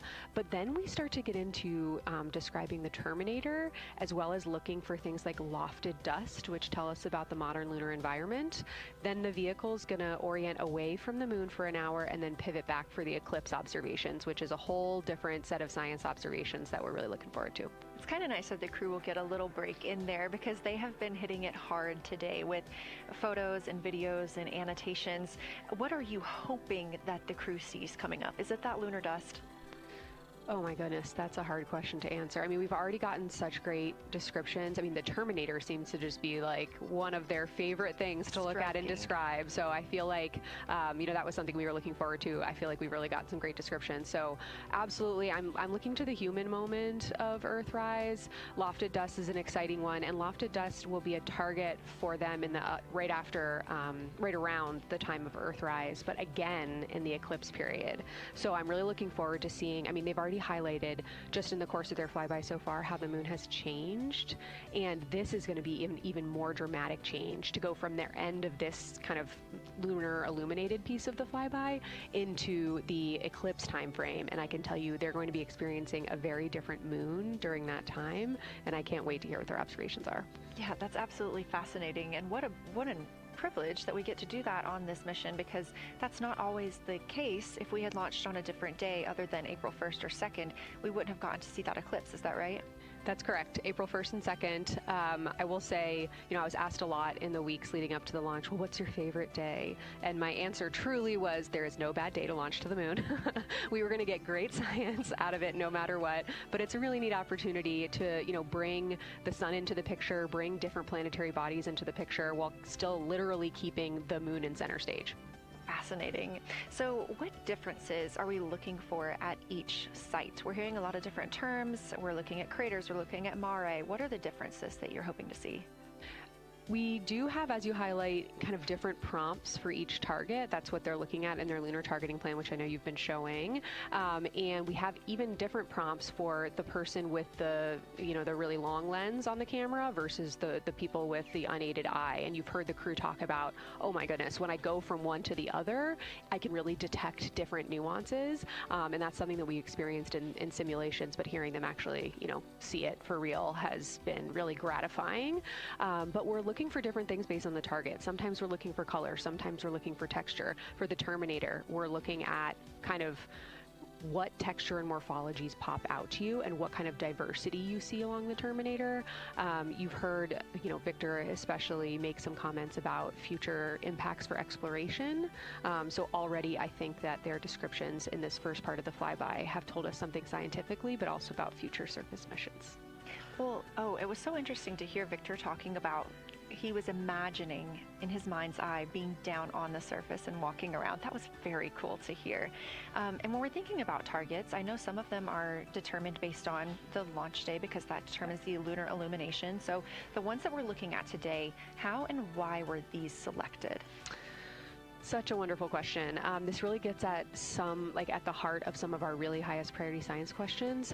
Illumination conditions is a big one, right? So of course we need the targets that we're interested on the lunar feature to be illuminated by the sun in order to view them, but the timing in which they see them during the flyby enables us to ask different questions. So you heard in the pre-flyby crew conference talking about, well, the same pair, Reed and Jeremy, will get to actually look at Glushko crater twice, and that looking at it from different illumination angles allows us to understand that feature better and connect color and albedo with topography and morphology. Then you have other craters where you want to look at it with the sun shining on it obliquely versus straight on, and that tells you something different about the scientific objective that drove the target being on the targeting plan in the first place. We've talked a little bit with the viewers today about what the crew is able to capture in this short time frame of those craters in different lighting conditions. Could take years for something robotic to be able to do based on attitude maneuvers and where the sun is at. So can you just talk a little bit about the importance of having both the robotic operation and having the crew? Absolutely. We definitely don't want to minimize the impact of orbiting spacecraft. Lunar Reconnaissance Orbiter is the one that's often referenced. Data from LRO and its payloads have really been instrumental in getting us, frankly, to this point for Artemis 2 and future missions. But the human experience, the crew observations that we've already been hearing about, it is such a perfect complement to the orbiting spacecraft data because they are able to have this unique perspective. They are far enough away where they can make these contextual observations. You've already heard it. How many times have we heard the crew and their science sit reps say, if I track this feature from all the way up here in the northern hemisphere down to the southern hemisphere, here are comparisons I can make. That right there is not something we had the ability to do with the Apollo missions, and it allows just literally in the blink of an eye to synthesize observations that it would take, a really significant effort to coordinate with different orbiting platforms, and they're making it like that. Wow. It has been very, very exciting to hear all of their calls so far. And so I've heard they were able to capture every single target so far too. Is that correct? I think that's correct. And I think it's important also to remember that, and I know the science team is anxiously awaiting this, we've been hearing from the crew members who are not at the forward windows, right? Those crew who are, really in the thick of the observations, they are recording minutes-long observations per target on their crew tablets. We will be getting those down starting here in a couple hours, and that's going to contain really meaty science information that we haven't heard live yet, and that's going to form the basis of my conversation with them tomorrow morning, where we're going to have a really deep dive into the science and absolutely nerd out about what they were able to do today. One of the most gratifying things for me today is hearing multiple crew members say, thank you for putting the discussion times in the targeting plan, because when we have had the ability to put multiple brains on a problem, we have elevated each other. And I'm looking forward to them, sleeping on it overnight and then us actually being able to really truly have an elevated science discourse tomorrow. Well, we're looking forward to it too, and I cannot wait to hear everything that you guys get to learn overnight from some of those audio recordings and just everything that they'll be able to share tomorrow. So Kelsey, I know you are very busy. You've done a great job today, and thank you so much for joining us for this interview. Thanks for having me. It's such an exciting day. We are now expecting acquisition of signal in about 24 minutes. As a reminder, the Orion spacecraft has flown around the other side of the moon, where they are out of contact with our deep space network.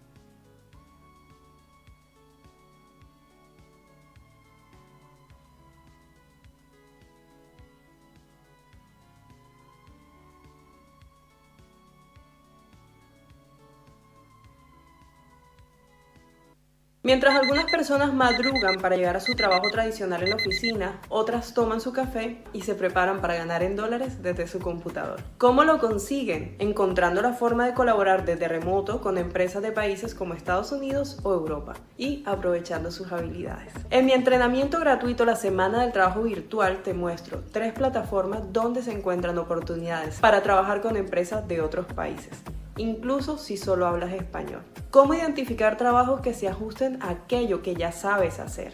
Un sistema práctico para aplicar y aumentar tus posibilidades de conseguir contratos. No necesitas de experiencia previa ni inglés avanzado.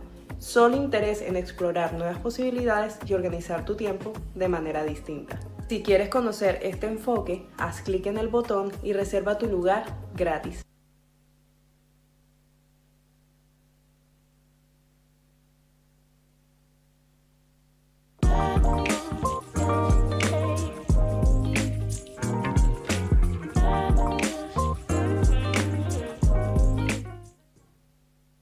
We have reached the closest point of our destination to the moon at MET 5 days, 25 minutes, and 34 seconds, and we anticipate the spacecraft's altitude is approximately 4,067 statute miles above the moon.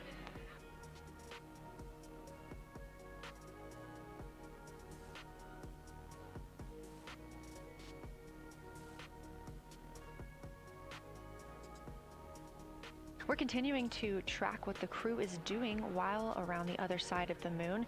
They are continuing to take pictures of the moon, the Earth now out of sight. What they are in right now is a crew choice event.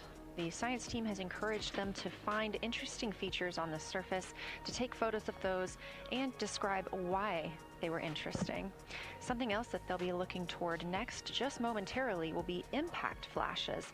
They've got a few minutes allotted to look at the darkest portions of the moon. They're interested in short-lived flashes on the lunar surface because these would be caused by impact bombardment. After their impact flash targeting, the team is interested in if the crew can see lofted lunar dust. This would only be visible just before Earthrise. Now 20 minutes until we expect to regain communications with integrity and the astronauts for Artemis 2.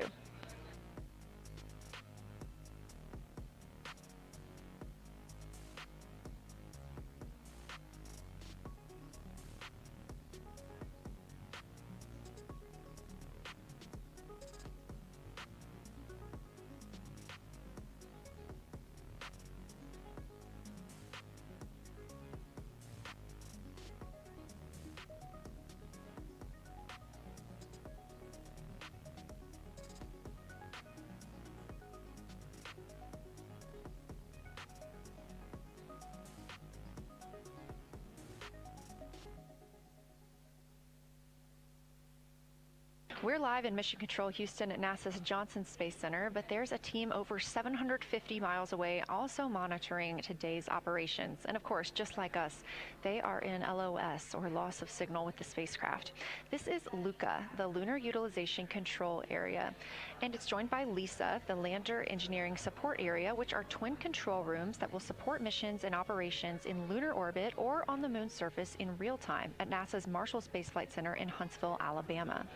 The LUCA and LISA are right next to each other and just a short walk away from the SLS Engineering Support Center, which is used during launch, and the POIC, where science on the International Space Station is monitored. LUCA primarily supports Artemis science operations, while LISA will provide engineering support for landing astronauts on the moon.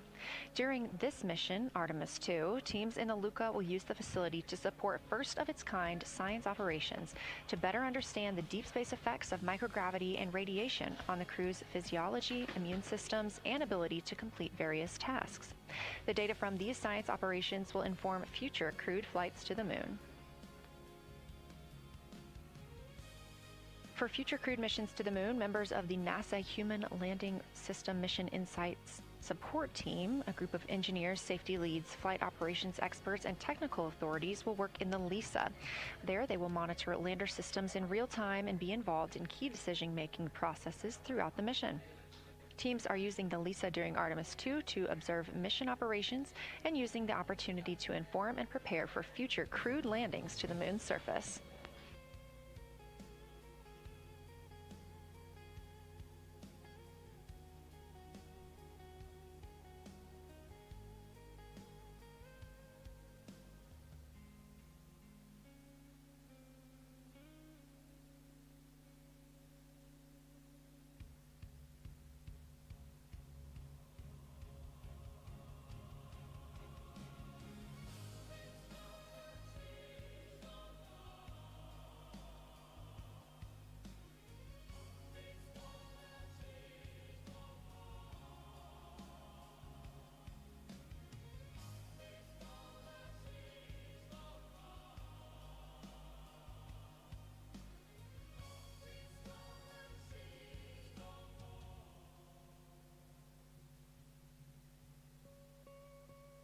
We now expect to regain communications with the astronauts aboard Orion in about 17 minutes. In the meantime, a little overview of how our crew members flying by the lunar far side at an altitude of between 4,000 and 9,000 miles are testing the capabilities of the Orion capsule. Artemis II visualization lead Ernie Wright has simulated views of the flyby using detailed topographic maps of the lunar terrain and photorealistic lighting scenarios. The Artemis II crew members have been using these visualizations to prepare for this historic mission, which is paving the way for future exploration of the moon's surface and beyond. So the most exciting thing to me about Artemis II is just the return to the moon. We haven't been there in 50 years. Human eyes are going to see parts of the moon that haven't been seen by anyone before. It also recommits us to exploring the solar system in a way that we haven't in a long time. And I think it provides an opportunity for younger generations to understand the excitement of doing that kind of exploration. Artemis is our return to the moon after 50 years. The emphasis of Artemis is going to be, first of all, science, but second of all, learning to sustain a presence on another world. First on the moon, but we're hoping that that's a stepping stone to Mars and other destinations in the solar system eventually. Artemis II will be a flyby mission. It's not going to land. We're testing all of the technology that we've created for flying to the moon since Apollo. A lot of systems have been modernized, and we need to make sure that all of those work. The astronauts will be looking out the window at parts of the moon that have never been seen by human eyes before. They will be flying by the moon at an altitude that's much higher than Apollo's orbits. And so they will see the entire disk of the moon, including areas that are closer to both the North and South Pole that astronauts from Apollo never saw. All of that depends on the lighting, which we really won't know until launch day, but we can practice with different lighting scenarios. It's hard for people to sort of picture that in their mind. If you can make a visualization of it, show them a movie, that helps everybody choose the targets and also practice aiming at those targets. The astronauts have actually been looking at these visualizations through the lens of the camera and practicing aiming at the various targets.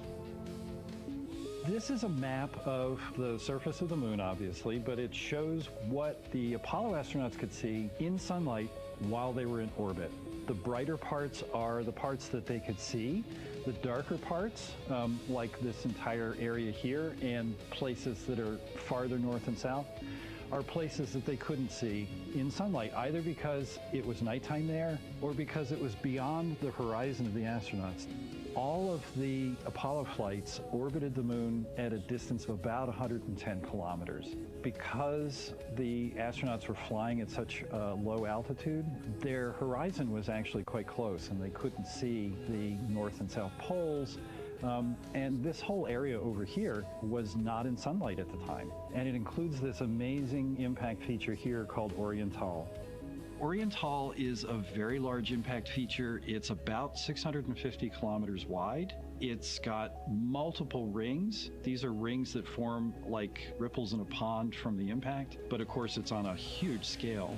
The middle of Oriental has that sort of dark basalt lava covering it, like the dark spots that we see on the near side.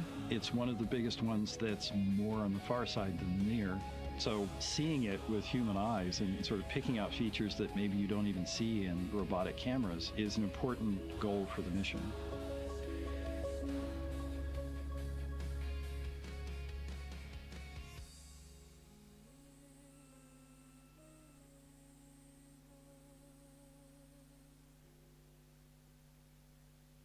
This live view in the Science Evaluation Room, or the SIR, here at Johnson Space Center in Houston, Texas, just down the hall from where we're at in the Artemis Mission Control Room. Teams continuing to monitor the flyby.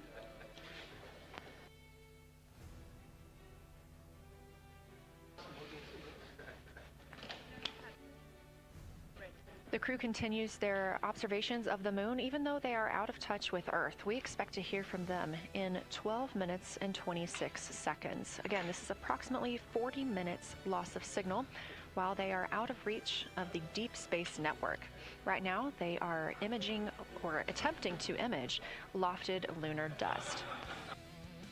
Throughout our coverage, we've talked a lot about the science and engineering behind today's lunar flyby, but we also spoke to the crew about what the moon means to them and how they see its place in human history.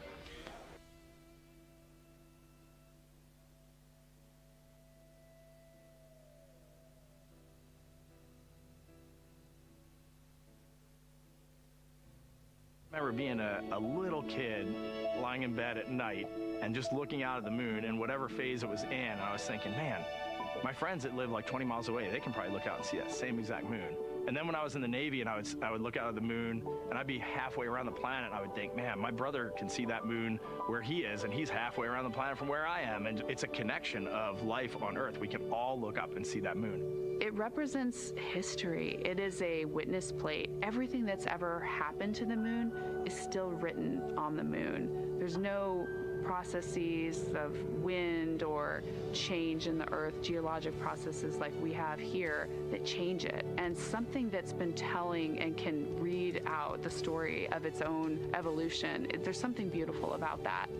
I've also learned from my indigenous mentors that they refer to the moon as grandmother moon. So you've probably heard of Mother Earth. They use grandmother moon because grandmother moon is responsible for the water in their community. The grandmothers, sort of protect the water source, just like the moon moves the water around the planet, affects the tides. It's something that represents something different for each individual culture around the planet. And that's really neat because we all share that same moon in the night sky. We all have seen the same side of the moon in different lighting conditions our whole lives. And so it seems very familiar to us, but it's also kind of unknown. When we get up close, some of the imagery that we'll get to describe and to share with people will be very unique. And that nature, both of those things being true about this one entity that we all know, just is really special. It's just the epitome of a symbol of both something that's in each of our hearts, but that's also represents exploration and reaching.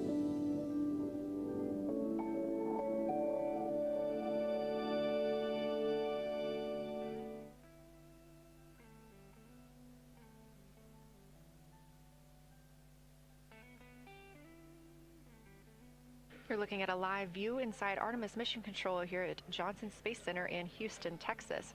We are currently out of contact with the Artemis II crew.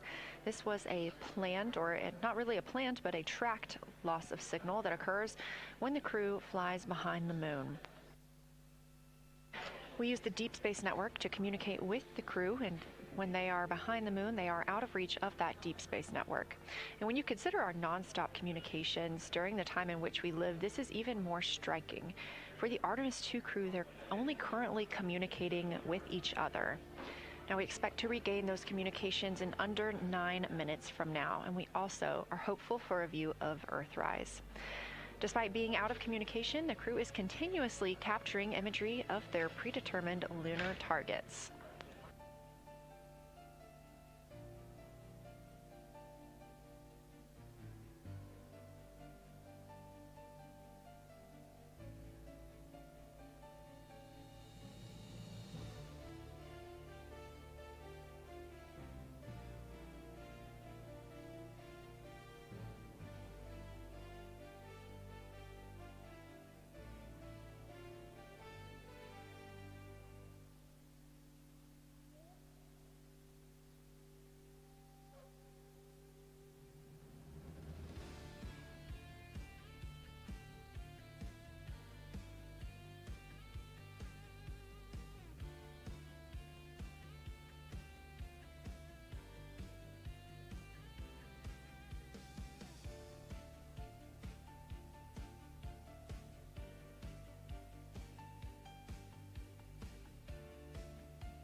Now about 7 minutes, 25 seconds until we anticipate regaining communications with the Artemis II crew aboard Orion. In the meantime, Artemis II lunar science deputy lead Marie Henderson is trained these astronauts to capture and document their views of the lunar surface for all of us to enjoy back here on Earth. I cannot wait to hear their voices when they get to the far side of the moon and I can hear them talk about seeing the moon out their window. I try to imagine it now and just like tear up thinking about it. Ooh, now I gotta hold on a second. We have human eyeballs connected to wonderfully smart brains our astronaut friends have. They are going to be able to observe the moon in multiple different ways. They can use their eyes, they'll look through their camera and snap pictures, and just looking out the window getting that human experience. But during Apollo, the astronauts were so much closer to the lunar surface. Our astronauts are going to be doing a flyby at a higher altitude, so they're going to be able to see the whole moon as a lunar disk on the lunar far side. That's a brand new, unique perspective that humans haven't been able to look at before. We are doing a lot of lunar geography training with them.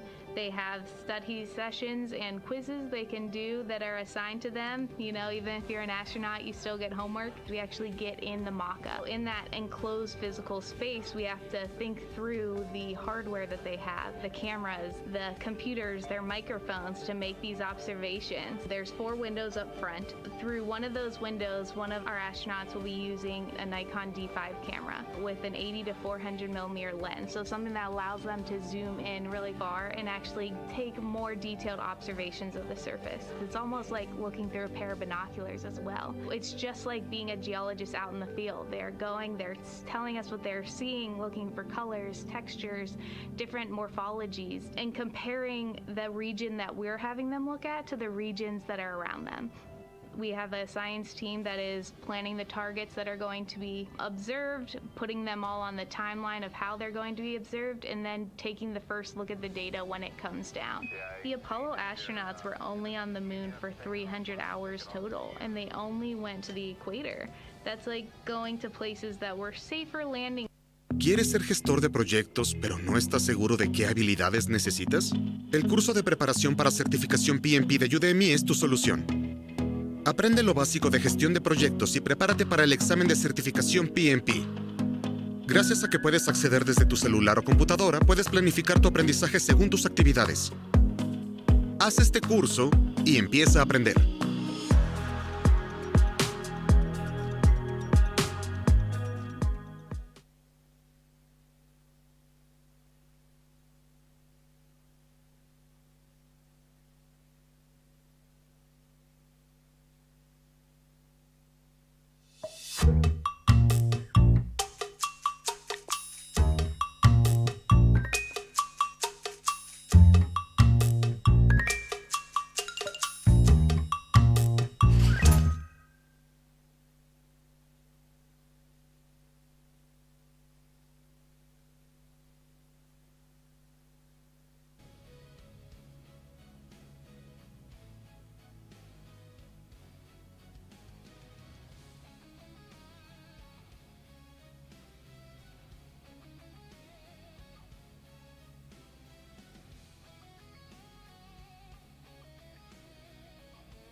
We're live in the Artemis Mission Control Room in Houston, but we are not the only room monitoring today's flyby. As you can see, this is the SIR, the Science Evaluation Room. It's in the same building and just down the hall.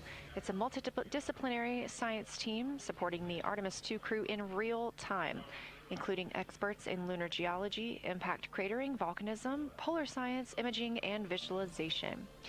You can see the SIR here. That's the Science Evaluation Room. It's embedded within Mission Control to provide science input during live operations like what we see today.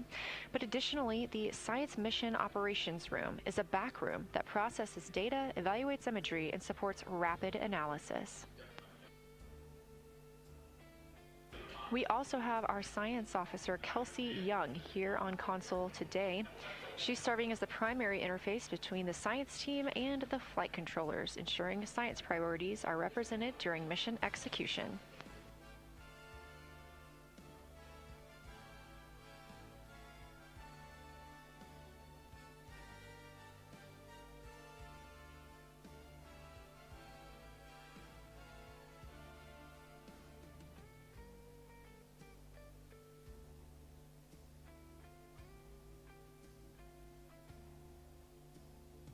Coming up on 1 minute and 36 seconds until we contact Orion.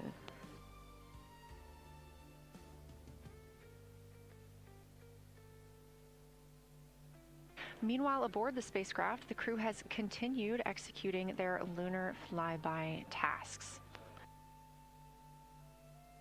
As we discussed earlier today, these activities have been precisely timelined, and this is the fourth of 5 blocks of time during which the crew will be observing the moon from Orion's windows. At this time, pilot Victor Glover and mission specialist Christina Cook are observing the moon at windows 2 and 3.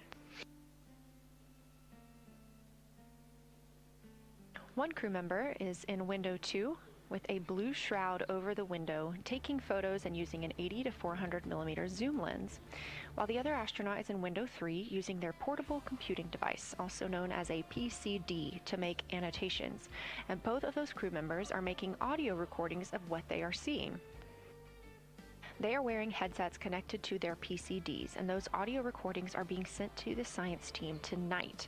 We are not hearing those live. However, we have been hearing quite a lot of great descriptions from the crew who have been serving as the support.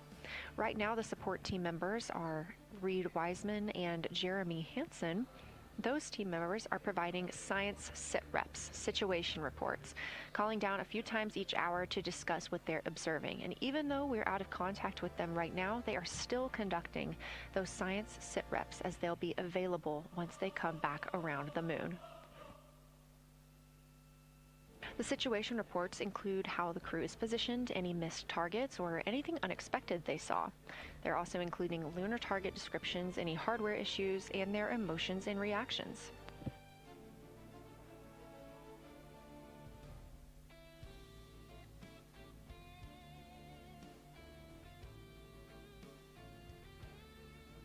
Again, we are standing by to acquire signal from the Orion spacecraft.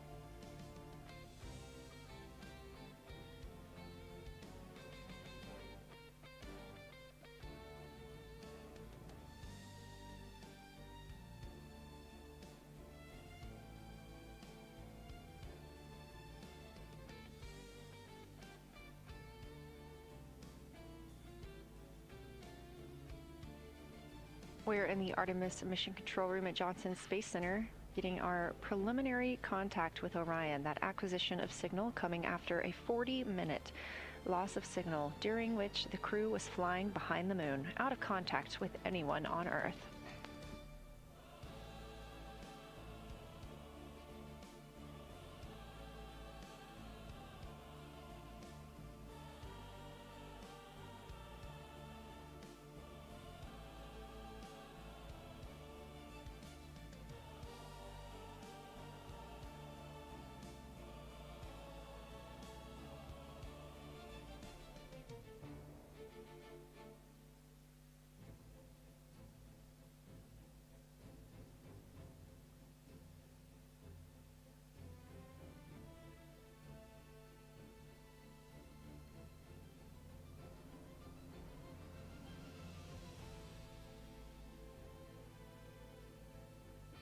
We are getting our first views from Orion after the loss of signal.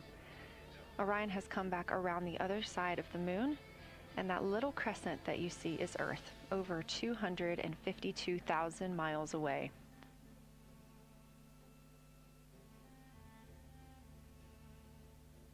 With this transit complete, lunar flyby continues, but Orion has also technically begun its journey home.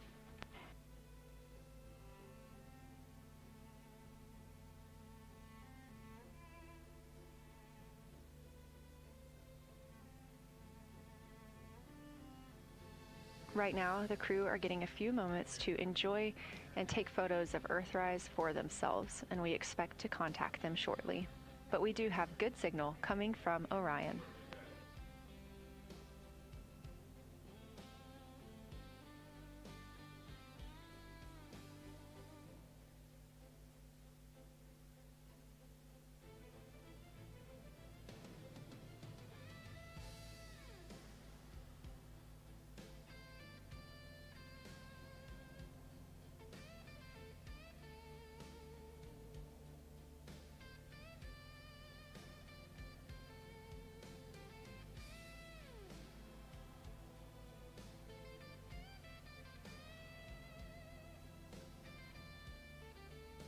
This view from inside the Orion spacecraft, all 4 astronauts now back on the other side of the moon and in contact with us on Earth.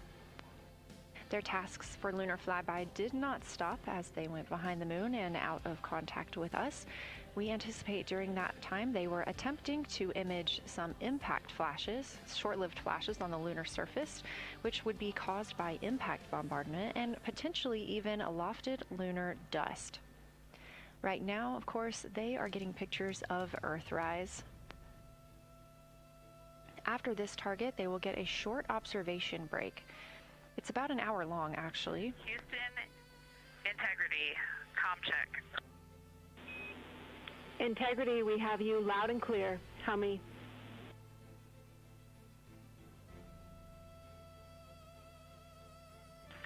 Houston, we have you the same, and it is so great to hear from Earth again. To Asia, Africa, and Oceania, we are looking back at you. We hear you can look up and see the moon right now. We see you too. When we burned this burn towards the moon, I said that we do not leave Earth, but we choose it. And that is true. We will explore, we will build ships, we will visit again. We will construct science outposts, we will drive rovers, we will do radio astronomy, we will found companies, we will bolster industry, we will inspire. But ultimately, we will always choose Earth. We will always choose each other. Integrity from Earth, our single system, fragile and interconnected. We copy. Those of us that can are looking back.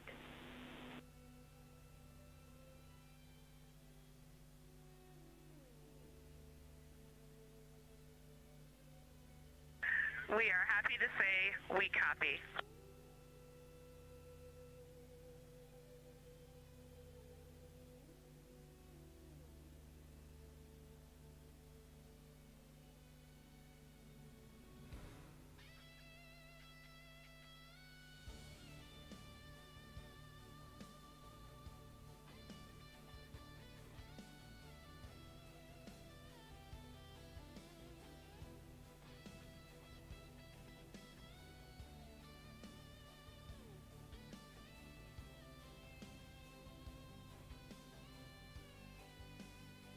Those first communications back with the astronauts aboard Orion. Christina Cook calling back to what she said just before translunar injection burn, that with this burn, we do not leave Earth, we choose it. The translunar injection burn served as not only what put them on this trajectory to fly around the moon, but what also committed them to splashing down in the Pacific Ocean on flight day 10.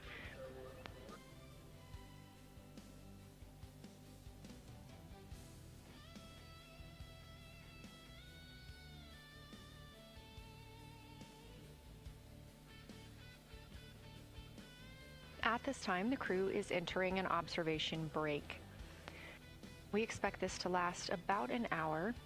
And it's probably a welcomed break following their very, very busy day taking pictures, making annotations, making audio recordings, and communicating all of the wonderful things that they are seeing on the moon.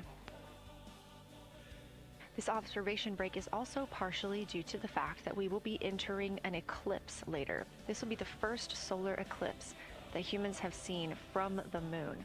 The astronauts will need to wear eclipse glasses for the first 2 minutes until the sun is completely covered by the moon, and then they have additional targets that the science team is hoping that they will photograph. We will have communications with them during that eclipse time frame. Because of that eclipse, Orion's attitude must be changed right now so that its solar arrays are in the sun. This will help it charge the batteries needed to power it through that eclipse time frame. This view on your screen is a visualization. The spacecraft now 4,224 miles away from the moon, and that number will now continue to grow, while the number of distance from Earth, 252,699 miles, will continue to shrink all the way until our crew is back home.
Again, we are MET, mission elapsed time, 5 days and 58 minutes since the launch of Artemis II. We have reestablished communications with the crew and the Orion spacecraft, now entering a little bit of a break while they are out of visibility, or the moon is out of their visibility. The spacecraft will be reoriented to view the moon ahead of an upcoming eclipse. This current attitude maneuver helps charge the solar arrays and batteries aboard Orion that will power them through the eclipse.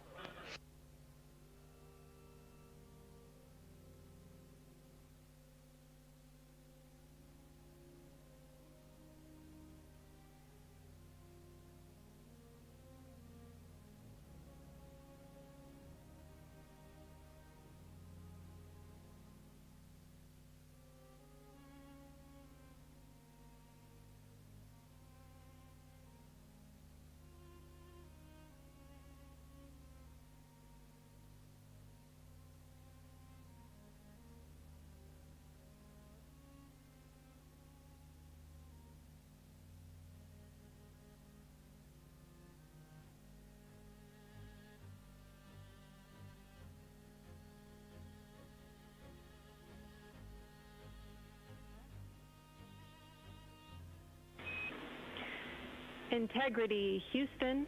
In mission control, all of your flight controllers and your flight director have flipped their Artemis II patches around. We are earthbound and ready to bring you home.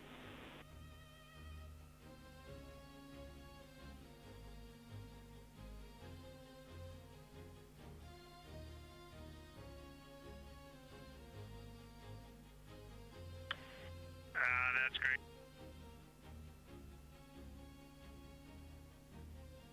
See the light of day as we head back to sea.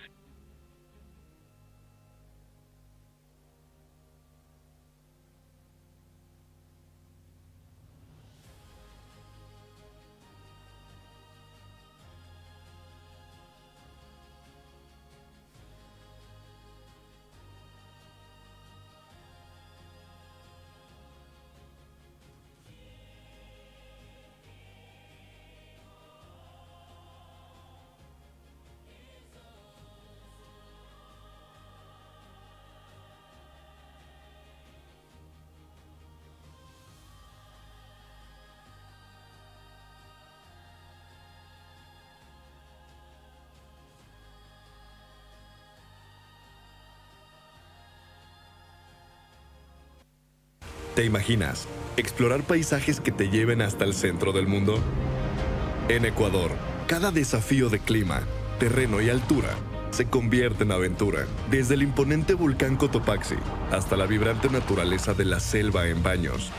Territorios donde la potencia se encuentra con la energía de la mitad del mundo. La aventura continúa en Ecuador. Kia Tasman Stories. Mire el episodio completo. Kia. Movement that inspires.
A very special moment just now in Mission Control, ahead of the crew's flight to Kennedy Space Center, and during one of their last sims or simulations here, they visited the Mission Control team in Artemis Mission Control in Houston and brought us each a patch. Everyone in the flight control room has had these on their signifiers at their console. On one side of the patch that you've probably seen is the moon with the Earth behind it. Now that we've passed behind the moon and we are returning home, the flight control team has instructed everyone in the room to switch their patch around so that the Earth is closer and the moon is behind us. We are really looking forward to seeing the Artemis II crew, and the Capcom Jenny Gibbons did call that update up to the crew that the flight control team here has turned their patches around as was instructed by the crew during that last sim, and we are counting down the days until they get home. They are now 5 days, 1 hour, and 3 minutes mission elapsed time into the Artemis II mission.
Joining me here in the room, Artemis Mission Control, I have Angela Garcia, Artemis II Science Officer. Thanks for being here, Angela. It is an honor to be here. What a day. Everyone's been buzzing. I can't contain myself. So it's been a really awesome day. So you're sitting on console at the science console now. Have you been in the SIR earlier today? there's a lot going on. So I went here first, and then I'm going to go there after.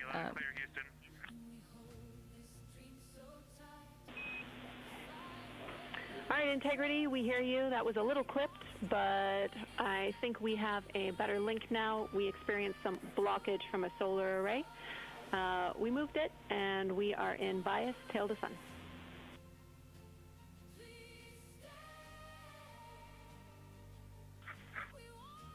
Okay, Houston, you're coming in loud and clear, and copy, we're in bias tail to sun now.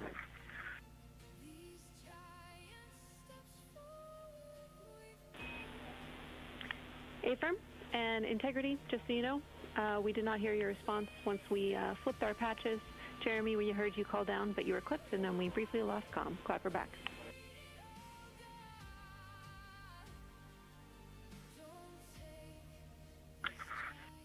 Okay, copy that. We were just excited that we got to share in that you, the MER, and Mission Control flipped your patches around, and that side of the patch is getting to see the light of day. Thanks for sharing that with us. Our pleasure.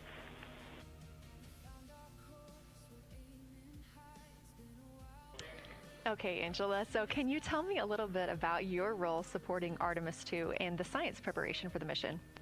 Yes, so I'm one of the 3 science officers. So Kelsey's been on console all day. I'll take over kind of closer to the end of the day. And then Trevor Graff is on the planning shift. And so it's the 3 of us in this 24-hour cycle supporting the mission. And so the science officer console is a brand new console to Mission Control. And it's not every day that you get a new discipline incorporated into Mission Control, so it's been such a significant milestone for us, and it's just a testament to like the commitment that the Flight Operations Directorate and NASA have, that they're going to be integrating science and maximizing science throughout Artemis. So it's really exciting. And then the science preparation. So I'm on the operations team, but I'm also on the training team. So all the incredible training and shout outs that you've gotten today, it warms my heart. It warms everybody's heart in the science evaluation worm. I promise you that.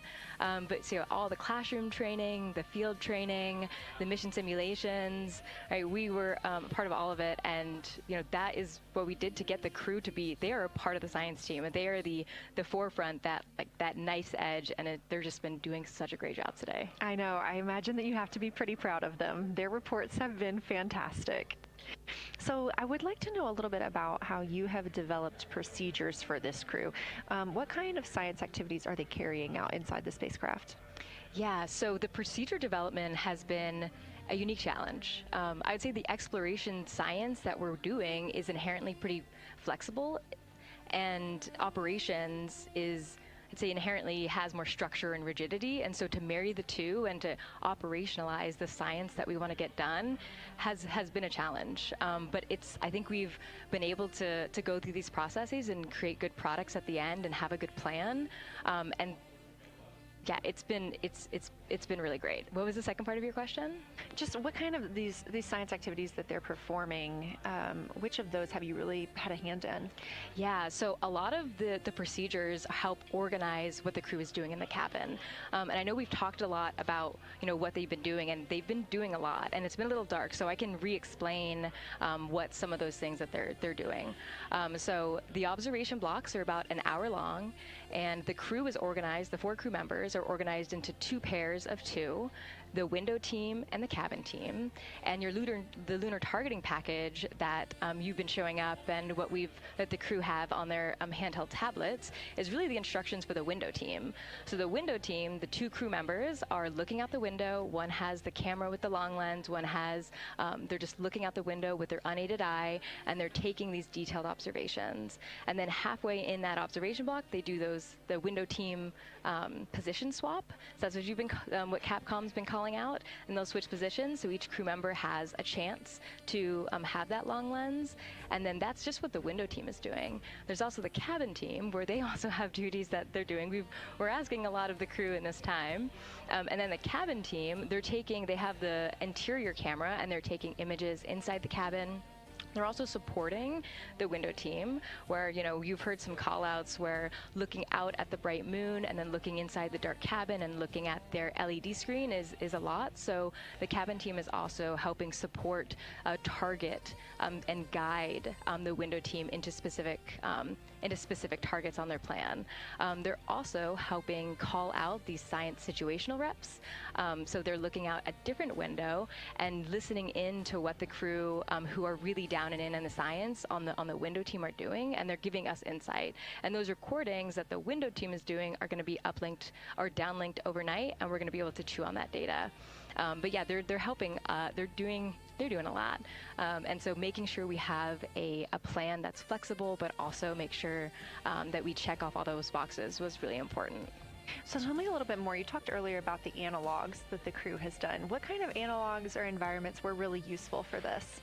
Yeah, so for procedure development, right, you have so many different environments that you can do. You have classroom, like we said, you have the Orion mock-up, you have simulations, and at least for developing the plan, we kind of did it in a tiered approach because each of those different analog environments helps us answer a slightly different question and has a little bit of a higher fidelity.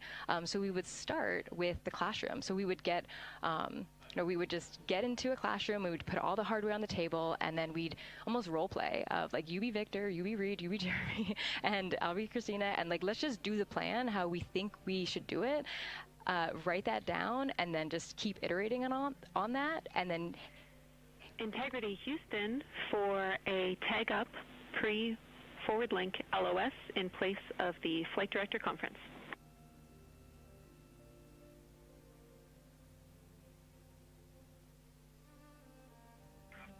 Okay, Jenny, we're ready. All right, crew, I'm going to roll through a couple of topics here. The first two are for timeline. First of all, Reed for your toilet maintenance. It is a shortened toilet maintenance where you do not have to do the oxone changeout. That portion of the procedure is canceled. Victor, you have an HHP stop activity on your timeline. We need you to perform that as scheduled for bandwidth reasons. For your next portion of the flyby, in particular the eclipse, we want to remind you that you can take off the eclipse glasses when the sun sets and you are simply looking at the corona. And then finally, for the D5 with the long or zoom lens, which is set for solar corona, we want to remind you that when you are capturing Earth shine, you will likely have to adjust the exposure. That's all I have for you. Let me know if you have anything for us.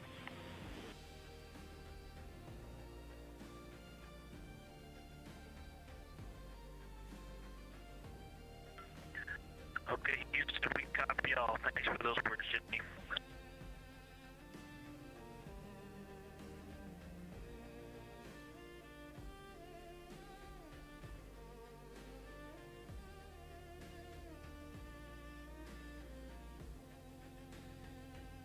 All right, just a quick call up to the crew ahead of a forward link LOS, meaning that we won't be communicating with them, but we will be receiving their communications and data during that time frame.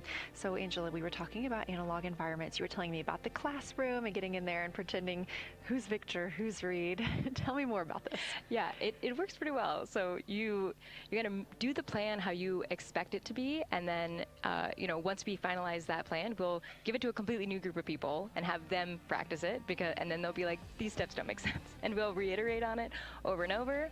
And then we'll take it to a higher fidelity environment like the Orion mock-up, and we'll do the same thing because that volume is smaller, the window placement, their seating, what things have we forgotten with this addition of this environment. And then once we reiterate on that, we'll take it then, we'll give it to the crew and have them execute off of it during mission simulations. That's the highest fidelity that we can do before we send it to space. So this is the first time we've had to do this because we're a brand new console, and it just sparks so many neurons of like, how are we going to do this for surface missions and integrate this in so many different ways. So excited to have kicked off this process, but there's so much more to come. Fascinating. And I think it was really well thought out too, because each crew member gets an opportunity to do each task. And so you're getting different perspectives and different insights from each crew member, maybe even about the same target, but something that one person sees could be completely different than something another person notices. So we also know that Artemis 2 has traveled. They're now on their way home, but they traveled farther from the moon than the Apollo missions did. So what makes that vantage point scientifically interesting? Yeah, observations are so fundamental in the scientific toolkit, particularly observations from different perspectives, different scales, and with different techniques. And so for this, so we really tried to make the plan to optimize those.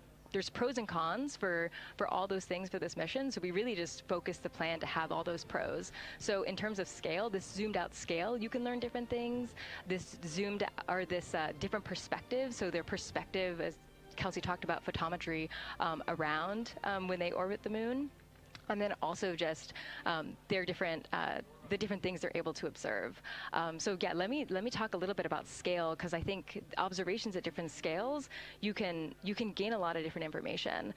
So like, for example, if you were an astronaut on the surface looking at a rock, and you describe at this micro scale. So in training, we kind of talk about observations from micro to macro, or from outcrop to orbit. So looking at, a rock at this scale, you can describe its components, you can describe what it's made of and its colors and its minerals.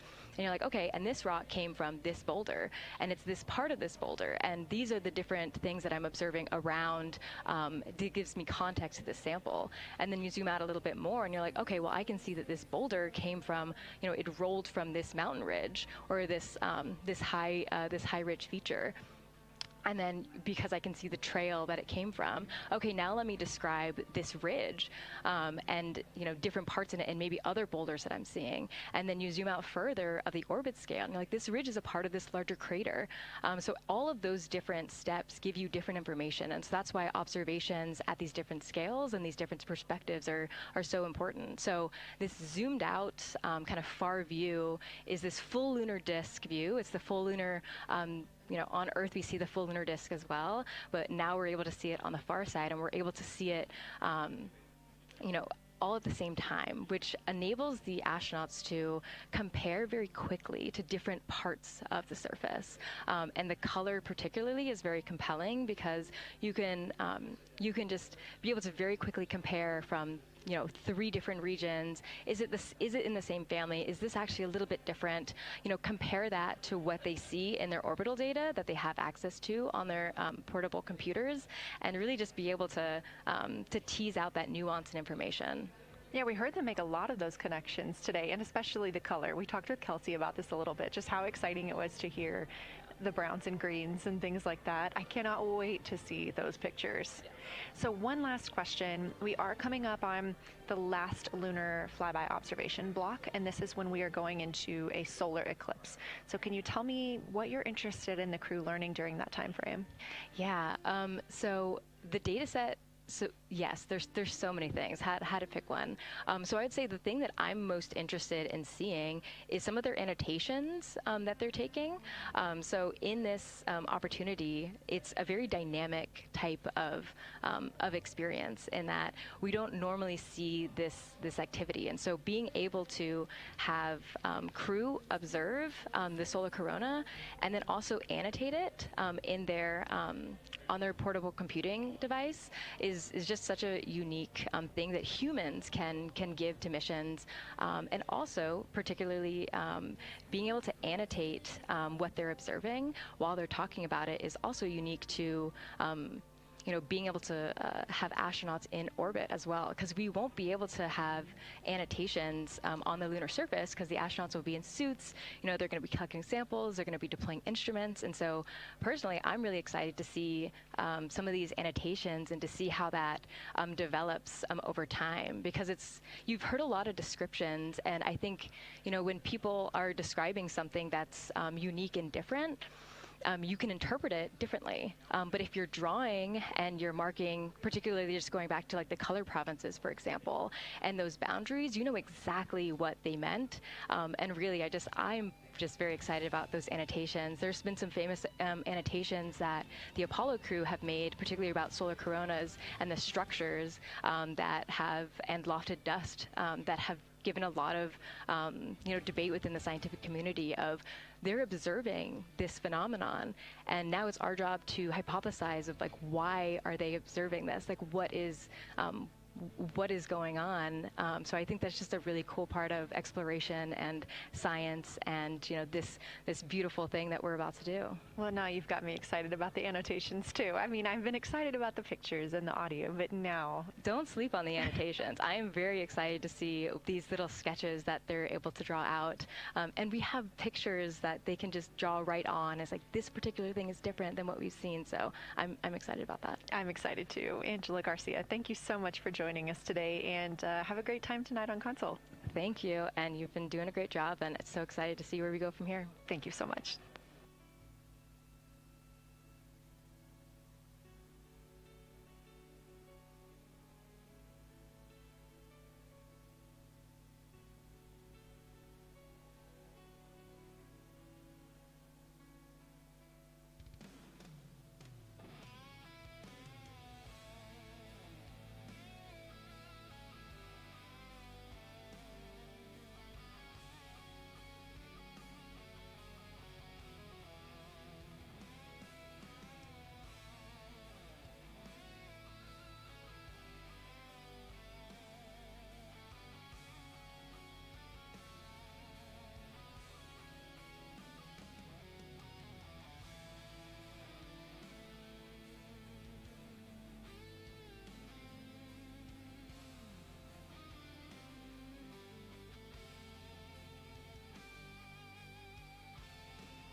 Jorge, ¿todavía estás dudando del seguro de vida? Asegúrate con Buenos Seguros. Es un seguro que resuelve. ¿Qué me resuelve? Todo. Todo.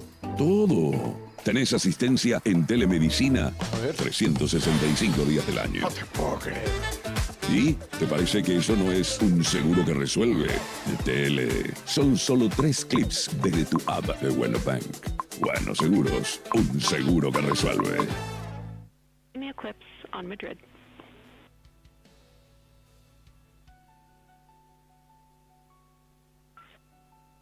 Thanks for the heads up. Look forward to seeing you on the other side. Likewise.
We are live in Artemis Mission Control at Johnson Space Center in Houston, Texas. This a live view from the Orion spacecraft with our Artemis 2 crew inside.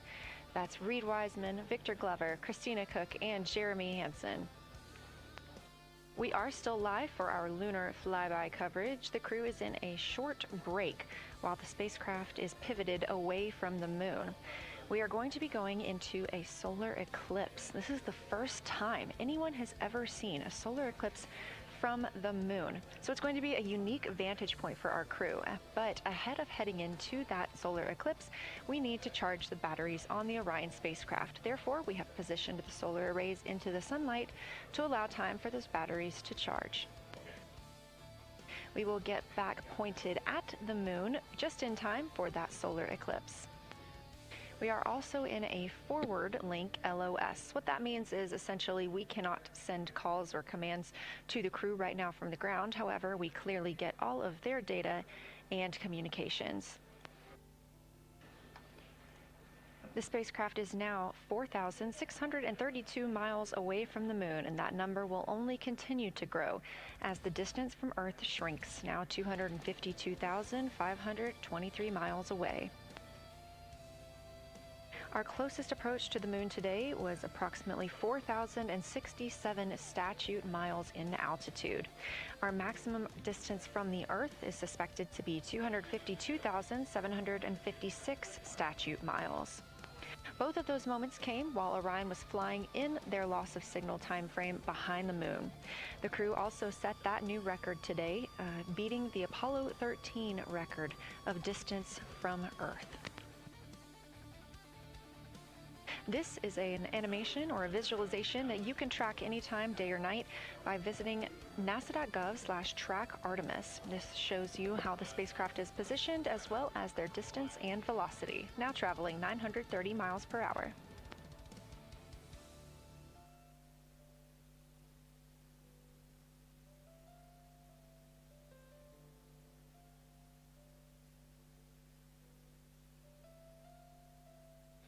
During this break in their time today, the crew is working on a couple of other tasks. Some of those include their National Geographic timeline test. National Geographic was selected through a competitive process by NASA to help tell the story of Artemis 2. So you've seen the crew with some GoPros inside the cabin, taking videos and pictures, and with other cameras as well.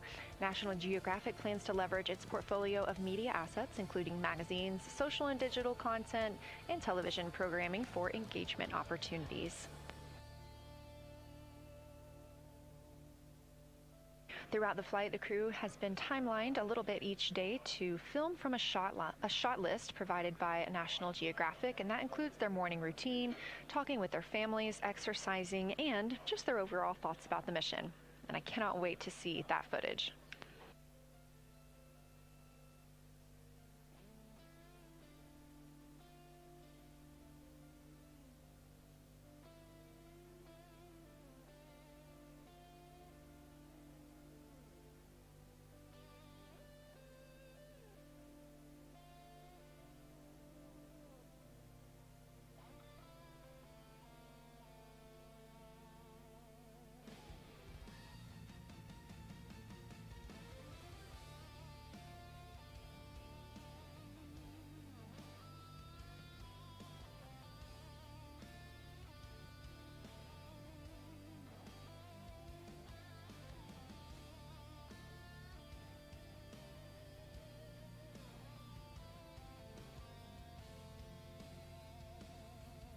Teams on the ground reporting that the spacecraft is looking good and that the power aboard is good as well, all setting us up in a proper position before eclipse.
crew is in a little break during our flyby coverage for today. They will resume their flyby momentarily in about 30 minutes once they get into their observations during that solar eclipse.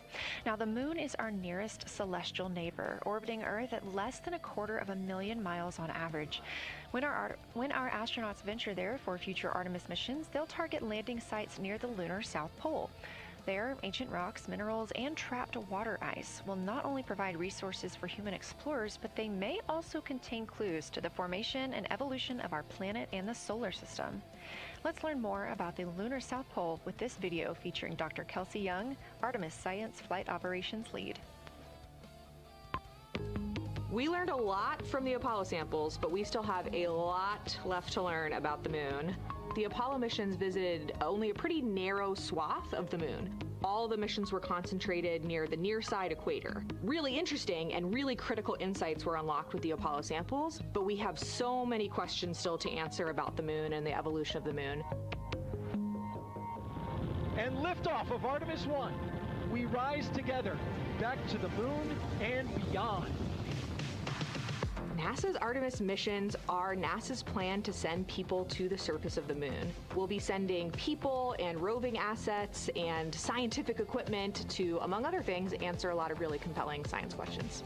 Scientists have a lot to learn about the moon. It's our nearest celestial neighbor here to Earth, so what the moon has experienced, we've experienced. Except here on Earth, we have things like plate tectonics, oceans, forests, people that erase the rock record. Whereas on the moon, that whole record of our planet's history, of the moon's history, is just kind of waiting there at the surface for us to explore.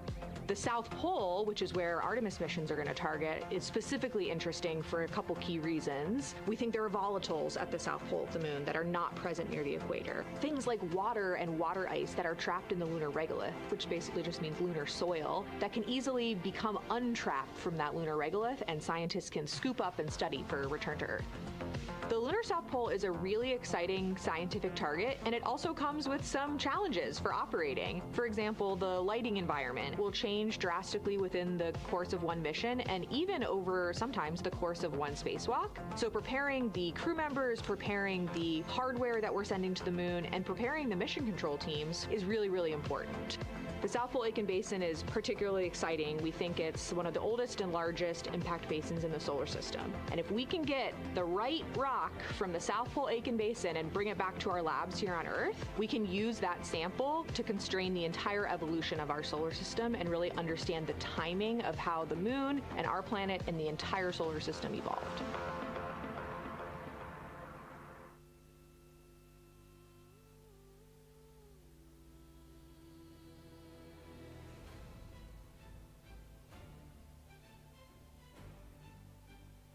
You're looking at a live view aboard the Orion spacecraft of the Artemis II crew, working in the middle of one of their breaks, or really their only break today during this lunar flyby period. Coming up next will be that solar eclipse.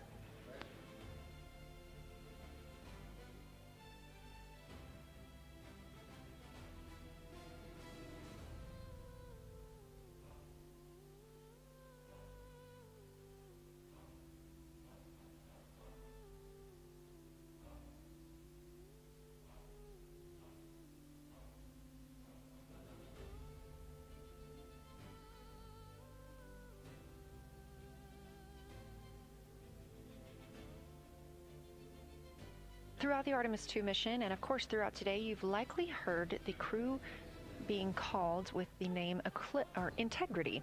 The Artemis II crew members named their Orion spacecraft Integrity during a news conference September 24th, 2025. The name Integrity embodies the foundation of trust, respect, candor, and humility across the crew, and the many engineers, technicians, scientists, planners, and dreamers required for mission success. They said this name is also a nod to the extensive integrated effort from the more than 300,000 spacecraft components to the thousands of people across the world that must come together to venture to the moon and back, inspire the world, and set the course for a long-term presence at the moon. The crew also said that integrity is rooted in a shared core value of NASA, the agency's astronaut office, and the CSA, the Canadian Space Agency.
We are 5 days, 1 hour, and 38 minutes mission elapsed time into Artemis 2.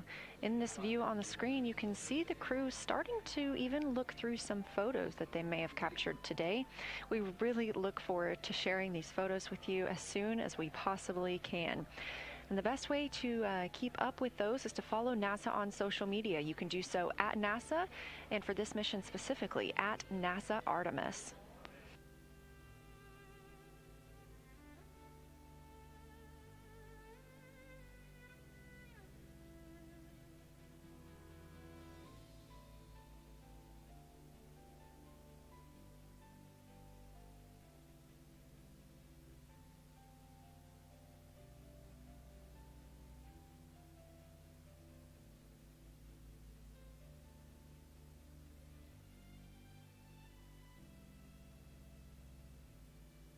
Again, we are in a forward link LOS, or forward link loss of signal with the crew, meaning that we're not able to communicate or send any commands to them right now as they were. This is a tracked event that occurs at times, but they could still provide communications down here to us, and we are obviously still receiving their video and their data.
Houston integrity in the blind. High priority PAO activities on Reed's timeline are on PCD1 in a folder imagery for downlink, and then high priority standby imagery for downlink, and then lunar flyby for PAO, and then high priority PAO. Thank you.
This is Artemis Mission Control. You heard Reed Wiseman, commander of the Artemis II mission aboard Orion, make a call in the blind. This means he knows we cannot call back and that he knows we may not receive his call. However, we have good communications with the spacecraft. They just cannot hear from us right now due to a forward link loss of signal. Again, we were tracking that this would occur, and we will regain that momentarily. But that call that came down from Wiseman mentioned some imagery, so we are very much looking forward to getting pictures taken from the moon today. Again, to see those images, make sure you follow NASA on our social media at NASA and at NASA Artemis.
The view on your screen right now is an animation. This is called Arrow, or Artemis Real-Time Orbit website. You can visit this for yourself at nasa.gov/trackartemis, and you can watch as we continue to grow closer to Earth and farther away from the moon. It's all seemed to happen so fast so far, and we're coming up on splashdown now in 3 days, 23 hours and 31 minutes.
This is Artemis Mission Control. We are in a forward link LOS with the spacecraft. We're not able to send commands or communications to them right now. However, they could send them to us, and we do get spacecraft data.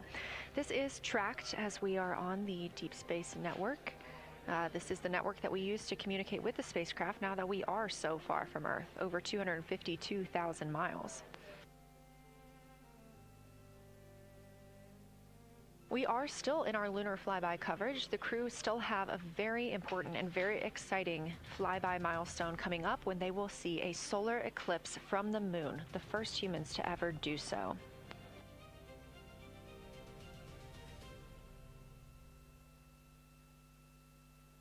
Something that we also have to consider when it comes to our missions and launches is space weather. So since the Apollo 16 and 17 missions, there were some solar eruptions near that time frame that could have been dangerous to our explorers. Over those 50 years since those storms, the data, technology, and resources available to NASA have improved, enabling advancements towards space weather forecasts and astronaut protection, which is key to NASA's Artemis program to return astronauts to the moon.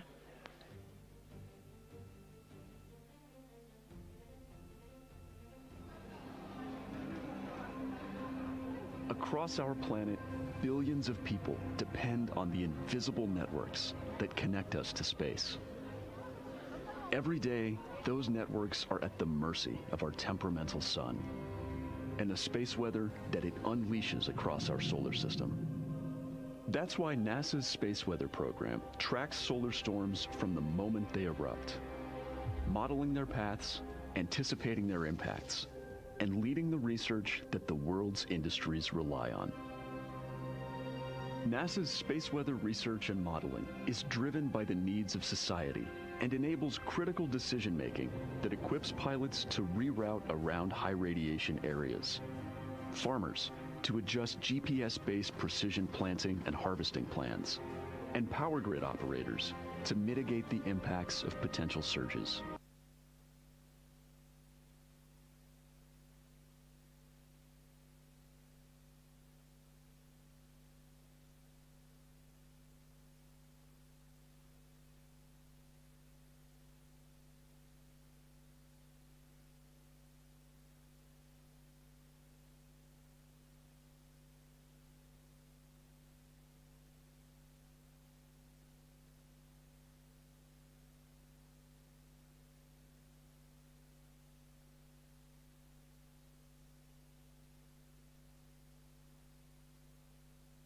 To gather energy from the sun and store it in the batteries. That way, when we are not in the sunlight, we have those batteries to continue powering Orion.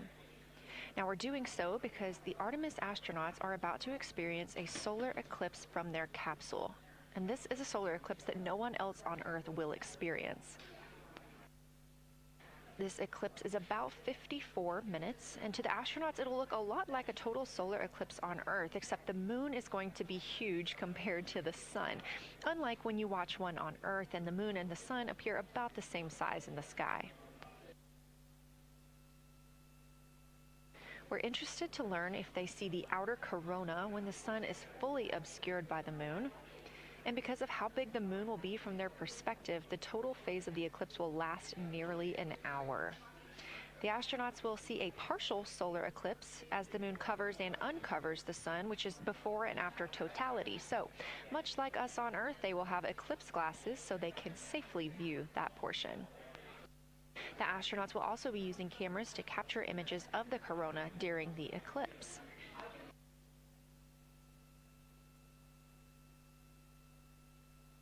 There also may be some other planets visible during the eclipse, including Venus, Saturn, Mars, and Mercury. If they can identify what part of the sky they're looking at, this can help train future Artemis astronauts on what part of the sky they're seeing. This provides useful knowledge in challenging situations when they may need to rely on that information instead of instruments for navigation and orientation.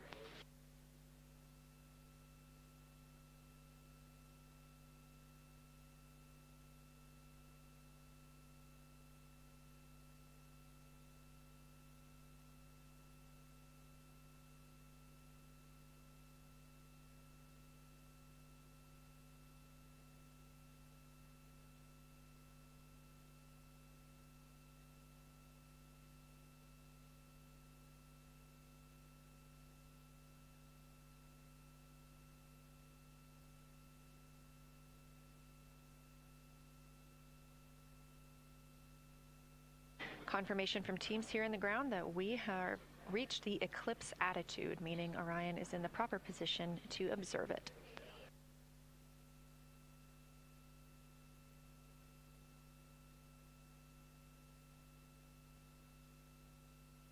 The astronauts' break during this observation period is now over, and we are resuming their lunar flyby observations. The first of these is sunset. This is the solar corona that we'll be looking for. It's the outer atmosphere of the sun. The science team is also interested in if the astronauts can see polar plumes. These are thin streamers that project from the sun's north and south poles. Additionally, they're interested in seeing if the crew can witness coronal loops. These are arcs close to the sun's surface. And something else that we've previously mentioned is lunar dust. This is dust from the moon that is lofted above the lunar surface and illuminated by the sun. It was reported visible by Apollo astronauts.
Confirmación de los equipos aquí en el terreno de que hemos alcanzado la actitud de eclipse, lo que significa que Orión está en la posición adecuada para observar.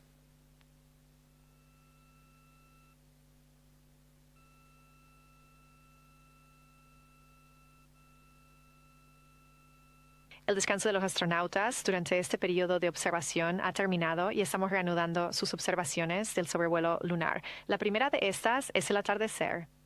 Esta es la corona solar que estaremos buscando. Es la atmósfera exterior del Sol. El equipo científico también está interesado en si los astronautas pueden ver penachos polares. Estos son delgados chorros que se proyectan desde los polos norte y sur del Sol.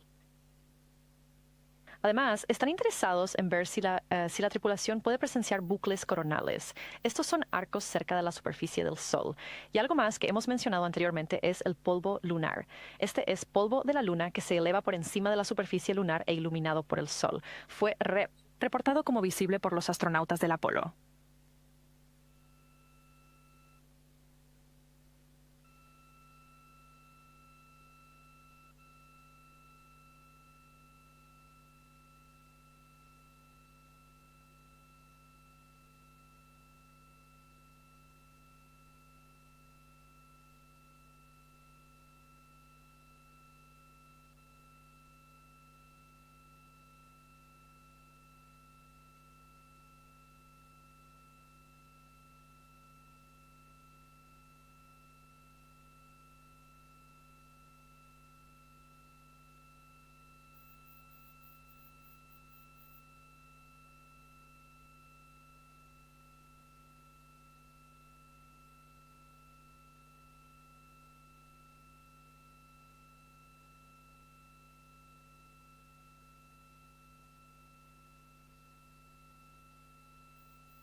Están viendo en vivo desde Orión mientras la tripulación observa un eclipse solar desde la Luna.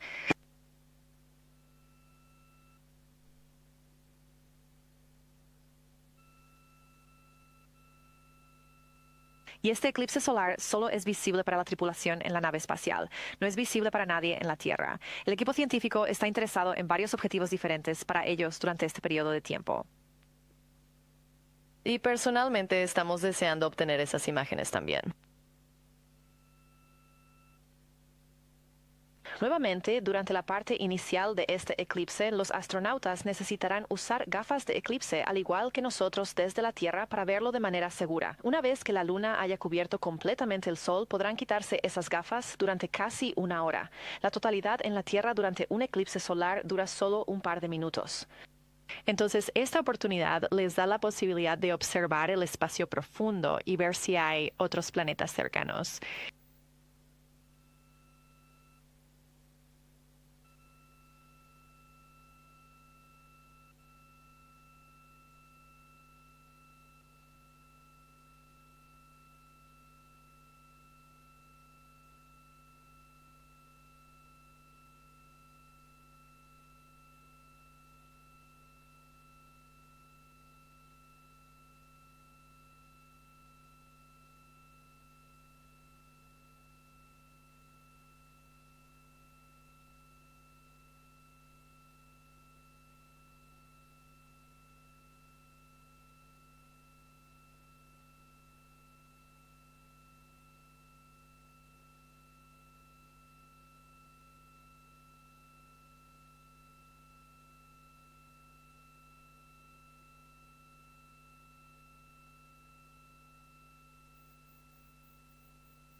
Lo que estás viendo ahora mismo es la corona solar. Esa es la atmósfera exterior del Sol y el equipo científico está muy interesado en cualquier imagen que la tripulación pueda captura de esto.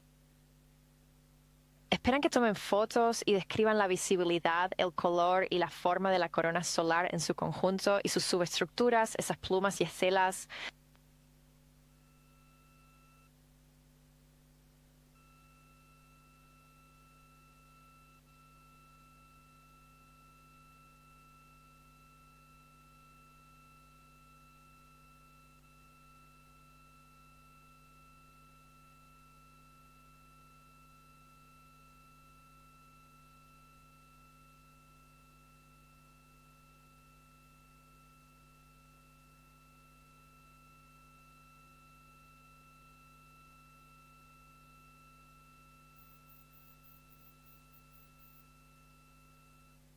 La integridad científica en la oscuridad. Esto sigue siendo irreal. El Sol ha pasado detrás de la Luna y la corona todavía es visible y es brillante y crea un halo casi alrededor de toda la Luna. Pero cuando llegas al lado de la Tierra, el brillo de la Tierra ya se muestra. Quiero decir, casi, ya sabes, segundos después de que el Sol se puso detrás de la Luna, ya podías ver el brillo de la Tierra. La Tierra es tan brillante allá afuera y la Luna está justo frente a nosotros. Esta esfera negra frente a nosotros, ahora no la negrura, sino el gris que se mezcla y se desvanece en la negrura. Podemos ver estrellas y los planetas detrás de ella. Y Cristina está en la ventana 1, Rita está en la ventana 2 con el lente largo y Jeremy lo está describiendo en la ventana 3 y es bastante impresionante. Aún se puede ver el horizonte iluminado más brillante donde el Sol se puso en ese lado de la Luna.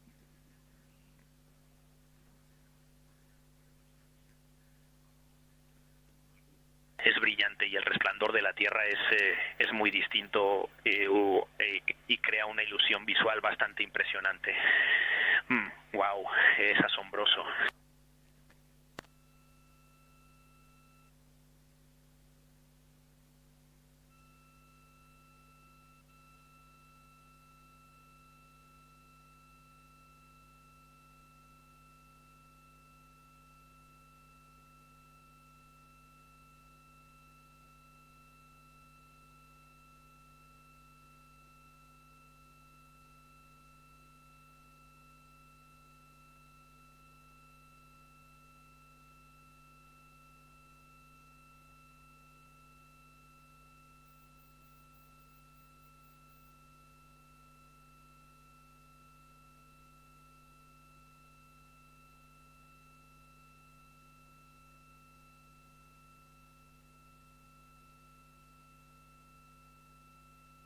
¿Estoy percibiendo algo de nervios?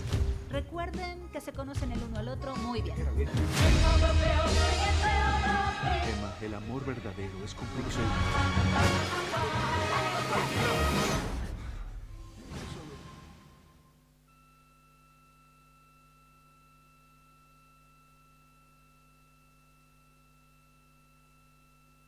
Nuevamente estás viendo una vista en vivo desde la nave espacial Orión en la misión Artemis 2.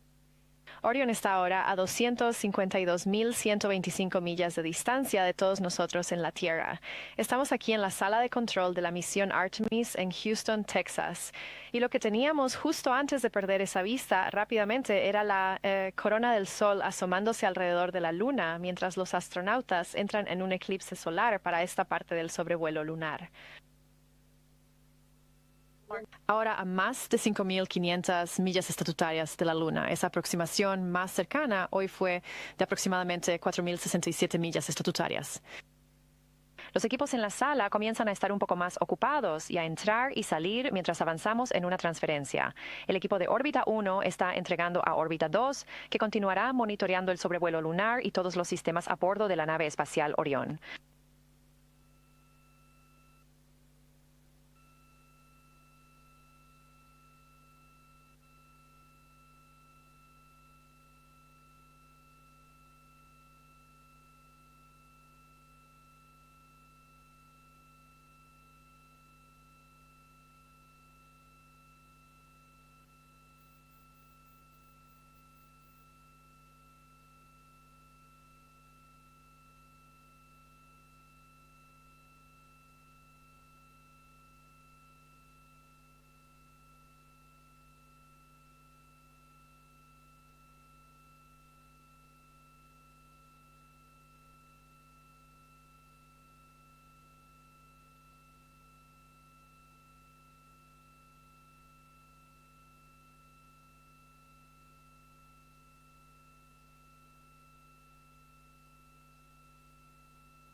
Estás obteniendo tus últimas vistas de la corona solar mientras la Luna comienza a tomar el protagonismo y cubre completamente el Sol. Si ves ese punto brillante cerca de la parte superior izquierda de tu pantalla, creemos ahora que puede ser parte de la nave espacial, pero nos aseguraremos de corregir eso si terminamos descubriendo más tarde que es algo completamente diferente.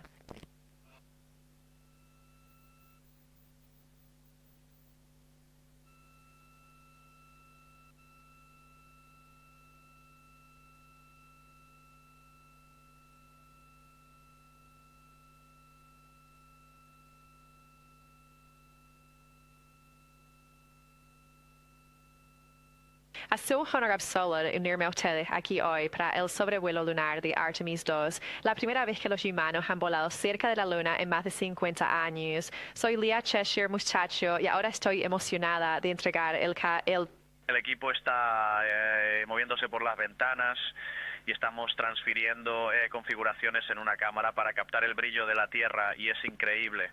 El brillo donde la corona, donde el atardecer todavía es brillante.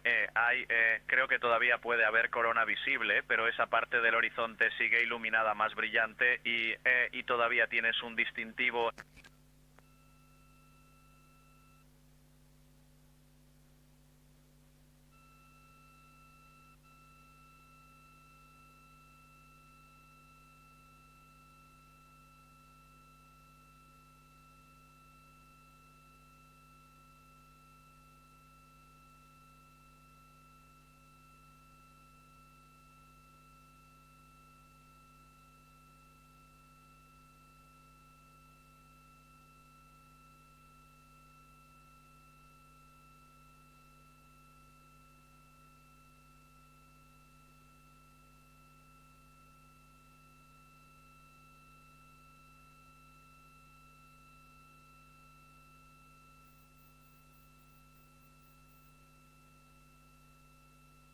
Sabes nuestras reglas de que no hablamos cuando la tripulación está hablando, así que quería darle a Victor Glover un momento para informar lo que estaba viendo ahora que la luna está cubriendo el sol, un momento realmente asombroso durante el sobrevuelo lunar de hoy. Nuevamente, muchas gracias por permitirnos ayudar a contar esta historia hoy. Soy Leah Cheshire Mustachio y le paso la palabra a mi amiga Anna Schneider en la consola de PAO, mientras el equipo de Órbita 2 se une a nosotros. Así que muchas gracias y espero que todos disfruten esta noche. Ana, puedes comenzar.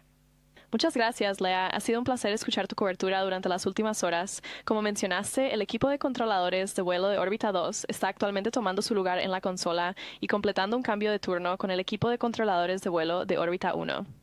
El equipo de órbita 2 esta noche estará dirigido por la directora de vuelo Deanne Daly y actualmente está realizando el traspaso con el director de vuelo de órbita 1 que aparece en su pantalla, quien era el director de vuelo Jeff Radigan.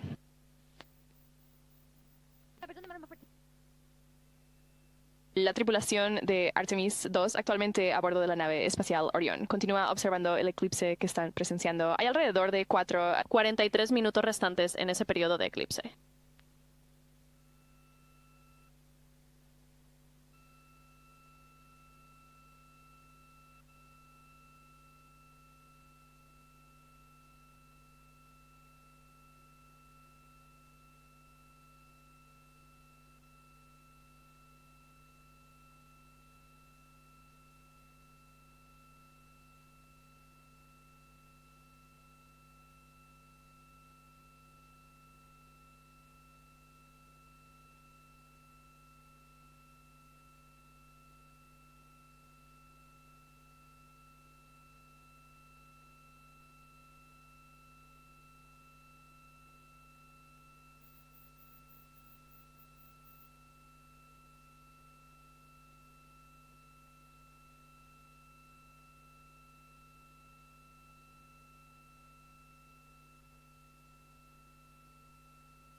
Este es el control de misión Artemis. Actualmente están viendo una vista en vivo de las cámaras del ala del panel solar en la nave espacial Orión.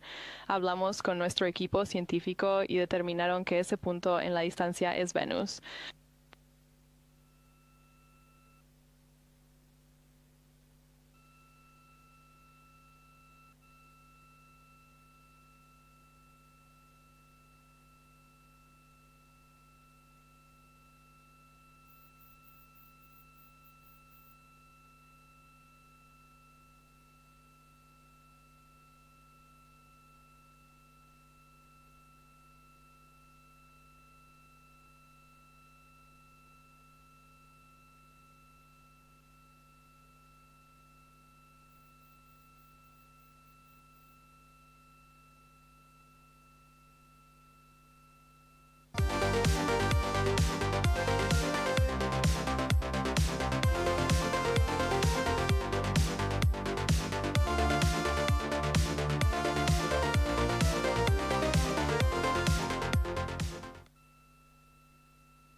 Integridad científica.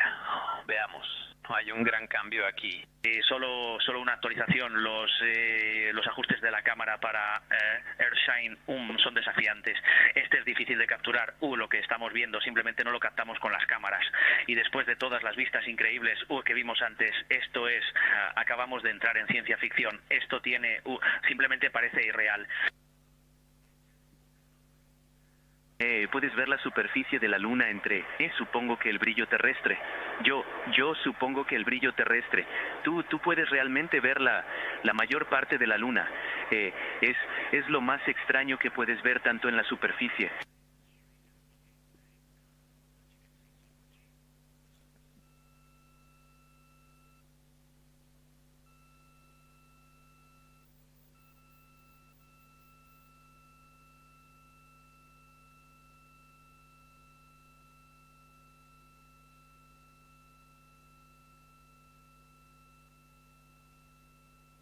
Esto es el control de misión Artemis. Acababan de escuchar algunas comunicaciones del astronauta de la NASA, Victor Glover, actualmente a bordo de la nave espacial Orion. Actualmente están observando un eclipse. Quedan aproximadamente 39 minutos en ese periodo de eclipse. Actualmente estamos en una pérdida de señal de enlace hacia adelante, por lo que la tripulación puede comunicarse con... La tripulación informa. Ha visto 2 meteoros.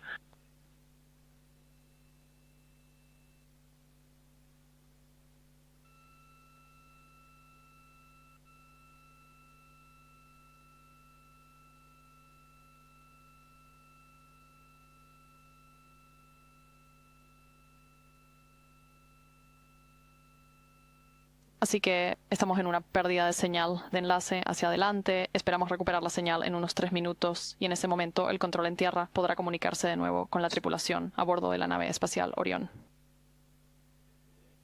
Mientras tanto, la tripulación puede seguir comunicándose con la Tierra. La Tierra simplemente no puede responder, por lo que continúan proporcionando algunas observaciones científicas durante este periodo de eclipse. Han hecho algunos comentarios sobre el brillo terrestre, que es la luz solar reflejada desde la Tierra cuando se acercan al lado cercano de la Luna al final de esta ventana de sobrevuelo.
Ciencia, integridad y los ciegos. El resplandor alrededor de la luna está comenzando a volverse un poco más uniforme. No es tan distinto, justo donde el sol se puso en el horizonte de la luna.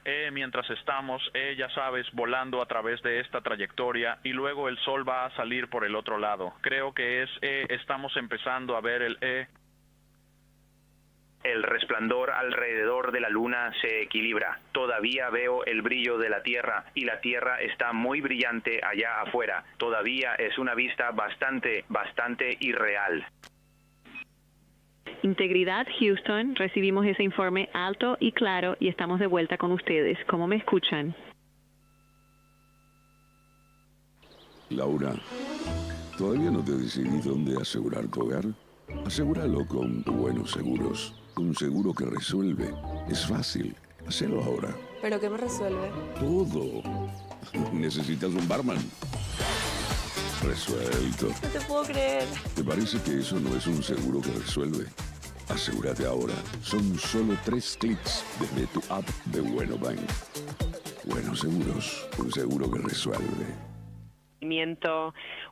Primero, mencionaste que Reed observó meteoros.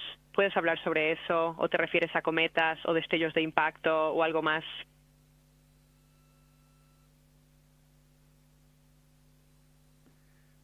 Sí, hubo un poco de emoción. Hemos visto 3 destellos de impacto.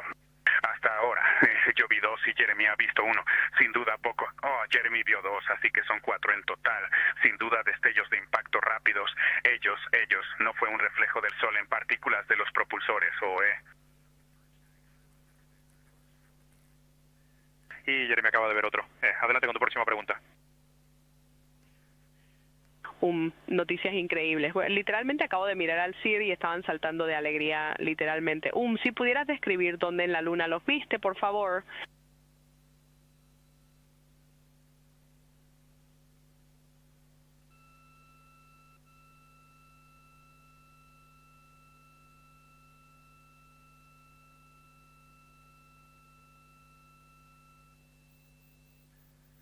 Así que todos han estado ya sea en o un poco al sur del Ecuador y en el lado de la Tierra de la Luna.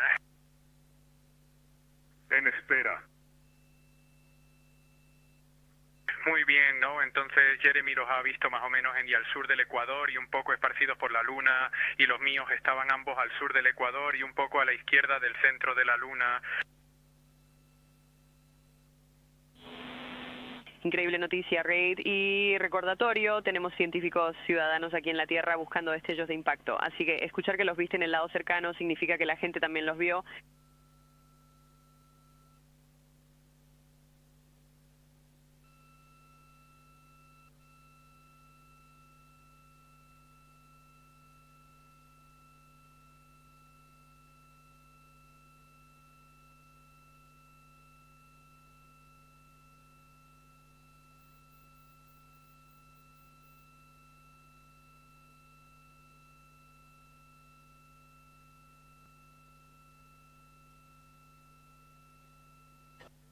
Este es el control de misión Artemis. Hemos recuperado esa señal, así que el equipo aquí en el control de misión pudo volver a comunicarse con la tripulación a bordo de la nave espacial Orión mientras continúan su sobrevuelo lunar. Específicamente ahora están en ese periodo de eclipse, así que el equipo de ciencia aquí en el control de misión pudo hacer algunas preguntas sobre algunos de los informes situacionales que estaban proporcionando durante esa pérdida de señal.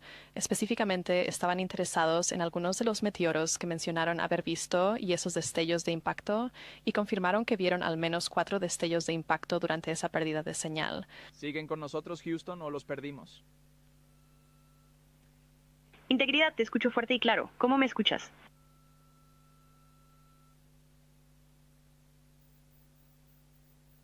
Está bien, te escuchamos fuerte y claro. Una de las otras cosas que quería describir, lo cual me sorprendió, pero toda la luna está iluminada, está brillando por detrás de toda la luna.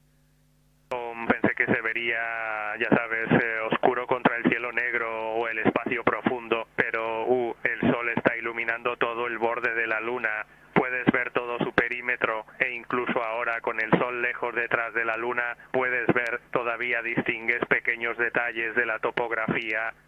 alrededor de todo el borde, solo bultos a medida que lo rodeas. Y hay algo sobre el resplandor alrededor de la luna.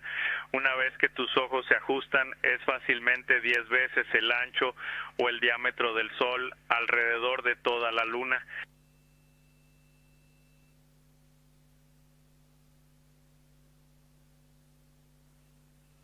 Increíble escuchar eso, Jeremy.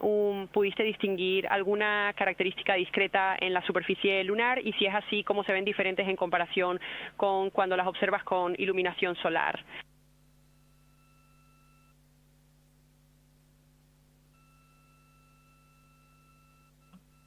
No, realmente no hemos podido identificar características en la superficie lunar todavía. Solo vemos, ya sabes, la topografía en el borde. En cuanto al resplandor de la Tierra, estamos en un cuarto de luna, ya sabes, cuarto creciente, si se quiere, desde la perspectiva del resplandor de la Tierra, y es solo en solo un ángulo de visión, que simplemente no puedo decir que estoy viendo aún en el resplandor de la Tierra. Entendido. Gracias, Jeremy. Otra pregunta para ti sobre la corona solar. Imer, ¿pudiste ver alguna estructura o color en la corona antes de que la mayor parte desapareciera detrás de la luna?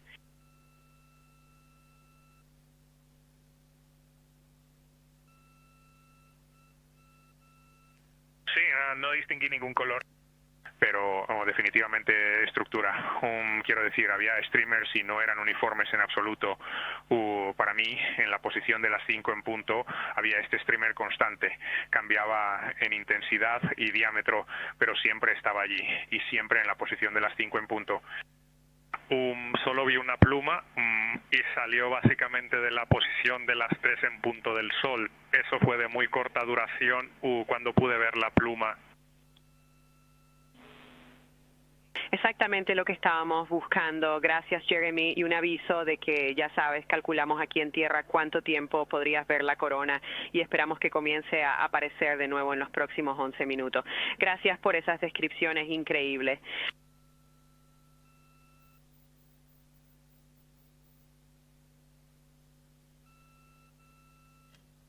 Está bien, estamos emocionados de verlo todo de nuevo. Integridad, Houston, estamos siguiendo también, eso fue excepcional. Si no lo has hecho ya, solo recordarte que cambies de posición en las ventanas y esa breve pérdida de señal que tuvimos anteriormente se debió a un cambio en la tasa beta esperado.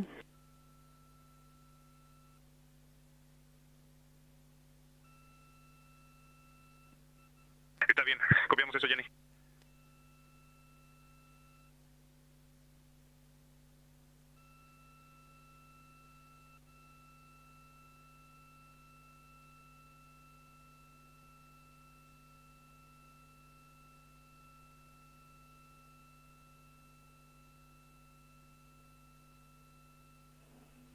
Integridad, ciencia, una solicitud más para ti. Mientras aún lo tienes fresco en la mente, ¿alguna anotación o boceto que quieras hacer de lo que estás viendo, ya sea alrededor de las estructuras de la corona que acabas de mencionar o incluso en el brillo terrestre? Sería muy apreciado.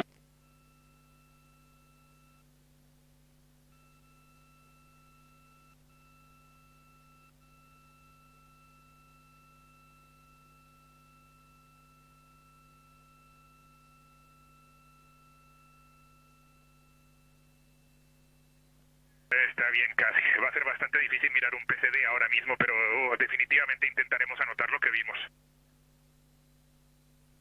Y si las anotaciones vienen en el siguiente bloque donde estás limpiando tu documentación, eso me parece un buen plan.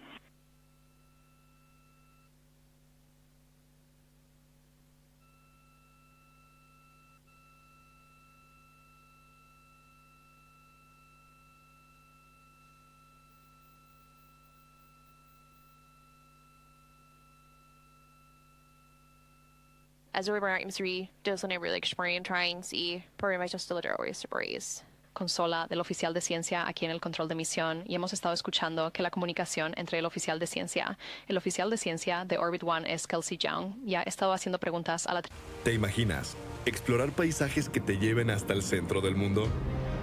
En Ecuador, cada desafío de clima, terreno y altura se convierte en aventura. Desde el imponente volcán Cotopaxi hasta la vibrante naturaleza de la selva en Valle de la órbita de Artemis, que proporciona actualizaciones sobre la velocidad y la distancia de la nave espacial Orión desde la Tierra y la Luna mientras continúa su camino de regreso a la Tierra.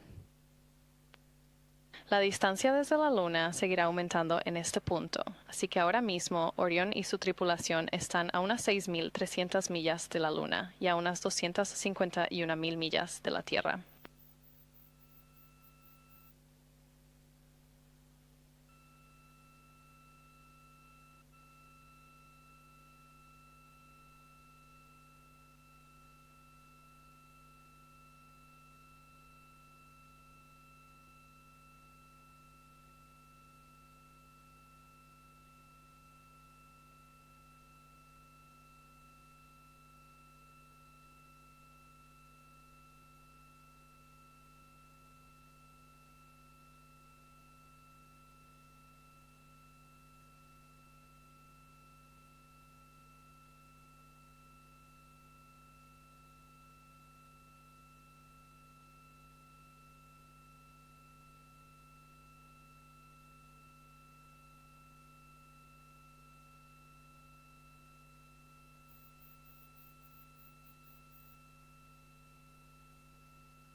Bien, ciencia, nos estamos preparando para el amanecer. Los equipos de ventanas están, Cristina está apoyando y también Asina en la ventana 1.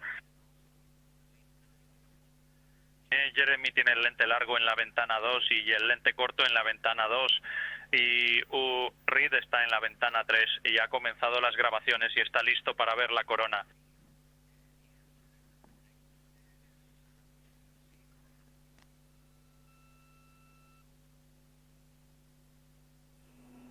Un gran informe de situación, Víctor. Eso suena como una buena configuración y estamos viendo que los efectos coronales comienzan a aparecer en tu cámara de video.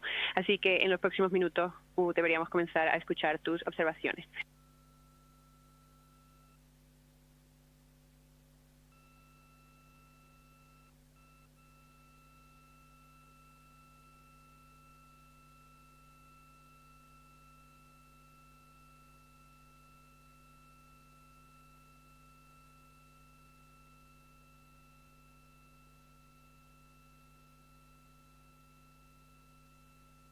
Este es el control de misión Artemis. Acabamos de escuchar a la tripulación comunicarse con el equipo aquí en Houston, informando que han cambiado quién está en las ventanas para la parte final del sobrevuelo lunar.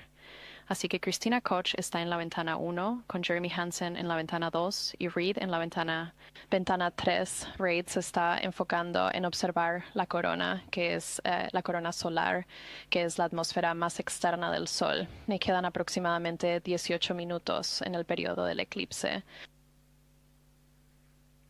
Ciencia e integridad de Houston, sé que esta observación no tendrá ningún valor científico, pero estoy realmente contento de que lanzamos el 1 de abril porque los humanos probablemente no han evolucionado para ver lo que estamos viendo. Es realmente difícil de describir, es asombroso.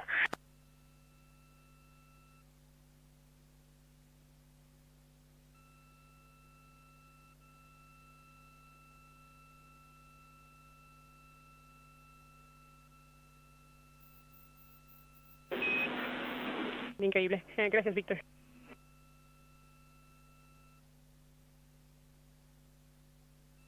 Sí, solo un minuto más de logística. Hemos oscurecido la cabina tanto como podemos, hemos bajado los DUs al mínimo, así que no se puede ver nada en las pantallas. Cada rayo de luz en la cabina afecta la vista. Definitivamente estás viendo el brillo acercarse. Definitivamente es más brillante en el lado iluminado por la Tierra, así que esperamos ver algo de corona pronto.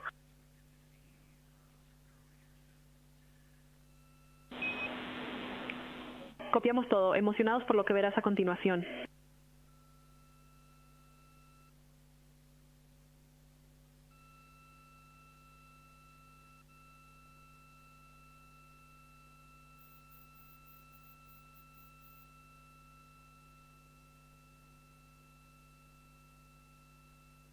No estoy seguro si hablamos mucho sobre el campo estelar, pero tenemos muchas estrellas y tienes el bonito resplandor alrededor de la Luna, pero ya sabes, justo al lado de bueno, estamos al revés, abajo ahora, pero desde las 4 en punto al revés, justo al borde de la Luna, parece un planeta. Esa línea de planetas, hay algo, un diámetro lunar a la izquierda y algo justo al borde de la Luna a la derecha, y luego algo naranja, y parece naranja a la derecha de eso, a medio diámetro lunar. Así que, pero de todos modos, definitivamente hay estrellas. Creo que algunos de esos planetas que dijiste que podríamos ver, los estamos viendo. Y así, una vista irreal. Sí, la Luna en primer plano es una de las cosas más oscuras que vemos por la ventana, y ahora el espacio profundo detrás es como un azul oscuro, como se ve desde la Tierra, pero también podemos ver estrellas. Es una vista bastante impresionante. Víctor, ciencia. Y Mike está haciendo el mejor trabajo y no voy a intentar añadir a lo que él está haciendo. Es indescriptible. No importa cuánto tiempo miremos esto, nuestros cerebros no están procesando esta imagen frente a nosotros.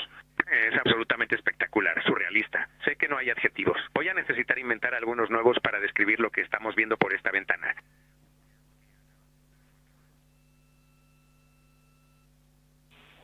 Esto es absolutamente hermoso e inspirador de escuchar. Y Víctor, sospechamos que lo que estás viendo es Saturno y Marte.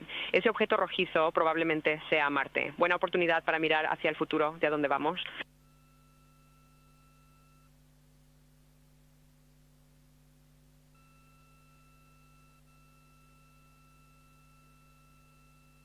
Sí, podemos ver absolutamente el color de Marte. Eso es.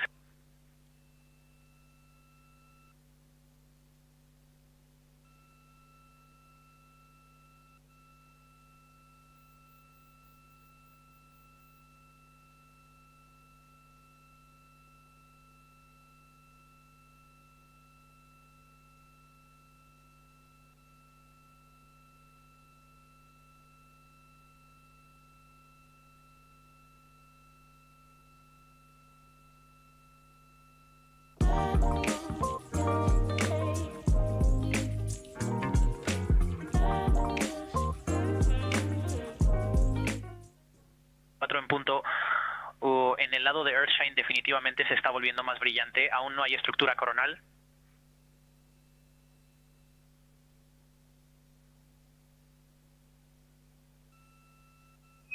Houston, copia.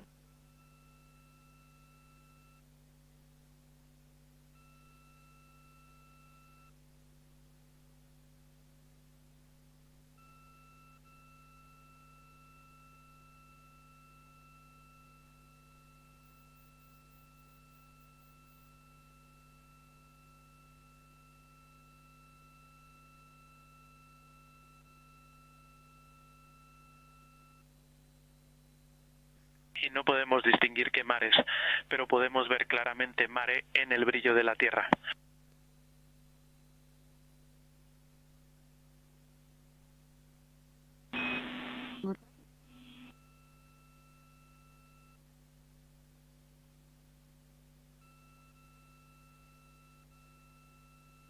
Este es el control de misión Artemis en Houston, Texas.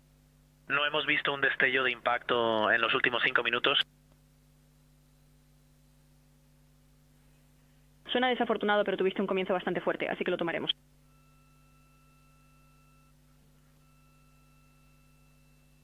De hecho, justo después de que dije eso, justo en el Polo Sur, o cerca del Polo Sur, en el terminador, Reed acaba de ver uno. Increíble.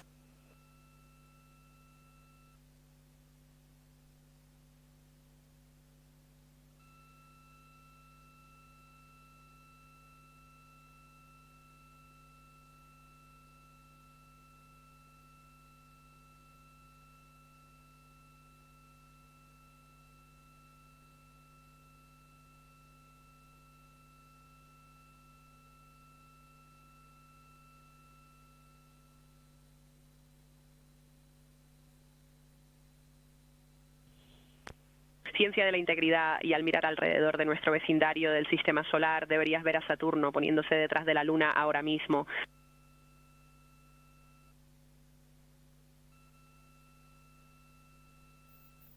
Lo hacemos, lo hemos estado observando seguir cerca del horizonte y está justo tangente a la Luna en este momento.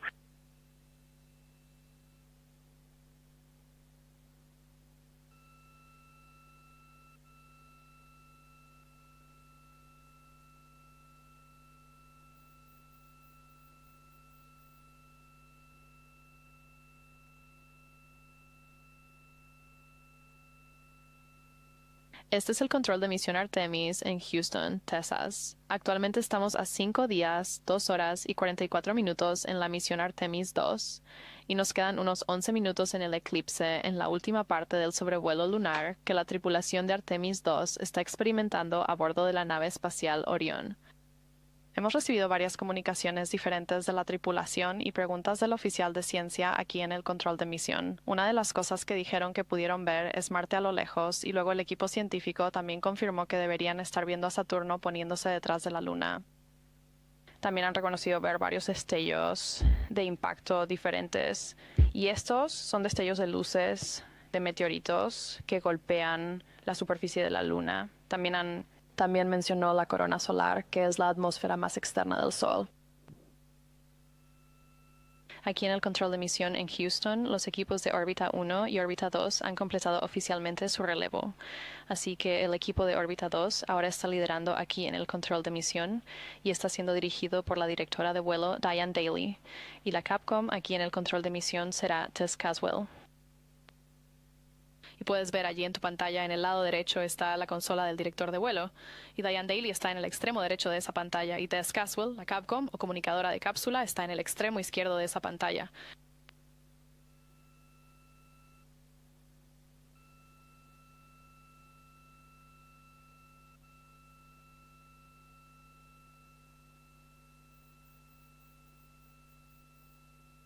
Sí, la luz sigue aumentando en intensidad aproximadamente en la posición de las 4 en el... lo siento por eso.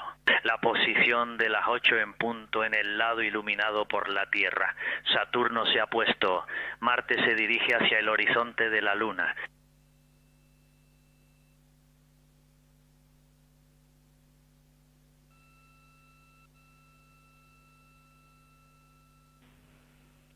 Ciencia de integridad, copiamos y estamos empezando a verlo en la transmisión del vehículo. Esperamos con interés cualquier observación coronal que puedan compartir con nosotros.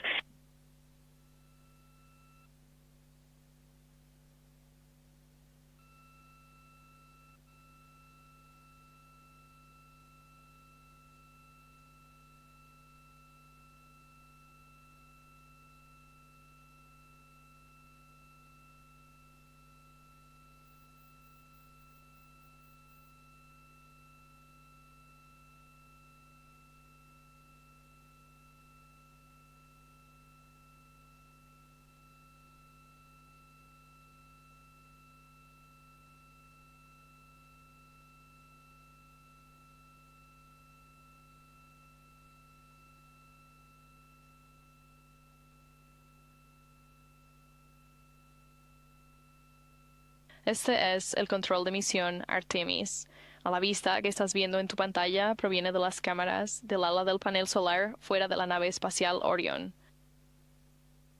Y puedes ver la luz comenzando a aparecer a medida que el periodo de eclipse solar empieza a terminar. Integridad. Aún no hay estructura coronal en este momento. Solo continúa creciendo en intensidad.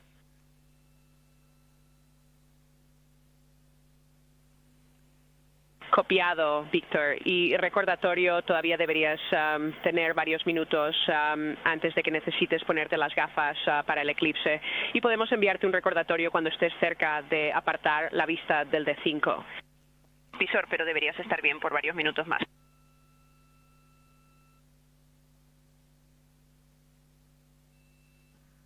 Copiado. Gracias. Y sí, por favor, envíe el recordatorio. Gracias.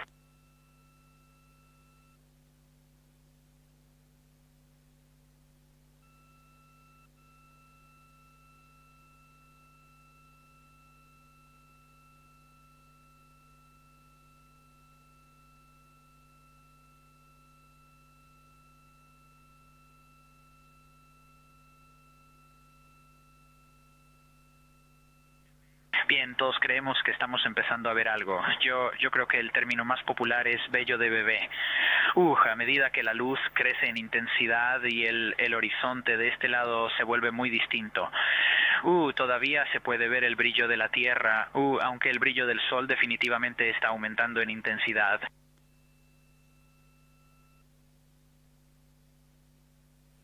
Me encanta la descripción, Víctor. Estoy seguro de que a medida que pasen los próximos minutos, más de esas estructuras seguirán apareciendo.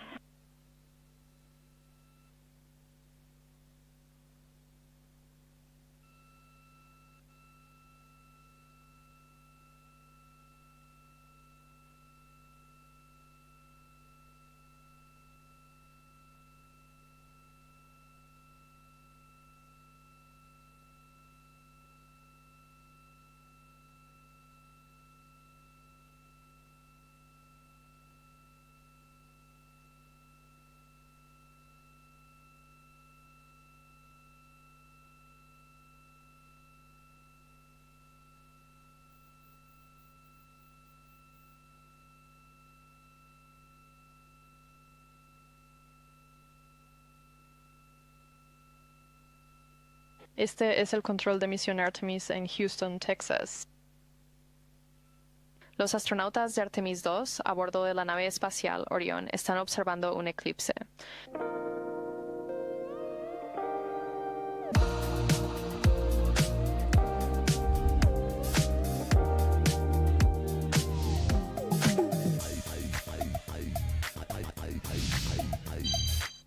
Hoy definitivamente estamos empezando a ver estructura. Ese cabello de bebé está creciendo rápidamente. Hacia las 9 en punto y las 8 en punto.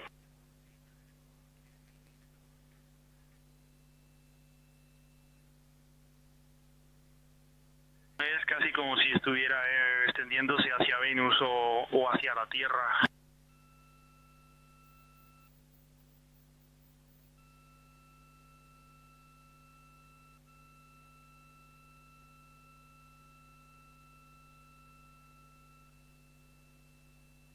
Si alguna vez has visto el foco en la cima del Luxor por la noche en Las Vegas, esto se ve como lo que eso quiere ser cuando crezca.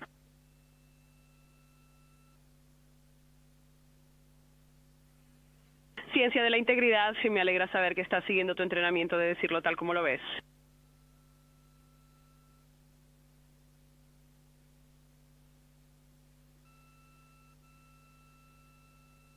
Hasta ahora es bastante simétrico. X hay 2 o 3 haces que están creciendo en intensidad y magnitud y lentamente comienza a ampliarse para comenzando a Se extienden por el horizonte, una vista bastante asombrosa.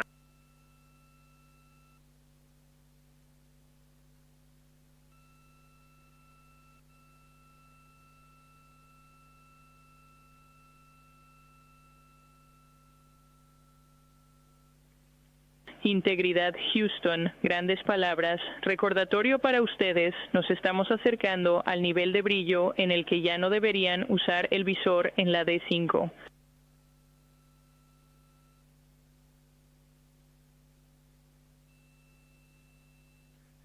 Integridad, copia y gracias por el aviso.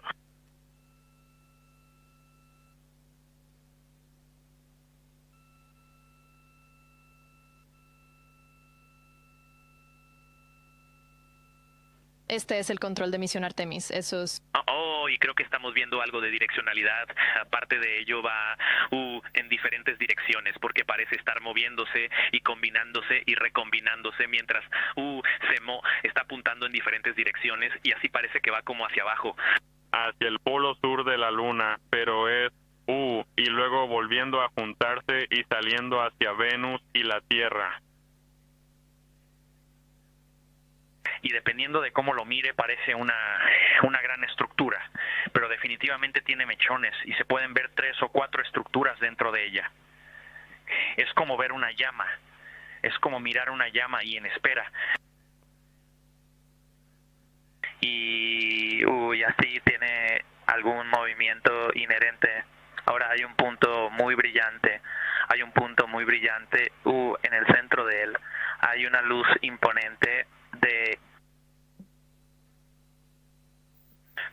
imponente y luego había como 2 corrientes que salían a 30 grados de ella y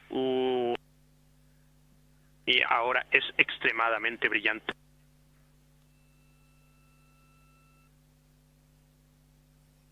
Houston, recibido todo.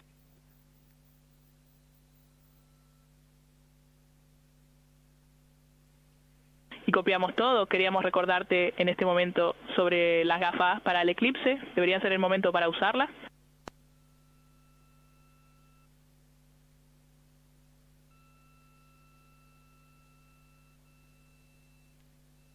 Houston, copiamos todo. Estamos con gafas de eclipse. Fue una experiencia absolutamente espectacular y magnífica. Gracias por el informe. Seguro que desearíamos estar allí con ustedes.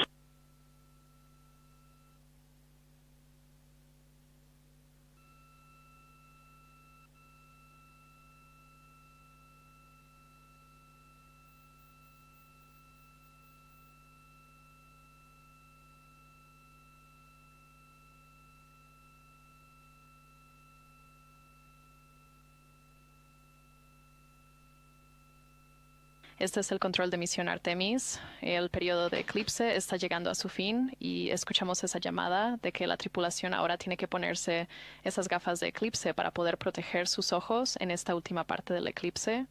Y estas vistas vienen de las cámaras del ala del panel solar en la nave espacial Orión. Hola, Houston. Si pudieras darme unos 20 nuevos superlativos en el resumen de la misión para mañana, eso ayudaría un poco a mi vocabulario. Gracias. Solicitaremos la opinión del equipo.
Esto es control de misión Artemis. Ahí en su pantalla pueden ver una vista en vivo dentro de la SER o la sala de evaluación científica, aquí en el control de misión Houston, justo al final del pasillo de la sala de control de vuelo Artemis. Integridad Houston, de vuelta con ustedes después de un cambio en la tasa de datos.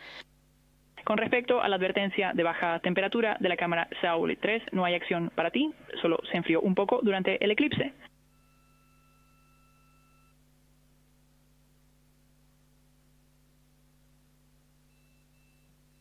está bien, copiamos. Y si no copiaste mi solicitud para el resumen de la misión de agregar unos 20 nuevos superlativos para ayudar a mi vocabulario, lo agradecería. Lo copiamos fantásticamente.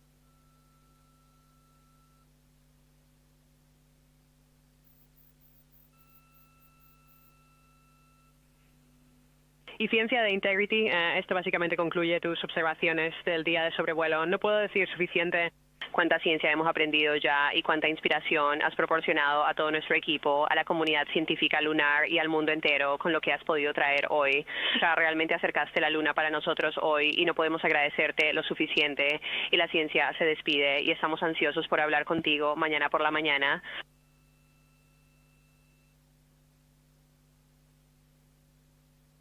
A todo tu equipo, Kelsey, a todo el equipo científico de la NASA, realmente se pusieron manos a la obra cuando cambiamos las fechas de lanzamiento al 1 de abril y prepararon el paquete más increíble para que pudiéramos hacer una gran ciencia y vivir algunos momentos verdaderamente humanos aquí. Y estábamos bien preparados y les agradecemos a todos ustedes, y esto es lo que hacemos mejor cuando todos nos unimos y trabajamos como un equipo, así que lo hicieron de maravilla. Gracias por darnos esta oportunidad. Hermosas palabras, Reed. Muchas gracias.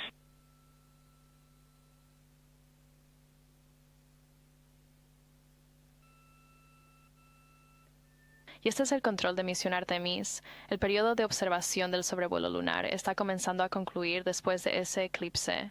Y ahí en su pantalla pueden ver una vista de la sala de evaluación científica, o SER, que está... Jorge, ¿todavía estás dudando del seguro de vida? Asegúrate con Buenos Seguros. Es un seguro que resuelve. ¿Qué me resuelve? Todo. Todo.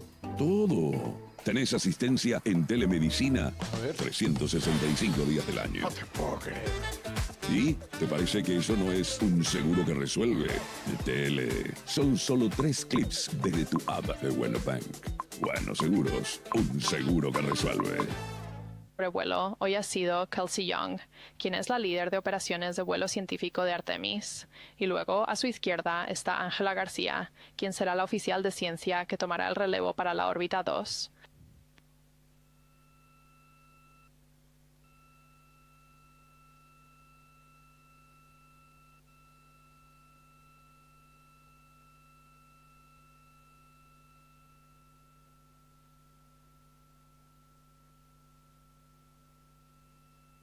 Y durante las últimas 7 horas más o menos, la tripulación ha estado pasando por su periodo de observación de sobrevuelo lunar y ahora terminarán ese periodo y completarán algunas tareas finales y comenzarán a descargar algunas de las imágenes increíbles que han capturado a lo largo del día, así como algunas de las observaciones que han registrado. Y ahora en su pantalla están viendo una vista en vivo desde la nave espacial Orión, desde esas cámaras de las alas de los paneles solares. El periodo de eclipse solar terminó hace solo unos minutos, y durante este eclipse, hacia el final de la ventana de sobrevuelo, duró aproximadamente 1 hora, y fue cuando el Sol estaba oculto a la vista detrás del lado opuesto de la Luna, desde la perspectiva de la nave espacial Orión y su tripulación, y durante ese tiempo, la tripulación vio una luna mayormente oscura y aprovecharon la oportunidad para analizar la corona solar, que es la atmósfera más externa del Sol mientras era visible. Luego, una vez que el Sol estaba completamente fuera de vista detrás de la Luna, la tripulación buscó destellos de impacto, de los cuales informaron haber visto múltiples destellos de impacto, y esos son destellos de luz de meteoroides golpeando la superficie de la Luna. También buscaron polvo elevándose por encima del borde o el límite de la Luna, junto con algunos objetivos del espacio profundo, incluidos planetas. Y notaron Marte a lo lejos, y también vimos Venus en una de las cámaras de las alas del panel solar al principio del periodo del eclipse.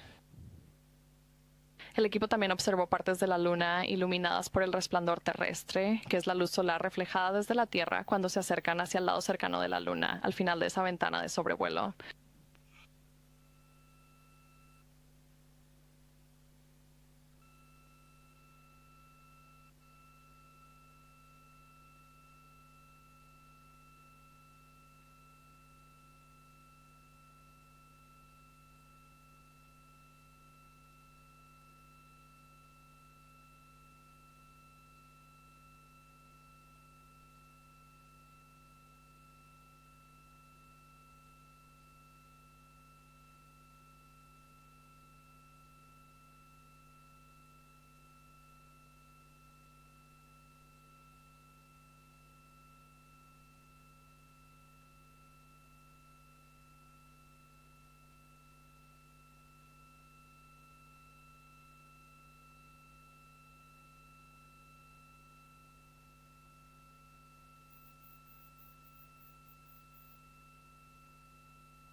Integridad, Houston, entiendo que todavía están reflexionando y consolidando sus observaciones lunares. Cuando les sea conveniente, tengo 2 temas relacionados con el próximo evento VIP.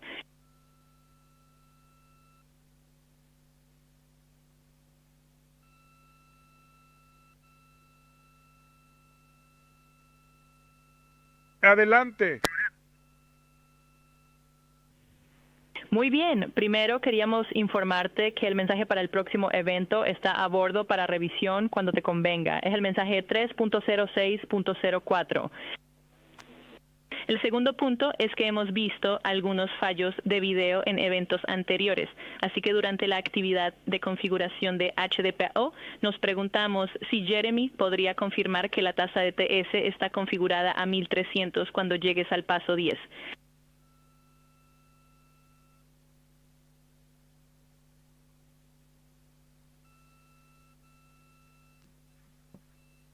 Está bien, Jenny.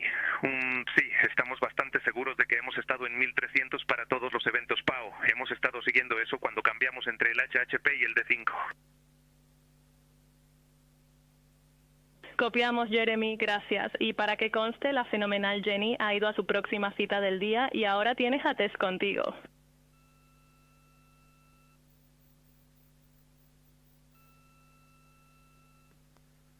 Lo siento, Tess, es genial tenerte a bordo de Integrity.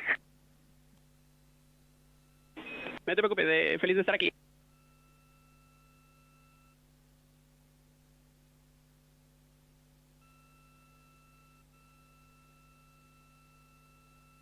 Este es el control de misión Artemis. Escuchamos algo de comunicación entre el Capcom o comunicador de cápsula aquí en el control de misión, que para la órbita 2 es Des Caswell y el astronauta de la Agencia Espacial Canadiense a bordo de la nave espacial Orion, Jeremy Hansen. Estaban discutiendo un próximo evento de asuntos públicos. Integridad, aviso de 3 minutos para la maniobra de regreso a cola al Sol.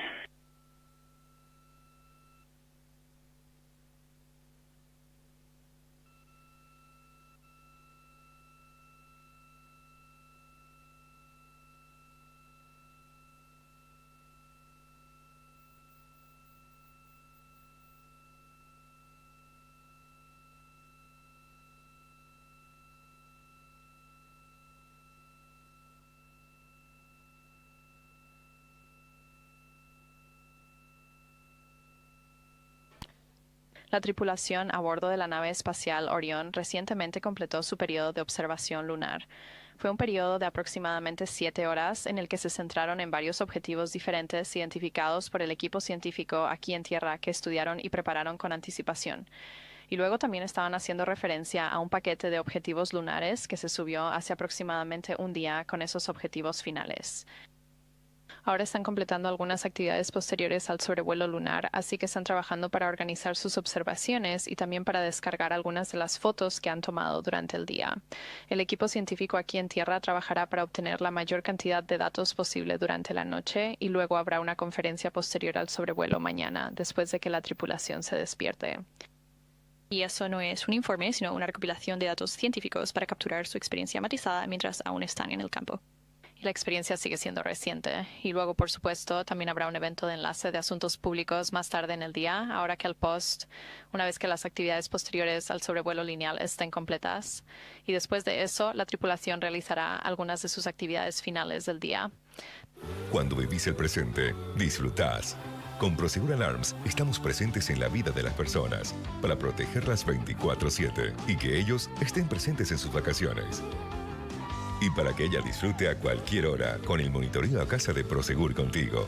¡Qué golazo, campeona! Presente siempre para proteger tu disfrute. Prosegur Alarms. Sentite seguro.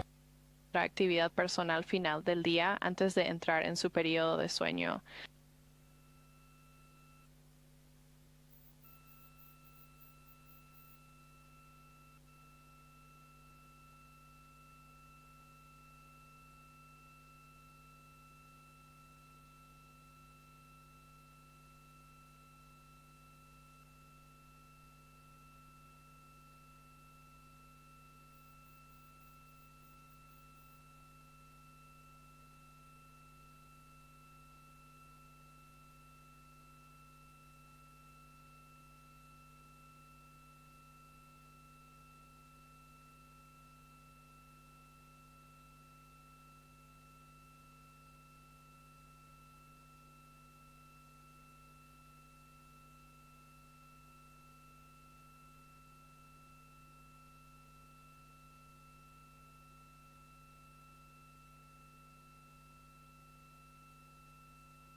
La nave espacial Orion, en el marco de la misión Artemis II, ha llevado a cabo un sobrevuelo lunar histórico, marcando la primera vez en más de 50 años que humanos han orbitado la Luna. Durante esta misión, la tripulación compuesta por los astronautas de la NASA Reid Wiseman, Victor Glover, Christina Cook y Jeremy Hansen de la Agencia Espacial Canadiense ha superado el récord de distancia desde la Tierra establecido por la misión Apolo 13 en 1970, alcanzando una distancia máxima de aproximadamente 252.756 millas. El sobrevuelo comenzó con observaciones detalladas de la superficie lunar, capturando imágenes y realizando anotaciones de características como cráteres, mares y el terminador lunar, además de presenciar un eclipse solar único desde la perspectiva lunar. A pesar de un periodo de pérdida de señal de 40 minutos al pasar detrás de la Luna, la tripulación continuó sus actividades científicas y eficientes, reportando destellos de impacto y polvo lunar elevado. Este evento no solo representa un hito en la exploración espacial, sino también un paso crucial para futuras misiones Artemis, preparando el camino para una presencia humana sostenida en la Luna.